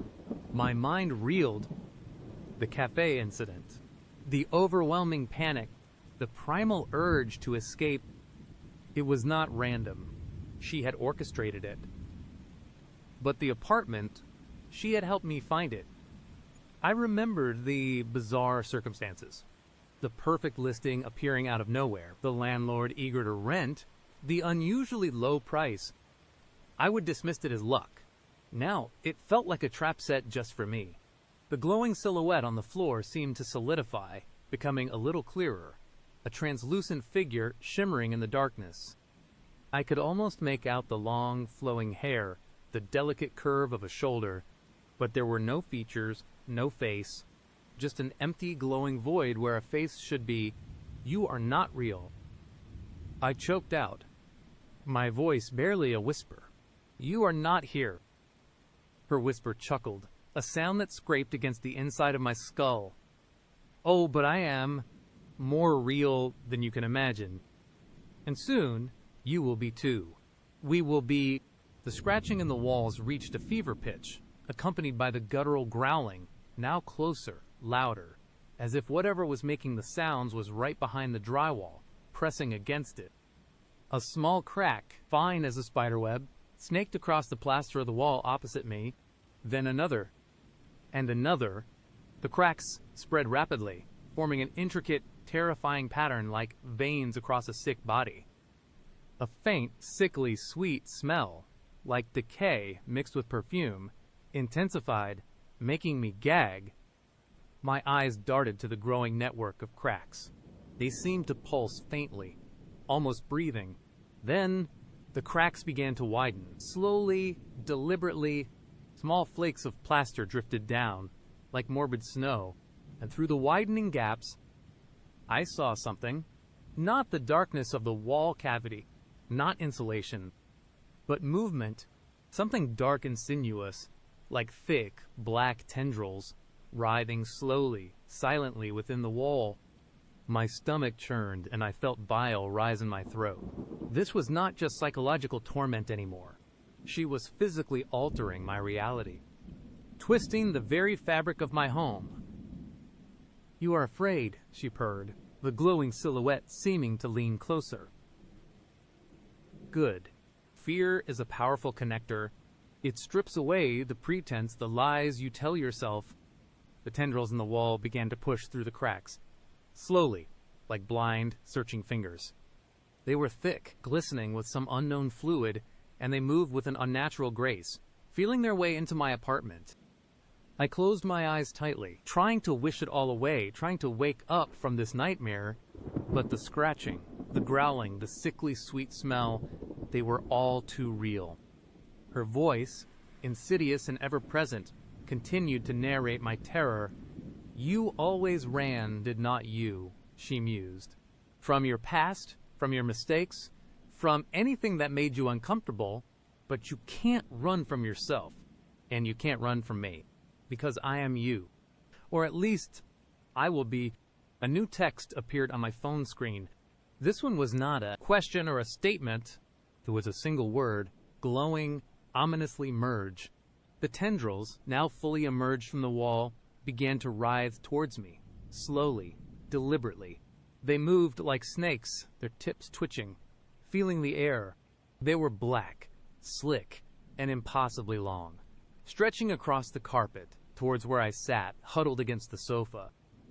The glowing silhouette of her presence seemed to intensify, becoming brighter, more defined. I could almost see the faint outline of her head tilting, as if observing her handiwork. You see, she whispered, her voice resonating with a chilling sense of triumph. I have always been drawn to you. Your memories, your experiences, your very essence, it is so vibrant, so full of life. And now, it is mine. The tendrils reached the sofa, some of them slithering over the armrest, others beginning to snake their way across the floor directly towards my feet. I could feel a cold, clammy sensation radiating from them, even before they touched me. My mind, stretched to its breaking point, screamed. I tried to scream out loud, but no sound came, only a dry, rasping gasp. My throat felt constricted, as if a cold hand was squeezing it shut. The phone screen flickered one last time, displaying a final image. It was a picture of my face, taken from a slightly upward angle. My eyes were wide with terror, my mouth open in a silent scream. But what made my blood run truly cold was the faint, translucent reflection in my pupils. It was not my apartment. It was a blurry, distorted image of a face, eyes wide, mouth stretched into a grotesque, triumphant smile. It was her face, looking out from my eyes. The tendrils brushed against my ankles, cold and strangely resilient. A sudden, sharp pain lanced through me as one of them, impossibly, pierced my skin. It was not a deep wound, but it felt like 1,000 tiny needles, injecting pure ice into my veins. And as the cold spread, so did her voice, no longer a whisper in my mind, but a resonant echo in my very being, merging with my thoughts, becoming indistinguishable from my own internal monologue. Such sweet memories, she purred, her voice now seeming to come from my own mouth, even though I had not moved my lips. And now, they are ours. All of them. The apartment, once my sanctuary, was now her lair, her cocoon. The shadows were not just hiding places for her gaze, they were extensions of her will. My home was unraveled, and so was I. The cold tendrils continued to spread, intertwining with my limbs, wrapping around me, drawing me into a horrifying embrace. My vision began to blur, the edges of the room darkening. The last thing I saw was the faint, glowing silhouette, now standing directly over me, its empty face seeming to gaze down with an unholy satisfaction. And then, the darkness swallowed me whole, along with every single one of my sweet, stolen memories. The next chapter begins here. The headlights cut through the inky blackness, finally illuminating what could only be described as a nightmare made real. It was not just old, it was ancient, rotting. A crooked porch sagged precariously, its roof eaten away by time and neglect. Windows, dark and vacant, looked like hollow eyes staring out from a skull. The whole structure was swallowed by towering, skeletal trees that clawed at the moonless sky, casting monstrous shadows that danced with the slightest breeze. This was not just a cabin, it was a tomb. Alex cut the engine, plunging us into an oppressive silence, broken only by the chirping of crickets and the frantic pounding of my own heart. The air itself felt thick, heavy with the smell of damp earth, decay, and something else, something metallic and acrid, clinging to the night. He did not say a word, just turned to me, a slow, chilling smile spreading across his face in the dim light filtering from the dashboard. His dark eyes, devoid of any warmth, seemed to drink in my terror. Every fiber of my being screamed to run, to fight, to disappear, but my body felt like lead, frozen in the cold grip of primal fear. This was it. This was where my life ended. He opened his door, and the single click echoed like a gunshot in the stillness. I flinched, pressing myself against the passenger door, my breath catching in my throat. He walked around to my side, and I squeezed my eyes shut, bracing for a blow, for the taser, for anything. But nothing came. Instead, I felt the door open, a rush of cold night air, and then his hand, firm and unyielding, on my arm. "Out," he murmured, his voice a low rumble that vibrated through me. There was no point in resisting. My legs, still trembling, somehow found the ground. The gravel crunched under my feet, each sound amplified in the dreadful quiet. He did not push or pull, just kept that grip on my arm, guiding me towards the cabin. As we got closer, the details became even more horrifying. The wood was splintered and gray, like sun-bleached bone. A rusted padlock hung uselessly from a broken hasp on the front door, as if whoever lived here had given up on the pretense of security. Or maybe, more terrifyingly, they did not need it. Who would dare approach this place? He did not use the front door. Instead, he led me around the side, past overgrown bushes that scratched at my jeans, to a smaller, heavy-looking door made of what looked like rough-hewn planks. This one had a sturdy bolt, which he slid open with a metallic screech that made me jump.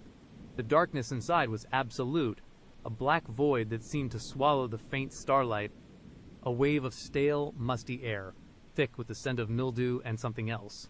Something vaguely sweet and sickly hit me. "After you," Alex said, his voice laced with a cruel politeness. He gave my arm a gentle shove, and I stumbled forward, blindly entering the abyss. The door creaked shut behind me, plunging me into total darkness. My heart hammered against my ribs, a trapped bird desperate to escape. I could hear Alex moving in the dark, fumbling for something. Then, with a soft click, a single bare bulb flickered to life, casting a sickly yellow glow over the small, cramped room. It was a nightmare. The walls were unpainted, rough planks, stained with what looked like water damage and something darker, more ominous. The floor was bare earth, packed hard, but uneven. In the center of the room sat a single rickety wooden chair. To my left, a rusty wood stove, long unused, stood cold and silent. To my right, a small, scarred table held a few unsettling items, a coil of rope, some duct tape, and a roll of industrial-strength plastic sheeting. My stomach lurched. The metallic smell was stronger in here, mixed with a sickly sweetness. It smelled like blood and fear. "Make yourself comfortable," Alex said, his voice echoing slightly in the small space. He gestured to the chair. I stood rooted to the spot, my eyes darting around, searching for an escape, a weapon, anything. There was nothing, just me, Alex, and the tools of his trade. He chuckled, a low, guttural sound that sent shivers down my spine. "Do not be shy. We have a lot to discuss." He walked over to the table, picking up a length of rope, testing its strength with a casual flick of his wrist. He was not threatening me with it yet, but the message was clear. "Why?" I finally managed to croak, my voice hoarse and barely audible. "What do you want?" He turned, his eyes locking onto mine, that chilling smile still playing on his lips. "Oh, I want many things. But right now, I want answers. And you, my dear, are going to provide them." He took a step closer, and I instinctively recoiled. "You see, I know about Mark. I know about the police. And I know about your vulnerabilities." He leaned in, his voice dropping to a whisper. "You thought you could just move on. Did not you. Forget about the mess you made. But some messes need to be cleaned up." My mind raced, trying to piece together what he meant. Mark the police, what mess? The breakup had been bad, sure, but it was not illegal. Or was it? Had Mark done something, and Alex was involved? Or was Alex twisting the narrative entirely? "I do not know what you are talking about." I lied, my voice trembling. Alex laughed, a dry, humorless sound. "Oh, you are a terrible liar. But that is okay. We have plenty of time. This is not a quick fix. This is an intervention." He pulled the rickety chair towards me, then pushed me down onto it with surprising force. My hands flew out to brace myself, but he was already there, tying my wrists to the wooden arms before I could even react. The rope was rough against my skin, digging in as he pulled it tight. Then he moved to my ankles, securing them to the chair legs. I tugged, testing the restraints, but they were expertly done. I was trapped. "Now," he said, stepping back, admiring his handiwork, "let us begin. Tell me about the night Mark disappeared." My blood ran cold. Mark disappeared. I knew he had been unreachable, but I thought he was just ghosting me after our fight. The police, they had not contacted me. Had they, or had Alex intercepted something? "He did not disappear," I gasped, my mind reeling. "We broke up? He just stopped answering my calls." Alex shook his head, a look of mock disappointment on his face. TSK. Still lying. That won't do. You see, Mark did disappear, and the police are looking for him, and they will be looking for you very soon if you do not cooperate. He paused, letting that sink in. Because, you see, the last person to see Mark alive was you. A cold dread spread through me, colder than the cabin air. He was trying to frame me, or was it true? Had something happened that night I did not know about? Our last meeting had been an argument, a shouting match outside his apartment. I would stormed off, furious, and had not heard from him since. I would assumed he was just being a jerk. I did not do anything to him. I cried, tears welling in my eyes. We'd just argued. I left. Alex's expression hardened. He took a step closer, his shadow looming over me. I know you left, but what happened before you left? What did you say? What did you do? Because Mark's apartment was disturbed, and there were signs of a struggle and a significant amount of blood. My breath hitched. Blood. No, that could not be right. I would have known. I would have seen it, or would I? The argument had been heated. We would pushed each other. But blood?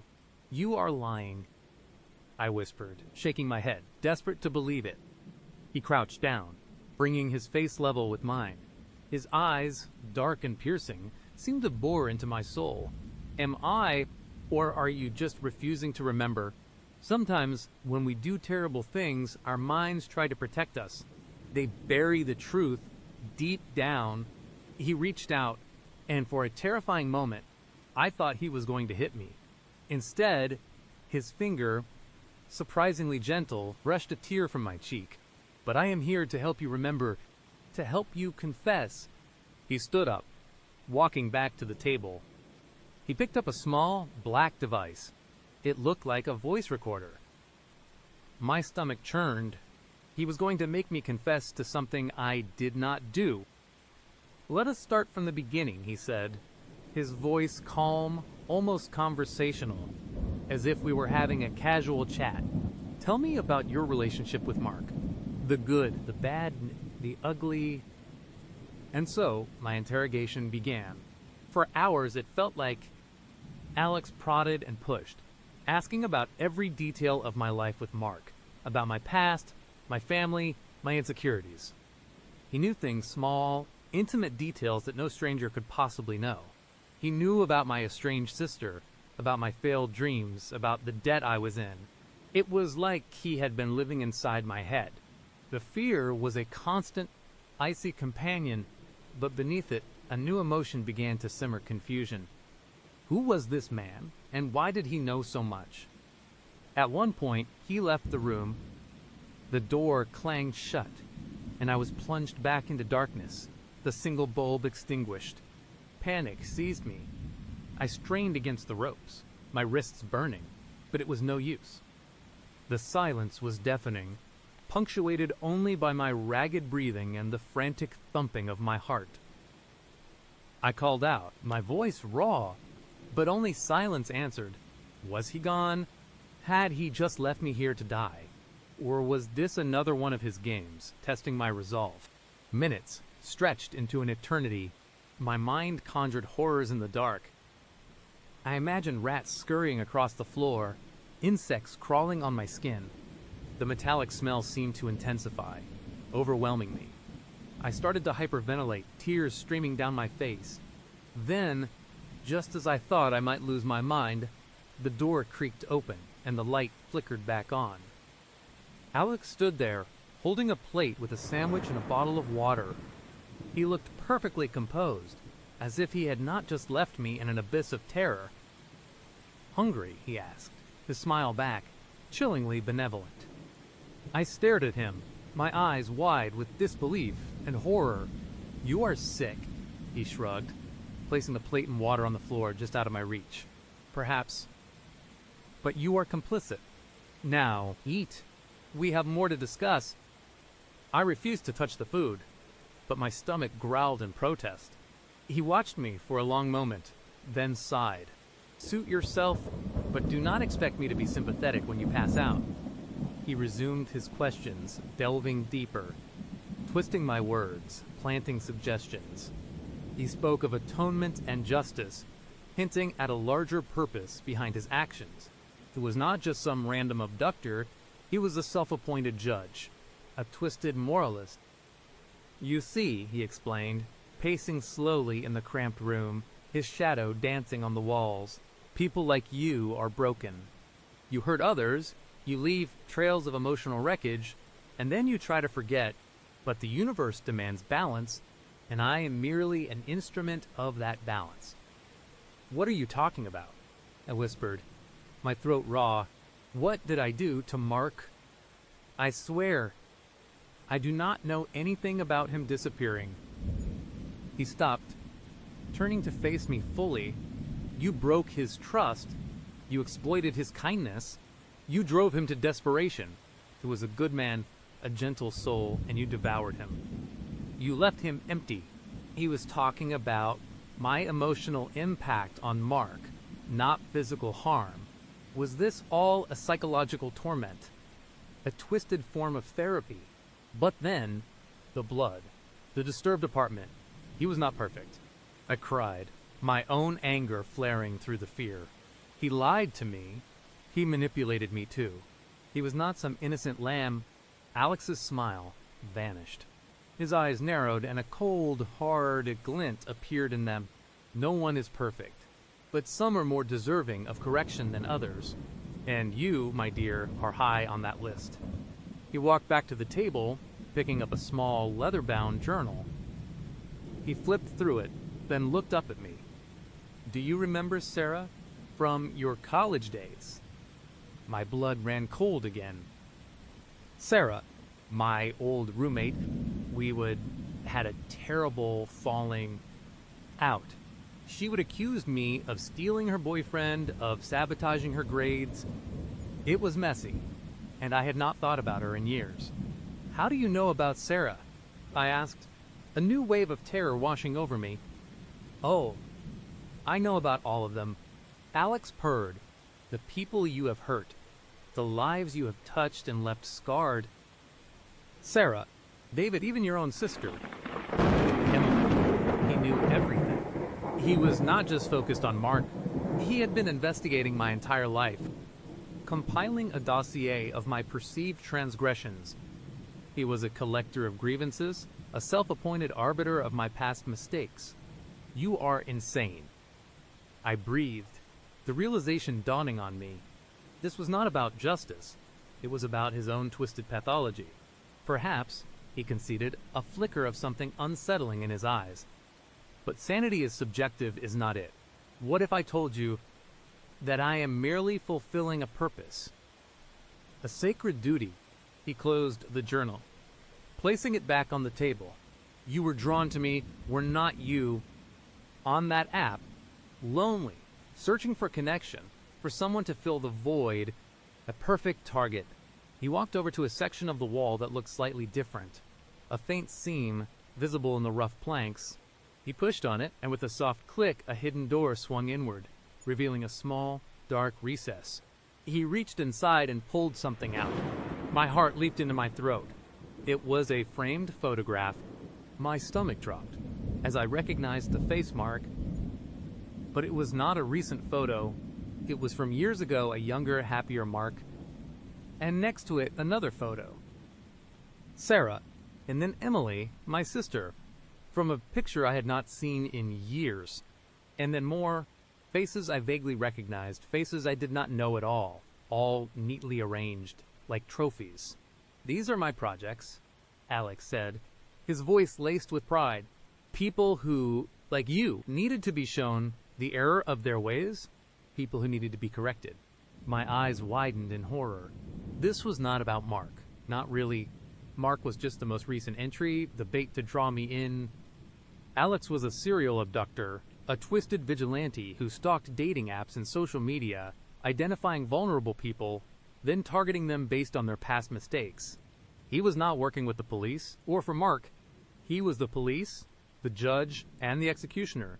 What happens to them? I whispered, my voice barely a thread. Alex smiled, a slow, predatory grin that chilled me to the bone. Oh, some learn their lesson. Some are repurposed. And some are beyond saving. He gestured vaguely around the room. The cabin has many secrets, many stories to tell. The sickly sweet smell suddenly became overpowering. He walked back to the table, picking up the taser. The cruel glint of metal reflected the dim light. Now, I believe we were talking about Mark, and your role in his disappearance. I knew then that I would not be leaving this cabin easily. I would not be one of the repurposed. I was marked for correction, and whatever Alex had planned for me, it was going to be far worse than anything I could have imagined. This was not a confession, this was a prelude. A sudden surge of adrenaline, born of pure terror, coursed through me. I was not gonna sit here and let him do this. My wrists were raw, but I pulled at the ropes again, desperate. The chair creaked ominously. Alex noticed, his eyes, cold and assessing, fixed on me. Struggling won't help. It only makes things messier. He took a step towards me, the taser held loosely in his hand. You are not going to get away with this. I screamed, the sound raw and desperate in the small room. He chuckled, a dark, humorless sound. Oh, but I already have. For years. No one ever looks for the truly lost, do they? The ones who disappear from the edges of society, the ones who were already vulnerable, already broken. He paused, his gaze sweeping over me. Like you. He was right. Who would look for me? My family was distant. My friends were few, and Mark, the only person who might have noticed my absence, was either gone or framed by Alex. I was a loose end, easy to snip, but I was not ready to be snipped. Not yet. As Alex moved closer, his attention momentarily diverted by my defiance, my eyes darted around the room. The wood stove, rusty, heavy, but there was a long metal poker leaning against it, thick with soot and grime. If I could just... My heart pounded. It was a long shot, a desperate gamble. But what choice did I have? Tell me about the blood, then... Alex said, his voice low and menacing, as he raised the taser. Tell me about the struggle. Tell me everything, or this will be far more unpleasant than it needs to be. As he spoke, he took another step, his focus entirely on my face, on my fear. It was my chance. I screamed again, a guttural, primal sound, and bucked forward with all my might, straining against the ropes. The rickety chair groaned, wobbled, and then, with a splintering crack, one of the back legs gave way. I tumbled forward, the chair still attached to me, hitting the packed earth floor with a jarring thud. The impact sent a jolt of pain through me, but it also sent the metal poker skittering across the floor just inches from my outstretched, bound hands. Alex swore, surprised by my sudden move. He had not expected me to break the chair. He lunged forward, dropping the taser in his haste to grab me, to prevent me from reaching the poker. His hands clamped onto my shoulders, trying to pull me upright. But I was faster, fueled by pure, unadulterated terror. With a grunt, I twisted, my bound hands scrabbling for the poker. My fingers closed around the cold, rough metal. It was heavy, unwieldy, but it was something with a desperate cry. I swung the poker, not aiming for anything specific, just trying to create distance, to hit something. The end of the poker connected with Alex's arm with a dull thud. He cried out, a sharp, angry sound, and recoiled, clutching his arm. The taser lay forgotten on the floor, just out of his reach. You little bitch, he snarled, his eyes blazing with a terrifying rage. The mask of calm, twisted benevolence was gone, replaced by raw, unbridled fury. I scrambled backwards, dragging the broken chair behind me, trying to put as much distance as possible between us. My wrists burned, but the ropes were still holding. I could not untie myself. But I had a weapon. He advanced, no longer smiling. This was the true Alex, the predator. He circled me, his injured arm hanging uselessly, but his other hand clenched into a fist. He was bigger, stronger, and I was still tied to a chair. "You think a rusty stick will save you?" he sneered, kicking at the taser, sending it sliding further away. "It will buy me time," I yelled, my voice hoarse. I swung the poker again, clumsily, but enough to keep him at bay for a moment. My eyes darted around the room, searching for another option. The door was still bolted from the outside. He feigned a lunge, and I flinched, swinging wildly. He used the distraction, moving with surprising speed despite his injured arm. He darted past my guard, grabbing the back of the broken chair, yanking it hard. I screamed as I was pulled off balance, crashing back onto the floor. The poker flew from my grasp, clattering against the wall. He was on me in an instant, pressing his knee onto my chest, pinning me down. The air rushed from my lungs. His face, contorted with rage, was inches from mine. His breath, hot and foul, washed over me. "This was your last mistake?" he hissed, his eyes burning with a chilling intensity. He reached for my throat. Panic, cold and absolute, gripped me. This was it. This was truly the end. I thrashed wildly, but he was too strong, too heavy. His fingers closed around my neck, squeezing, cutting off my air. Black spots danced before my eyes. My vision blurred. Then a sudden, jarring sound, not from Alex, but from outside. A distant siren, faint but unmistakable. Alex froze, his grip slackening for a fraction of a second. His head snapped up, listening. The siren grew louder, closer. "No," he whispered, his eyes wide with disbelief, then fury. "How?" The unexpected distraction, the sudden fear in his eyes, gave me a surge of desperate strength. With a guttural cry, I kicked upwards with all my might, my bound feet connecting with his groin. He roared in pain, a sharp, piercing sound, and doubled over, clutching himself. His grip on my throat broke. I gasped, sucking in a ragged breath, choking and coughing. He stumbled back, still hunched over, his face contorted in agony. The siren was much louder now, growing rapidly. It sounded like it was right outside. He looked wildly from me to the door, then to the hidden compartment with the photos. His carefully constructed world was crumbling. He had to choose me or his secrets. He made his choice. With a furious snarl, he turned and bolted for the hidden door, slamming it shut behind him. I heard a faint click, then silence.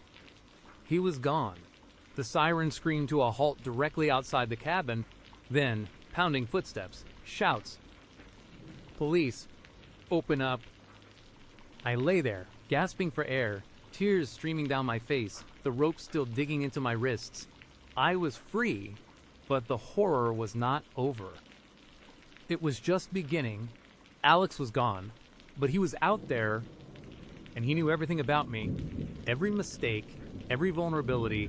The side door crashed open, splintering wood. Flashlights cut through the gloom, illuminating my terrified, bound form. Uniformed officers burst in, weapons drawn, their faces grim. Oh my God, one of them breathed. Seeing me, "We found her." They untied me, their hands gentle, their voices reassuring. But as they led me out into the cool night, past the dilapidated cabin, past the flashing blue and red lights that painted the skeletal trees in an eerie glow, I could not shake the feeling. Alex was gone, vanished into the dark, menacing woods. He would be back. He always came back for his projects. And I knew, with a chilling certainty, that my nightmare had only just begun. I was free, but I was also hunted, and the loneliness that had baited Alex's trap now felt like a curse, a permanent target on my back. Let us head into the next part of today's journey. The silence was deafening. Not the peaceful kind you find in a library, but the kind that presses in on your ears, thick and heavy, as if the air itself was holding its breath. We were in a small clearing, barely more than a wide spot in the dense, suffocating forest. Trees, ancient and gnarled, towered around us, their branches intertwined like skeletal fingers against a bruised sky. The light, already dim beneath the canopy, seemed to struggle to reach this forgotten corner of the world. My heart hammered against my ribs. A frantic drumbeat against the overwhelming quiet. Every instinct screamed at me to run, to scream, to do anything but stand there, paralyzed by a dread so profound it felt like a physical weight. Mark, however, seemed perfectly at ease.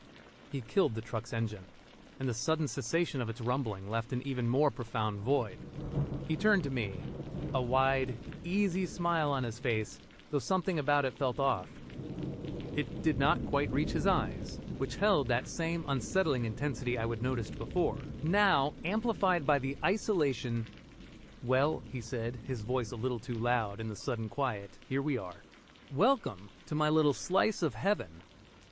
I looked out the window, past him, trying to spot the cabin he would mention. What I saw was not the rustic charm he would described. No cozy retreat with a porch swing and a stack of firewood. Instead, nestled deeper in the clearing, partially obscured by overgrown bushes and shadowed by the towering trees, was a structure that looked less like a home and more like an abandoned shack. It was small, ramshackle, with peeling paint and what looked like a few boarded-up windows. The roof sagged in the middle, and a chimney, choked with dead vines, leaned precariously. There was no welcoming glow, no sign of life, just a desolate, decaying shell. A shiver traced its way down my spine. Cold and sharp, this was not a cabin, it was a derelict hut, and we were miles from anywhere. My phone, long since dead of signal. My rational mind, the one I would tried so hard to listen to, was now screaming, a frantic, desperate siren. Red flag, red flag, red flag. But it was too late. I was here. Mark opened his door and stepped out, stretching languidly. "Come on," he called, his voice still cheerful, oblivious to the terror mounting in my chest. "Let us get you settled." I hesitated, my hand gripping the door handle, unwilling to leave the relative safety of the truck. The air outside felt heavy, damp, and carried a faint, unsettling scent. I could not quite place something earthy, something metallic, something old. "Everything all right?" Mark asked, his head tilted slightly, that smile still fixed in place. But now, it felt less like a friendly gesture and more like a mask. I forced a shaky breath and managed a weak, "Yeah, just taking it all in. It is certainly secluded." He chuckled, a low, rumbling sound. Exactly what I love about it. No prying eyes, no noisy neighbors, just peace and quiet, peace and quiet. To me, it felt like the silence before the storm, the calm before the plunge. I pushed open the door and stepped out onto the uneven ground. The gravel crunched under my boots, the only sound besides my own ragged breathing. The trees seemed to lean in. Watching, Mark walked around to the back of the truck, opening the tailgate. "Let us get your bag." My bag, the one I would pack with a vague sense of unease, telling Sarah where I was going just in case. "Oh, Sarah, I prayed you remembered. I prayed you actually wrote it down." As Mark retrieved my small duffel, I took a moment to scan the clearing again. There was no other vehicle, no sign of anyone else. Just us, the truck, and that crumbling shack. My gaze lingered on the shack. The front door was a thick, dark plank of wood, almost black against the faded walls, with a heavy, rusty latch. It looked less like an entrance, and more like a barrier. "All right," Mark said, slinging my bag over his shoulder with surprising ease. "Let us go." He started walking towards the shack, not bothering to wait for me. I had no choice but to follow, my legs feeling like lead. With every step closer, the details became clearer and my dread intensified. The windows were not just boarded up. Some had heavy, dark fabric tacked over them from the inside. The wood of the shack was rotten in places, and a faint, sickly, sweet smell, like decay mixed with something chemical, wafted from it. When we reached the porch, a rickety, sagging platform that looked like it could collapse at any moment, Mark fumbled with a large, old-fashioned key. He pushed the key into the lock, and it turned with a loud, grating clunk that echoed in the oppressive silence.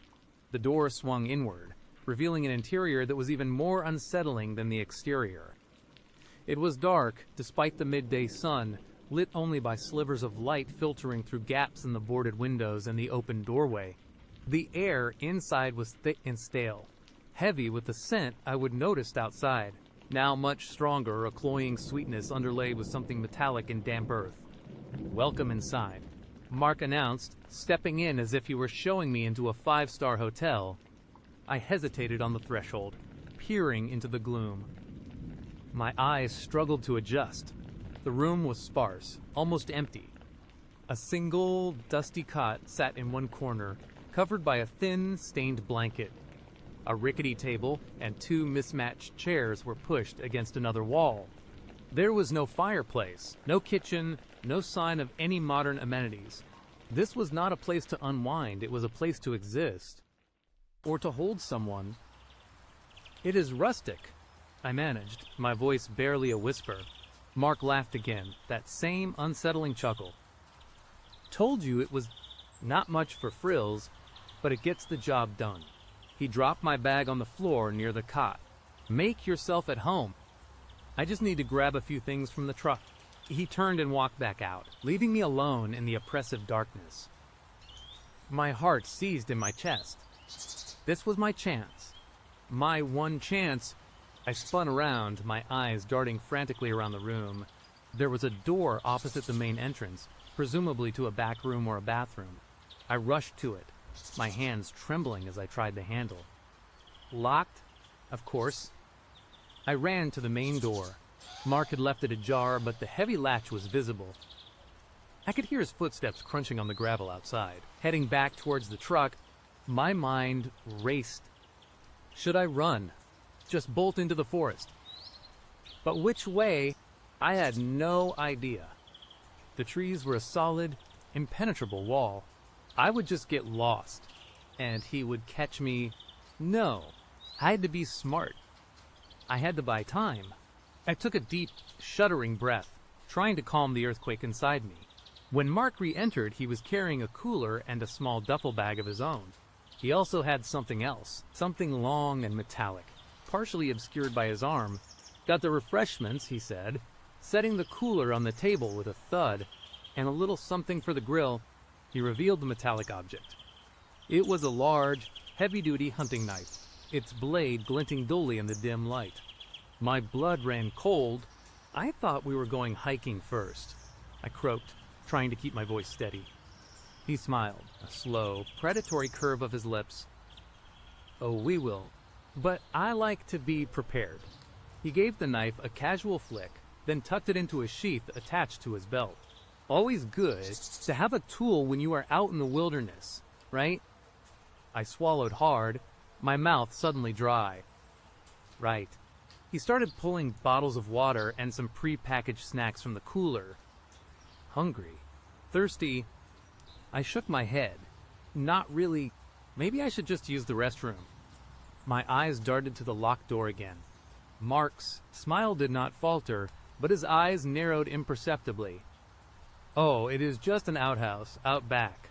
This place does not have indoor plumbing. I am afraid." He gestured vaguely towards the back of the shack. "Just past those bushes. Can't miss it." Another lie, another small detail that chipped away at his carefully constructed persona. He had said cabin, not outhouse-equipped shack. The rustic cabin lie now felt like a cruel joke. "Okay." I said, trying to sound nonchalant, "I will be right back." I walked towards the door, my heart pounding a frantic rhythm against my ribs. As I reached the threshold, Mark's voice stopped me. "Actually," he said, his tone suddenly firm, no longer friendly, "why do not you... Wait a minute. I just need to secure the perimeter." He walked past me, pulling the heavy door shut with a loud thud. The latch clicked into place. Then he fumbled with the key again. The grating clunk of the lock echoed, sealing me inside. My blood ran cold. He had locked me in. I spun around, staring at the closed door, my mind reeling. I heard his footsteps recede. Then the sound of something heavy being dragged outside. Panic, hot and sharp, clawed its way up my throat. I was trapped. I ran to the door, pounding on it with my fists, my voice hoarse. "Mark, let me out." "What are you doing?" No answer. Only the muffled sounds of his activity outside. He was not just locking me in, he was setting something up. I could hear metal scraping, wood creaking. My eyes scanned the room again, desperately searching for an escape. The boarded windows were my only other option. I rushed to the nearest one. A small, grimy square. The boards were thick, nailed firmly in place. I tugged at them, my nails scraping against the rough wood, but they did not budge. I tried to peer through a tiny gap, but it was too dark, too narrow. Frustration, fear, and a burning rage welled up inside me. This was not just a bad date, it was a kidnapping. My gut, which I would so foolishly ignored, had been screaming the truth all along. I stumbled back from the window, my breath coming in ragged gasps. I had to think. I had to calm down. Panic would not help. My gaze fell on the cot. I walked over to it, my legs weak, then sat down heavily, trying to process. The air in the shack felt heavier now, suffocating. That strange, sweet, metallic smell seemed to cling to everything. I looked at my bag, lying innocently on the floor. Inside was my phone, useless without a signal, and a change of clothes, now a cruel joke. Then, my eyes drifted to something under the cot, half hidden by the stained blanket. It was a book, an old, leather-bound book, its cover worn and faded. Curiosity, a dangerous companion to fear, nudged me. I reached down, my fingers trembling, and pulled it out. It was not a book in the traditional sense. It was a journal. The pages were yellowed, brittle, filled with sprawling, uneven handwriting. My heart hammered as I opened it, my eyes scanning the first few lines. July 14th. Another one. She was a pretty thing, too. From the city. They always are. So eager for adventure, for something real. They never expect real to be this. My blood ran cold. The words swam before my eyes, but their meaning was brutally clear. Another one. I flipped through the pages frantically, my breath catching in my throat. Dates, names, or rather descriptions, followed by chilling, casual entries. August 3rd. This one was feisty. Fought hard. Made it more satisfying. The woods are so quiet here. No one ever hears them. Scream. September 1st. He thought he was so clever, trying to sneak out. Fool. This place is my sanctuary. My hunting ground. A wave of nausea washed over me. This was not a journal, it was a ledger. A chronicle of torment. This was not Mark's humble abode, it was his slaughterhouse. And I was the next entry. The metallic smell in the air suddenly made horrifying sense. Blood. Old blood. I dropped the journal as if it were burning me, scrambling away from the cot. My mind screamed, but no sound came out. Mark was not just a charming guy with an intense gaze. He was a serial killer, a predator who lured his victims to this isolated hellhole. I ran to the locked door again, pressing my ear against the rough wood. I could hear Mark's footsteps approaching, slower now, more deliberate. My heart leaped into my throat. He was coming back. I had to hide. But where? The room was bare. I looked under the table, too small. The cot, maybe? No, he would see me. My eyes darted to the locked door opposite the entrance, the one I would assumed led to a bathroom. There was a small, rusted vent near the bottom. Maybe I could listen through it, or even, no, too small. Then I saw it. Tucked away in a dark corner, almost invisible against the grimy wall, was a large, heavy wooden chest. It looked like an old storage trunk, bound with rusted iron straps. It was a long shot, but it was my only shot. I scrambled towards it, my fingers fumbling with the latch. It was stiff, rusted, but with a desperate yank. It sprang open with a loud clang. I did not care about the noise. I threw open the lid and squeezed inside, pulling the heavy lid down. just as I heard the key turning in the main door's lock. The trunk was dark, dusty, and smelled strongly of mildew and something else, something faintly sweet and powdery. I pulled my knees to my chest, trying to make myself as small as possible, hardly daring to breathe. My heart hammered so hard I thought Mark must surely hear it. The main door creaked open, then shut with a soft thud. I heard Mark's footsteps enter the room, slow and deliberate. He was not rushing, he was savoring this. "Hello," he called out, his voice a low, mocking drawl. Where did my little bird go?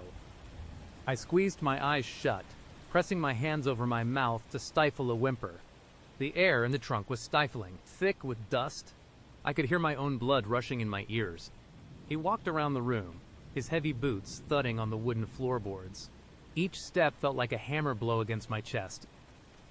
He was close. So close. "Not very polite to hide from your host, is it?" he chuckled, a chilling, humorless sound. "Especially after all the trouble I went to, just for you." I heard him stop near the cot. He must have seen the journal on the floor. A moment of silence. Then a sigh. "Ah, you found my little diary. I suppose the cat's out of the bag, then." He sounded almost disappointed. Not angry, not surprised, just mildly inconvenienced. That casualness was more terrifying than any rage. "You know," he continued, his voice closer now, "I really thought you were different. You had that spark, that adventurous spirit. Most of them are so dull, but you had potential." My mind raced. He knew, I knew. There was no going back now. I had to escape. I heard him walk towards the trunk. My breath hitched. He was standing right over me. I could feel the vibrations of his weight on the floorboards. The trunk groaned slightly as he leaned on it. I could hear his breathing, slow and steady, just above me. The smell of him, wood smoke, sweat, something earthy was overpowering. "Come on out," he whispered, his voice soft, coaxing, like he was talking to a frightened animal. "We can talk about this." I did not move. I could not. My body was locked in a primal state of terror. A moment passed, stretching into an eternity. Then I heard him laugh softly. "Playing hard to get, are we?" "That is fine. I like a challenge." He stepped away from the trunk. I heard the distinct shing of metal being drawn from a sheath. The hunting knife. My eyes flew open in the suffocating darkness. I had to do something. "Anything?" I heard him move towards the boarded windows. "You know," he said, his voice carrying clearly. "I usually like to take my time. Get to know them, but you are making me impatient." I heard a scraping sound, then the distinct crack of wood. He was prying open the boards. He was going to let in light, and he was going to find me. This was it. With a desperate surge of adrenaline, I threw open the lid of the trunk. It crashed against the wall with a deafening bang. I burst out, gasping for air, my eyes still adjusting to the dim light. Mark spun around, his knife glinting in his hand. His eyes, dark and cold, widened in surprise for a split second. That was all I needed. Without thinking, I grabbed one of the rickety chairs and hurled it at him. It struck him in the chest with a clatter, knocking him back a step. He grunted, momentarily stunned. I did not wait. I bolted for the main door, my hand reaching for the heavy latch. It was locked. I remembered the key. Where was it? Mark roared, a guttural sound of pure rage, and lunged. I heard the whoosh of the knife as he swung it, missing my head by inches. I ducked, scrambling away from the door, my eyes frantically searching the room. The cot, the table, the journal. My gaze fell on the journal again. The heavy, leather-bound book. Mark came at me again, slower now, but still menacing. His knife held low. "You are not going anywhere, little bird," he snarled, his voice stripped of all pretense. He was between me and the door. No way out. My eyes darted to the locked inner door. It was a long shot, but maybe as Mark closed in. I feigned a move to the left, then spun right, diving under the rickety table. He cursed, kicking at the table leg, sending it skidding. I crawled out the other side, scrambling towards the inner door. "Stop!" he yelled, his voice echoing in the small room. I reached the door, pulling at the handle. Still locked. Despair clawed at me. Then I remembered the vent. The small, rusty vent near the bottom. No. I thought, not for escape, but maybe I heard Mark's heavy footsteps right behind me.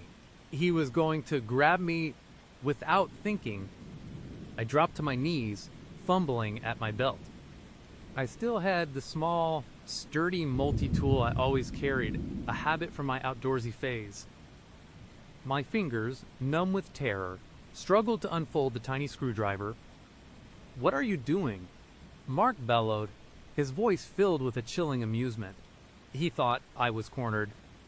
I ignored him, my hands working frantically.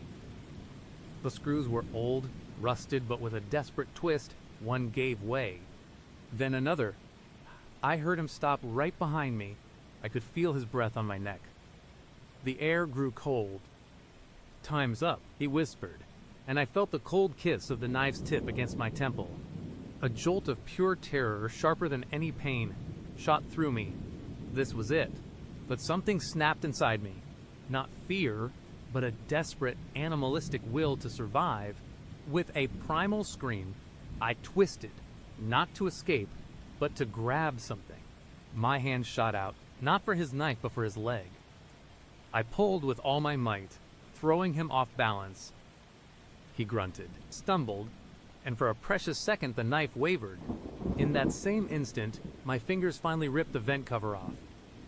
A rush of putrid air, thick with the smell of decay and something else, something indescribably foul, poured out. And with it, a low, guttural moan. Mark froze. The knife dropped an inch from my skin. His eyes, which had been fixed on me with murderous intent, suddenly darted to the dark opening of the vent. His face, contorted with rage a second ago, now twisted into a look of pure, unadulterated fear. From the darkness beyond the vent, the moan grew louder, deeper, echoing through the shack. It was a sound of suffering, of hunger, of something utterly inhuman. Mark stumbled back, away from me, away from the vent. He actually looked terrified. "No," he whispered, his voice cracking. "Not yet. It is not time." I did not understand what was happening, but I knew this was my chance. I scrambled to my feet, my eyes darting between Mark's horrified face and the dark, moaning vent. Whatever was in there, it scared him more than I did.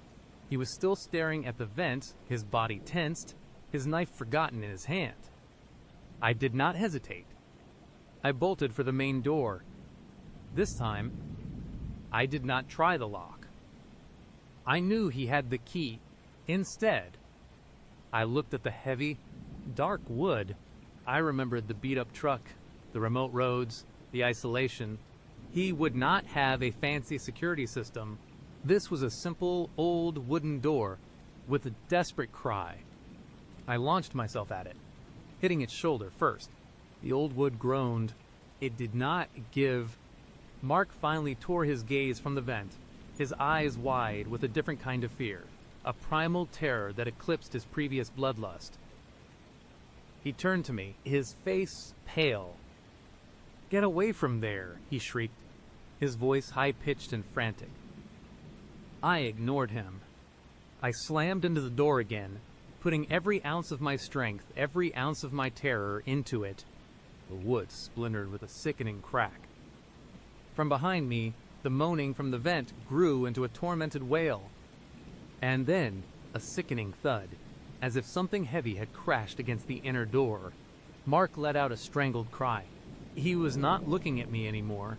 He was staring at the inner door, his face a mask of absolute horror. He was trembling. "No, no, no," he whimpered, backing away from the inner door, away from the vent, stumbling over his own feet. He looked like a cornered animal, but he was not the predator anymore. With a final, desperate surge, I threw myself at the door one last time. The frame groaned, the hinges shrieked, and then, with a splintering crash, the door burst open. Tearing free from its frame, I stumbled out into the blinding sunlight, gasping for breath, my lungs burning. The air was cold, but it felt like pure oxygen after the suffocating stench of the shack. I did not look back. I just ran. I ran towards the dense wall of trees, not knowing where I was going, not caring. I just had to get away from that shack, from Mark, from whatever unspeakable thing was locked behind that inner door. I heard a scream from inside the shack. Not my scream, but Mark's. It was a sound of pure agony, abruptly cut short, followed by a sickening wet thud and a series of frantic, desperate thrashes. Then, silence. The same oppressive silence that had greeted me, but now it was infinitely more terrifying. I did not stop. I plunged into the forest, the branches whipping at my face, the thorny undergrowth tearing at my clothes and skin. I ran until my lungs burned, until my legs felt like jelly, until I thought I would collapse. I ran in a blind, desperate panic, stumbling over roots and rocks, not caring about direction, only about distance. Eventually, the adrenaline began to wane, replaced by exhaustion and a cold, creeping horror. I slowed, leaning against a tree, gasping for air, tears streaming down my face. I was lost, deep in the wilderness. My phone was useless. I had no idea which way was out. But I was alive. And Mark, I did not know what had happened to Mark, but the sound of his scream, the sudden silence, told me it was not good.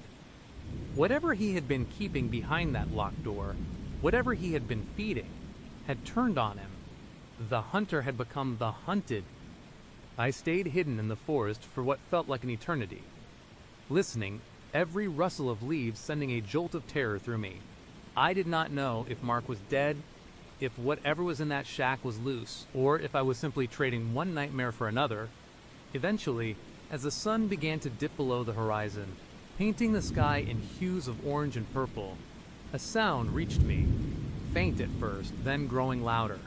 The distant hum of an engine, hope, fragile and desperate, flared in my chest. I pushed myself to my feet, ignoring the pain, and stumbled towards the sound, shouting until my voice was raw, waving my arms until they ached. It was a logging truck, rumbling down a barely used dirt road. The driver, a grizzled old man with a suspicious gaze, eventually stopped, looking at my disheveled, bleeding state with a mixture of alarm and pity. I told him I had gotten lost hiking. I did not mention Mark. I did not mention the shack. I did not mention the journal, or the thing behind the door. I could not. The words would not come. He took me to the nearest small town, where I called Sarah from a payphone. Her relief was palpable, quickly turning to concern when she heard my shaky voice and saw my state. I told her some vague story about Mark being a creep, and how I had gotten lost in the woods trying to get away from him. I omitted the truly terrifying details. How could I explain? I never went back to that clearing. I never reported Mark, not really. I could not bring myself to. The police would never believe a story like that. And what would they find? Just an abandoned shack, maybe some bones, and a journal filled with the madman's ramblings. They would not find the thing that had been behind that door. They would not understand the terror in Mark's eyes. Sometimes, late at night, when the house is quiet and the darkness presses in, I still hear it, that low, guttural moan, and I wonder what Mark was feeding it, and what it did to him, and if it is still out there in that dark, forgotten clearing, waiting for its next meal. I deleted all my dating apps. I do not think I will ever swipe right again. Some jackpots are just not worth the gamble. Some things are better left undiscovered, deep in the silent, waiting woods. And now the next part begins. The photo of Mittens lay on the counter. A physical, undeniable relic of a memory I barely remembered, tucked away in an album for over a decade. The timestamp, 2:0080714317 p.m., burned into my mind. My blood ran colder than the Arctic wind. Sarah knew, not just things I had posted online, Not just things I would told friends, but an impossibly specific, forgotten moment from my childhood. How could she possibly know about a blurry snapshot of a long-gone cat curled in a sunbeam, a photo I had not looked at in years, a moment I would barely recall until she forced it back into my consciousness? My mind, already a frayed knot of paranoia, snapped. This was not a stalker. This was not even human. My breath hitched, a ragged sound in the suffocating silence of my apartment.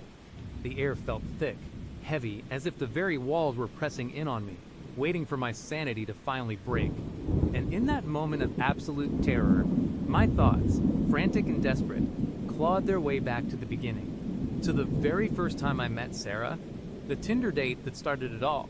I remember it vividly, though at the time it felt like just another Tuesday night, another hopeful swipe right, another awkward first meeting. I would been scrolling through Tinder, bored, swiping past the usual gym selfies and travel pics, when her profile popped up. Sarah. Her photo was a little blurry, almost ethereal, like she was shimmering at the edges. But her eyes, even in the pixelated image, they were captivating. Wide. A startling shade of green and intensely focused, as if she was staring right through the screen, right into me. Her bio was short, almost cryptic, curious about everything, always looking for connections. I swiped right. A match. We chatted briefly, her messages polite, almost formal, yet with an undercurrent of something, knowing. We decided on a casual coffee shop downtown, somewhere public, brightly lit, standard first date protocol. I remember feeling a flicker of optimism. Maybe this time, maybe when I walked into the daily grind, she was already there, sitting at a small table by the window. She looked exactly like her photo, only more so. Her hair was a dark, rich brown, falling in soft waves around a pale, almost translucent face. Her lips were a faint rose color, usually curved into a small, polite smile that never quite reached those unnervingly wide green eyes. She was wearing a simple cream-colored sweater, but it felt like she was wearing a shroud. "You are early," she said, her voice soft, almost a whisper, yet it cut through the cafe's chatter with startling clarity. "I knew you would be. You always value punctuality, do not you? It is a habit you picked up from your grandfather, the one who worked at the clock factory." I stopped dead in my tracks, my hand still on the back of the chair. My grandfather, the clock factory, he would died before I was even born, and I would only ever heard that story once. From my grandmother when I was about 7, it was not something I would ever share on social media, or even with most of my friends. Yeah, I stammered, forcing a laugh, my palms suddenly slick with sweat. Funny you should say that. My grandmother told me that story once. I tried to play it off, to dismiss it as a strange coincidence. Maybe she would overheard me talking on the phone. No, I had not mentioned it in years. Sarah just smiled, that same polite, unreaching smile. "Please, sit." I sat, my heart doing a nervous little flutter against my ribs. I tried to regain my composure, to convince myself it was just a lucky guess, a bizarre fluke. We ordered our coffees. I, of course, ordered my usual black Americano, no sugar.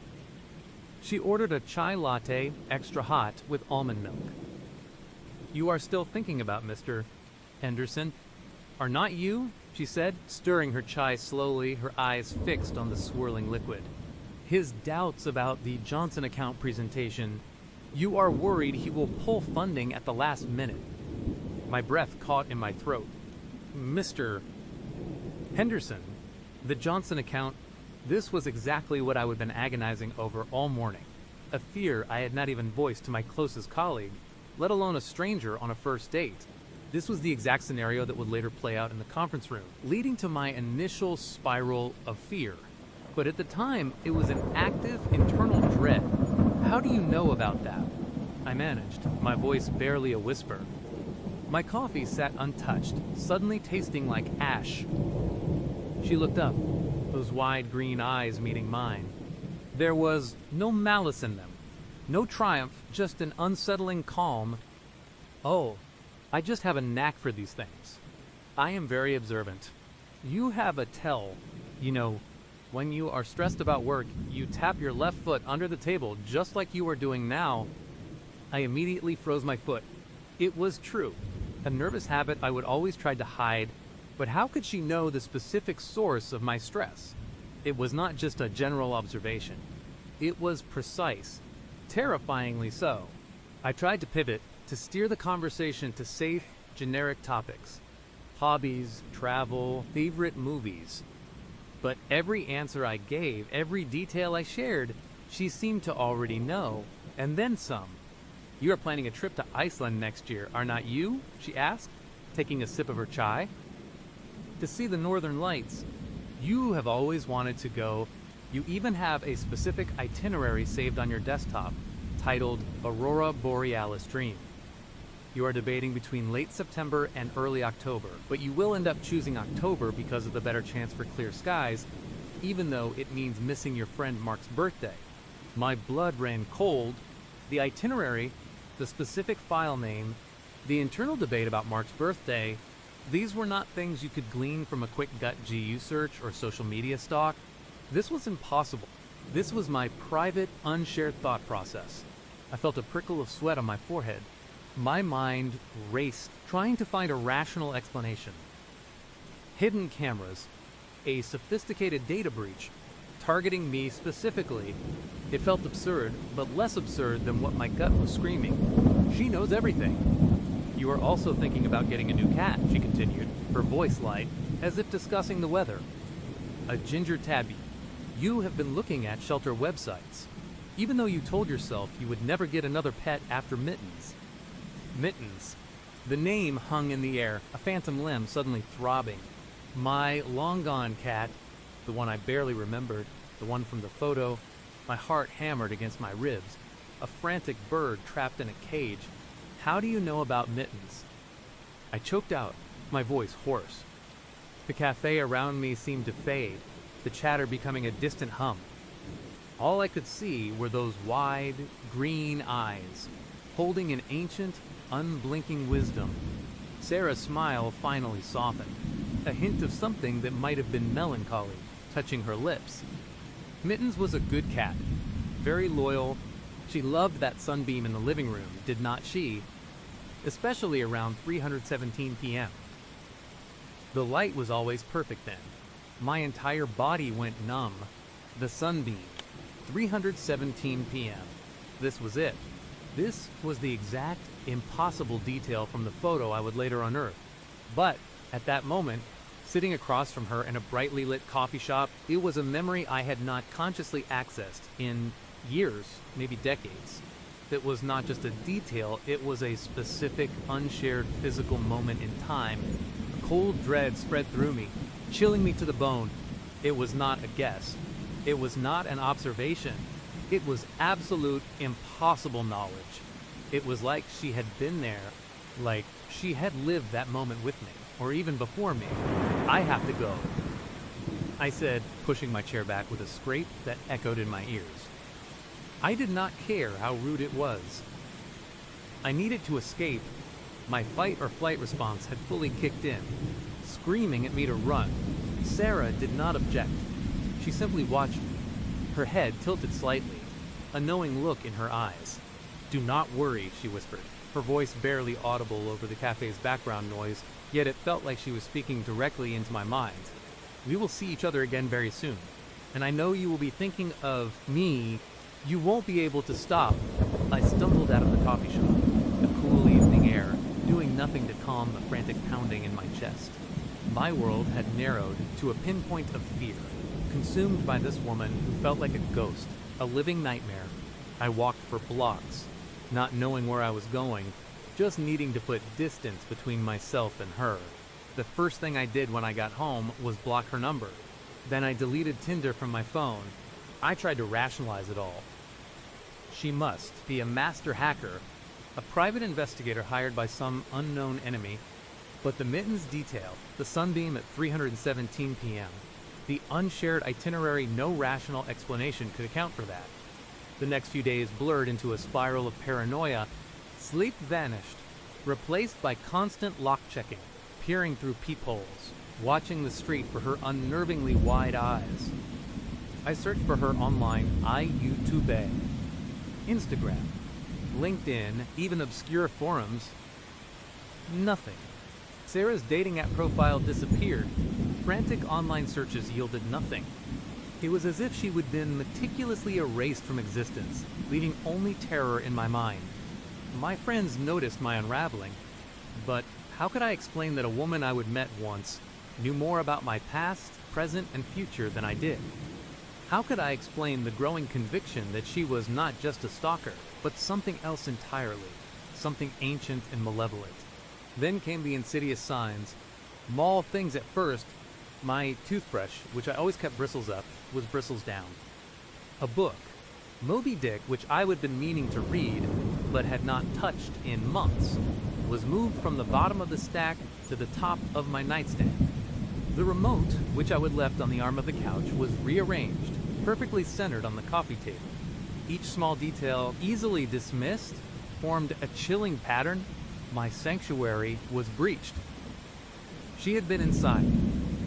I remembered her words from the date. "Do not worry. We will see each other again very soon. And I know you will be thinking of me. You won't be able to stop." She was not just observing me. She was playing with me. A cruel game of cat and mouse, where I was always the mouse, always trapped. One evening, I walked into my kitchen and found it. A single white rose on my counter. Perfect, pristine, and utterly terrifying. I remember saying to her that white roses were her favorite, symbolizing new beginnings, or perhaps a clean slate. Now it felt like a declaration of ownership, a chilling promise. That is when the mittens photo came into play. The desperate need for answers, the frantic search through old albums, and the confirmation of the impossible, the blurred image, the exact timestamp. It was not just a memory, it was a physical relic, hidden for a decade, a photo I barely remembered taking. How could she know about a physical photo? Tucked away, offline. It was the final nail in the coffin of my sanity. The rational part of my brain screamed for an explanation, but all I found was a deepening abyss of terror. After the mittens revelation, my paranoia escalated to a new, unbearable level. I did not just feel watched, I felt inhabited. Like my own mind was no longer my own, but a shared space with Sarah, where she could access any memory, any thought, any fear at will. I started talking to myself, arguing with the invisible presence I felt constantly hovering, just beyond the edge of my perception. I began to actively search for answers, not just about Sarah, but about the nature of her impossible knowledge. I devoured books on parapsychology, quantum mechanics, ancient myths, anything that might offer a glimmer of explanation for someone who seemed to exist outside the normal confines of time and space. Was she a ghost? A psychic? A time traveler? Or something far more sinister? A cosmic entity that had fixated on me?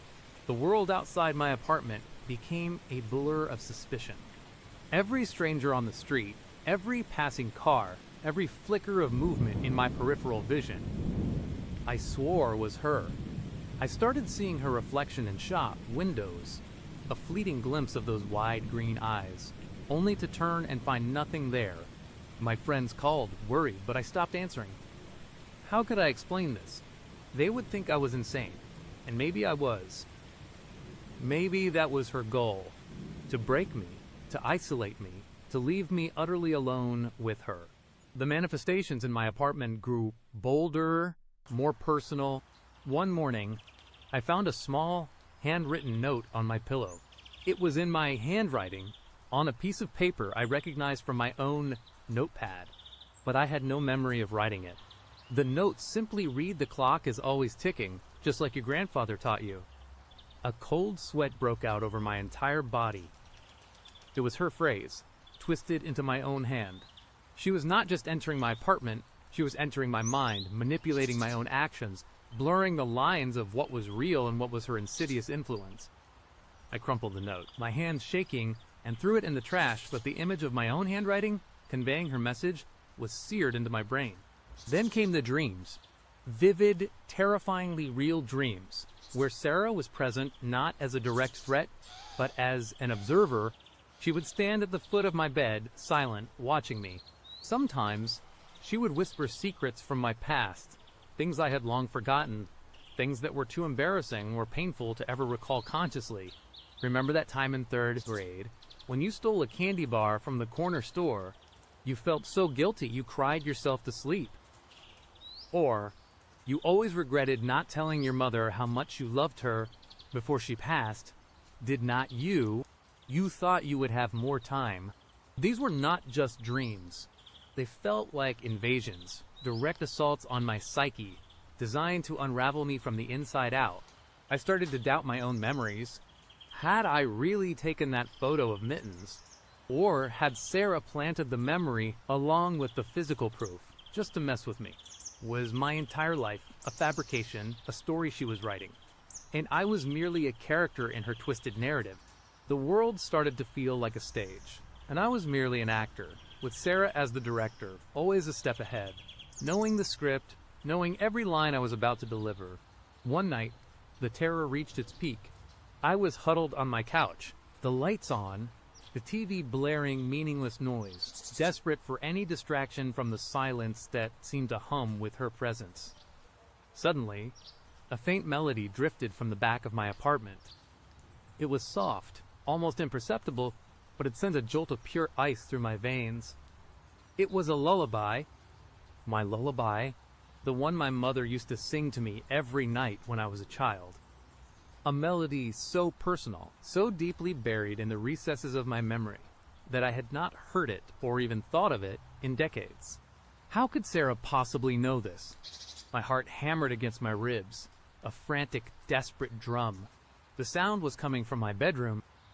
I stood up slowly, my legs feeling like lead, every muscle screaming at me to run, but a morbid curiosity, a desperate need for an answer, compelled me forward. I crept down the hallway, the lullaby growing slightly louder with each agonizing step. It was coming from my dresser. I reached my bedroom door, my hand trembling as I pushed it open. The room was dark, save for the faint glow of the streetlights filtering through the blinds. The lullaby continued, a ghostly, ethereal hum. It was coming from a small, wooden music box that used to sit on my mother's dresser. I had not seen it since I was a child. It was supposed to be in a box in the attic, forgotten. I stumbled towards the dresser, my breath catching in my throat. The music box sat there, open, playing its delicate, haunting tune. And next to it, on the polished wood, was a single, tiny silver charm. It was a miniature, intricately detailed silver cat, curled up, just like Mittens in her sunbeam. It was a charm I had lost when I was 8 years old. A gift from my grandmother, something I thought was gone forever. My vision blurred, the room spinning. She had not just been inside. She had been here, tonight. She had gone into my attic, found my mother's music box, and placed my long-lost charm beside it. She was playing with me, not just with my memories, but with my most cherished, forgotten possessions, making her presence known in the most intimate and psychologically damaging ways. I sank to the floor, my legs giving out, the lullaby, a chilling soundtrack to my complete unraveling. Tears streamed down my face, not of sadness, but of pure, unadulterated terror. There was no escape. Sarah was not just observing my life, she was shaping it, rewriting it, inserting herself into every corner of my existence. She was everywhere, in every memory, every future possibility. Who was she? What did she want? These questions no longer mattered. The only thing that mattered was the horrifying realization that I was no longer alone in my own head, in my own life. Sarah was there, a silent, knowing co-pilot, guiding me, watching me, always a step ahead. And I knew, with a certainty that chilled me to my very soul, that this nightmare was just beginning. The lullaby continued to play, a haunting echo of a childhood long gone, a chilling promise of a future that was no longer my own. I was trapped, a puppet on her strings, and I did not even know what her endgame was. The only certainty was that I would never truly be alone again. This was another episode of Daily Story, where every voice matters. We hope today's story offered something meaningful to you. If you would like to support the channel, you are welcome to subscribe, share your thoughts in the comments, or pass this story along to someone who might appreciate it. Stay well and return soon for the next chapter.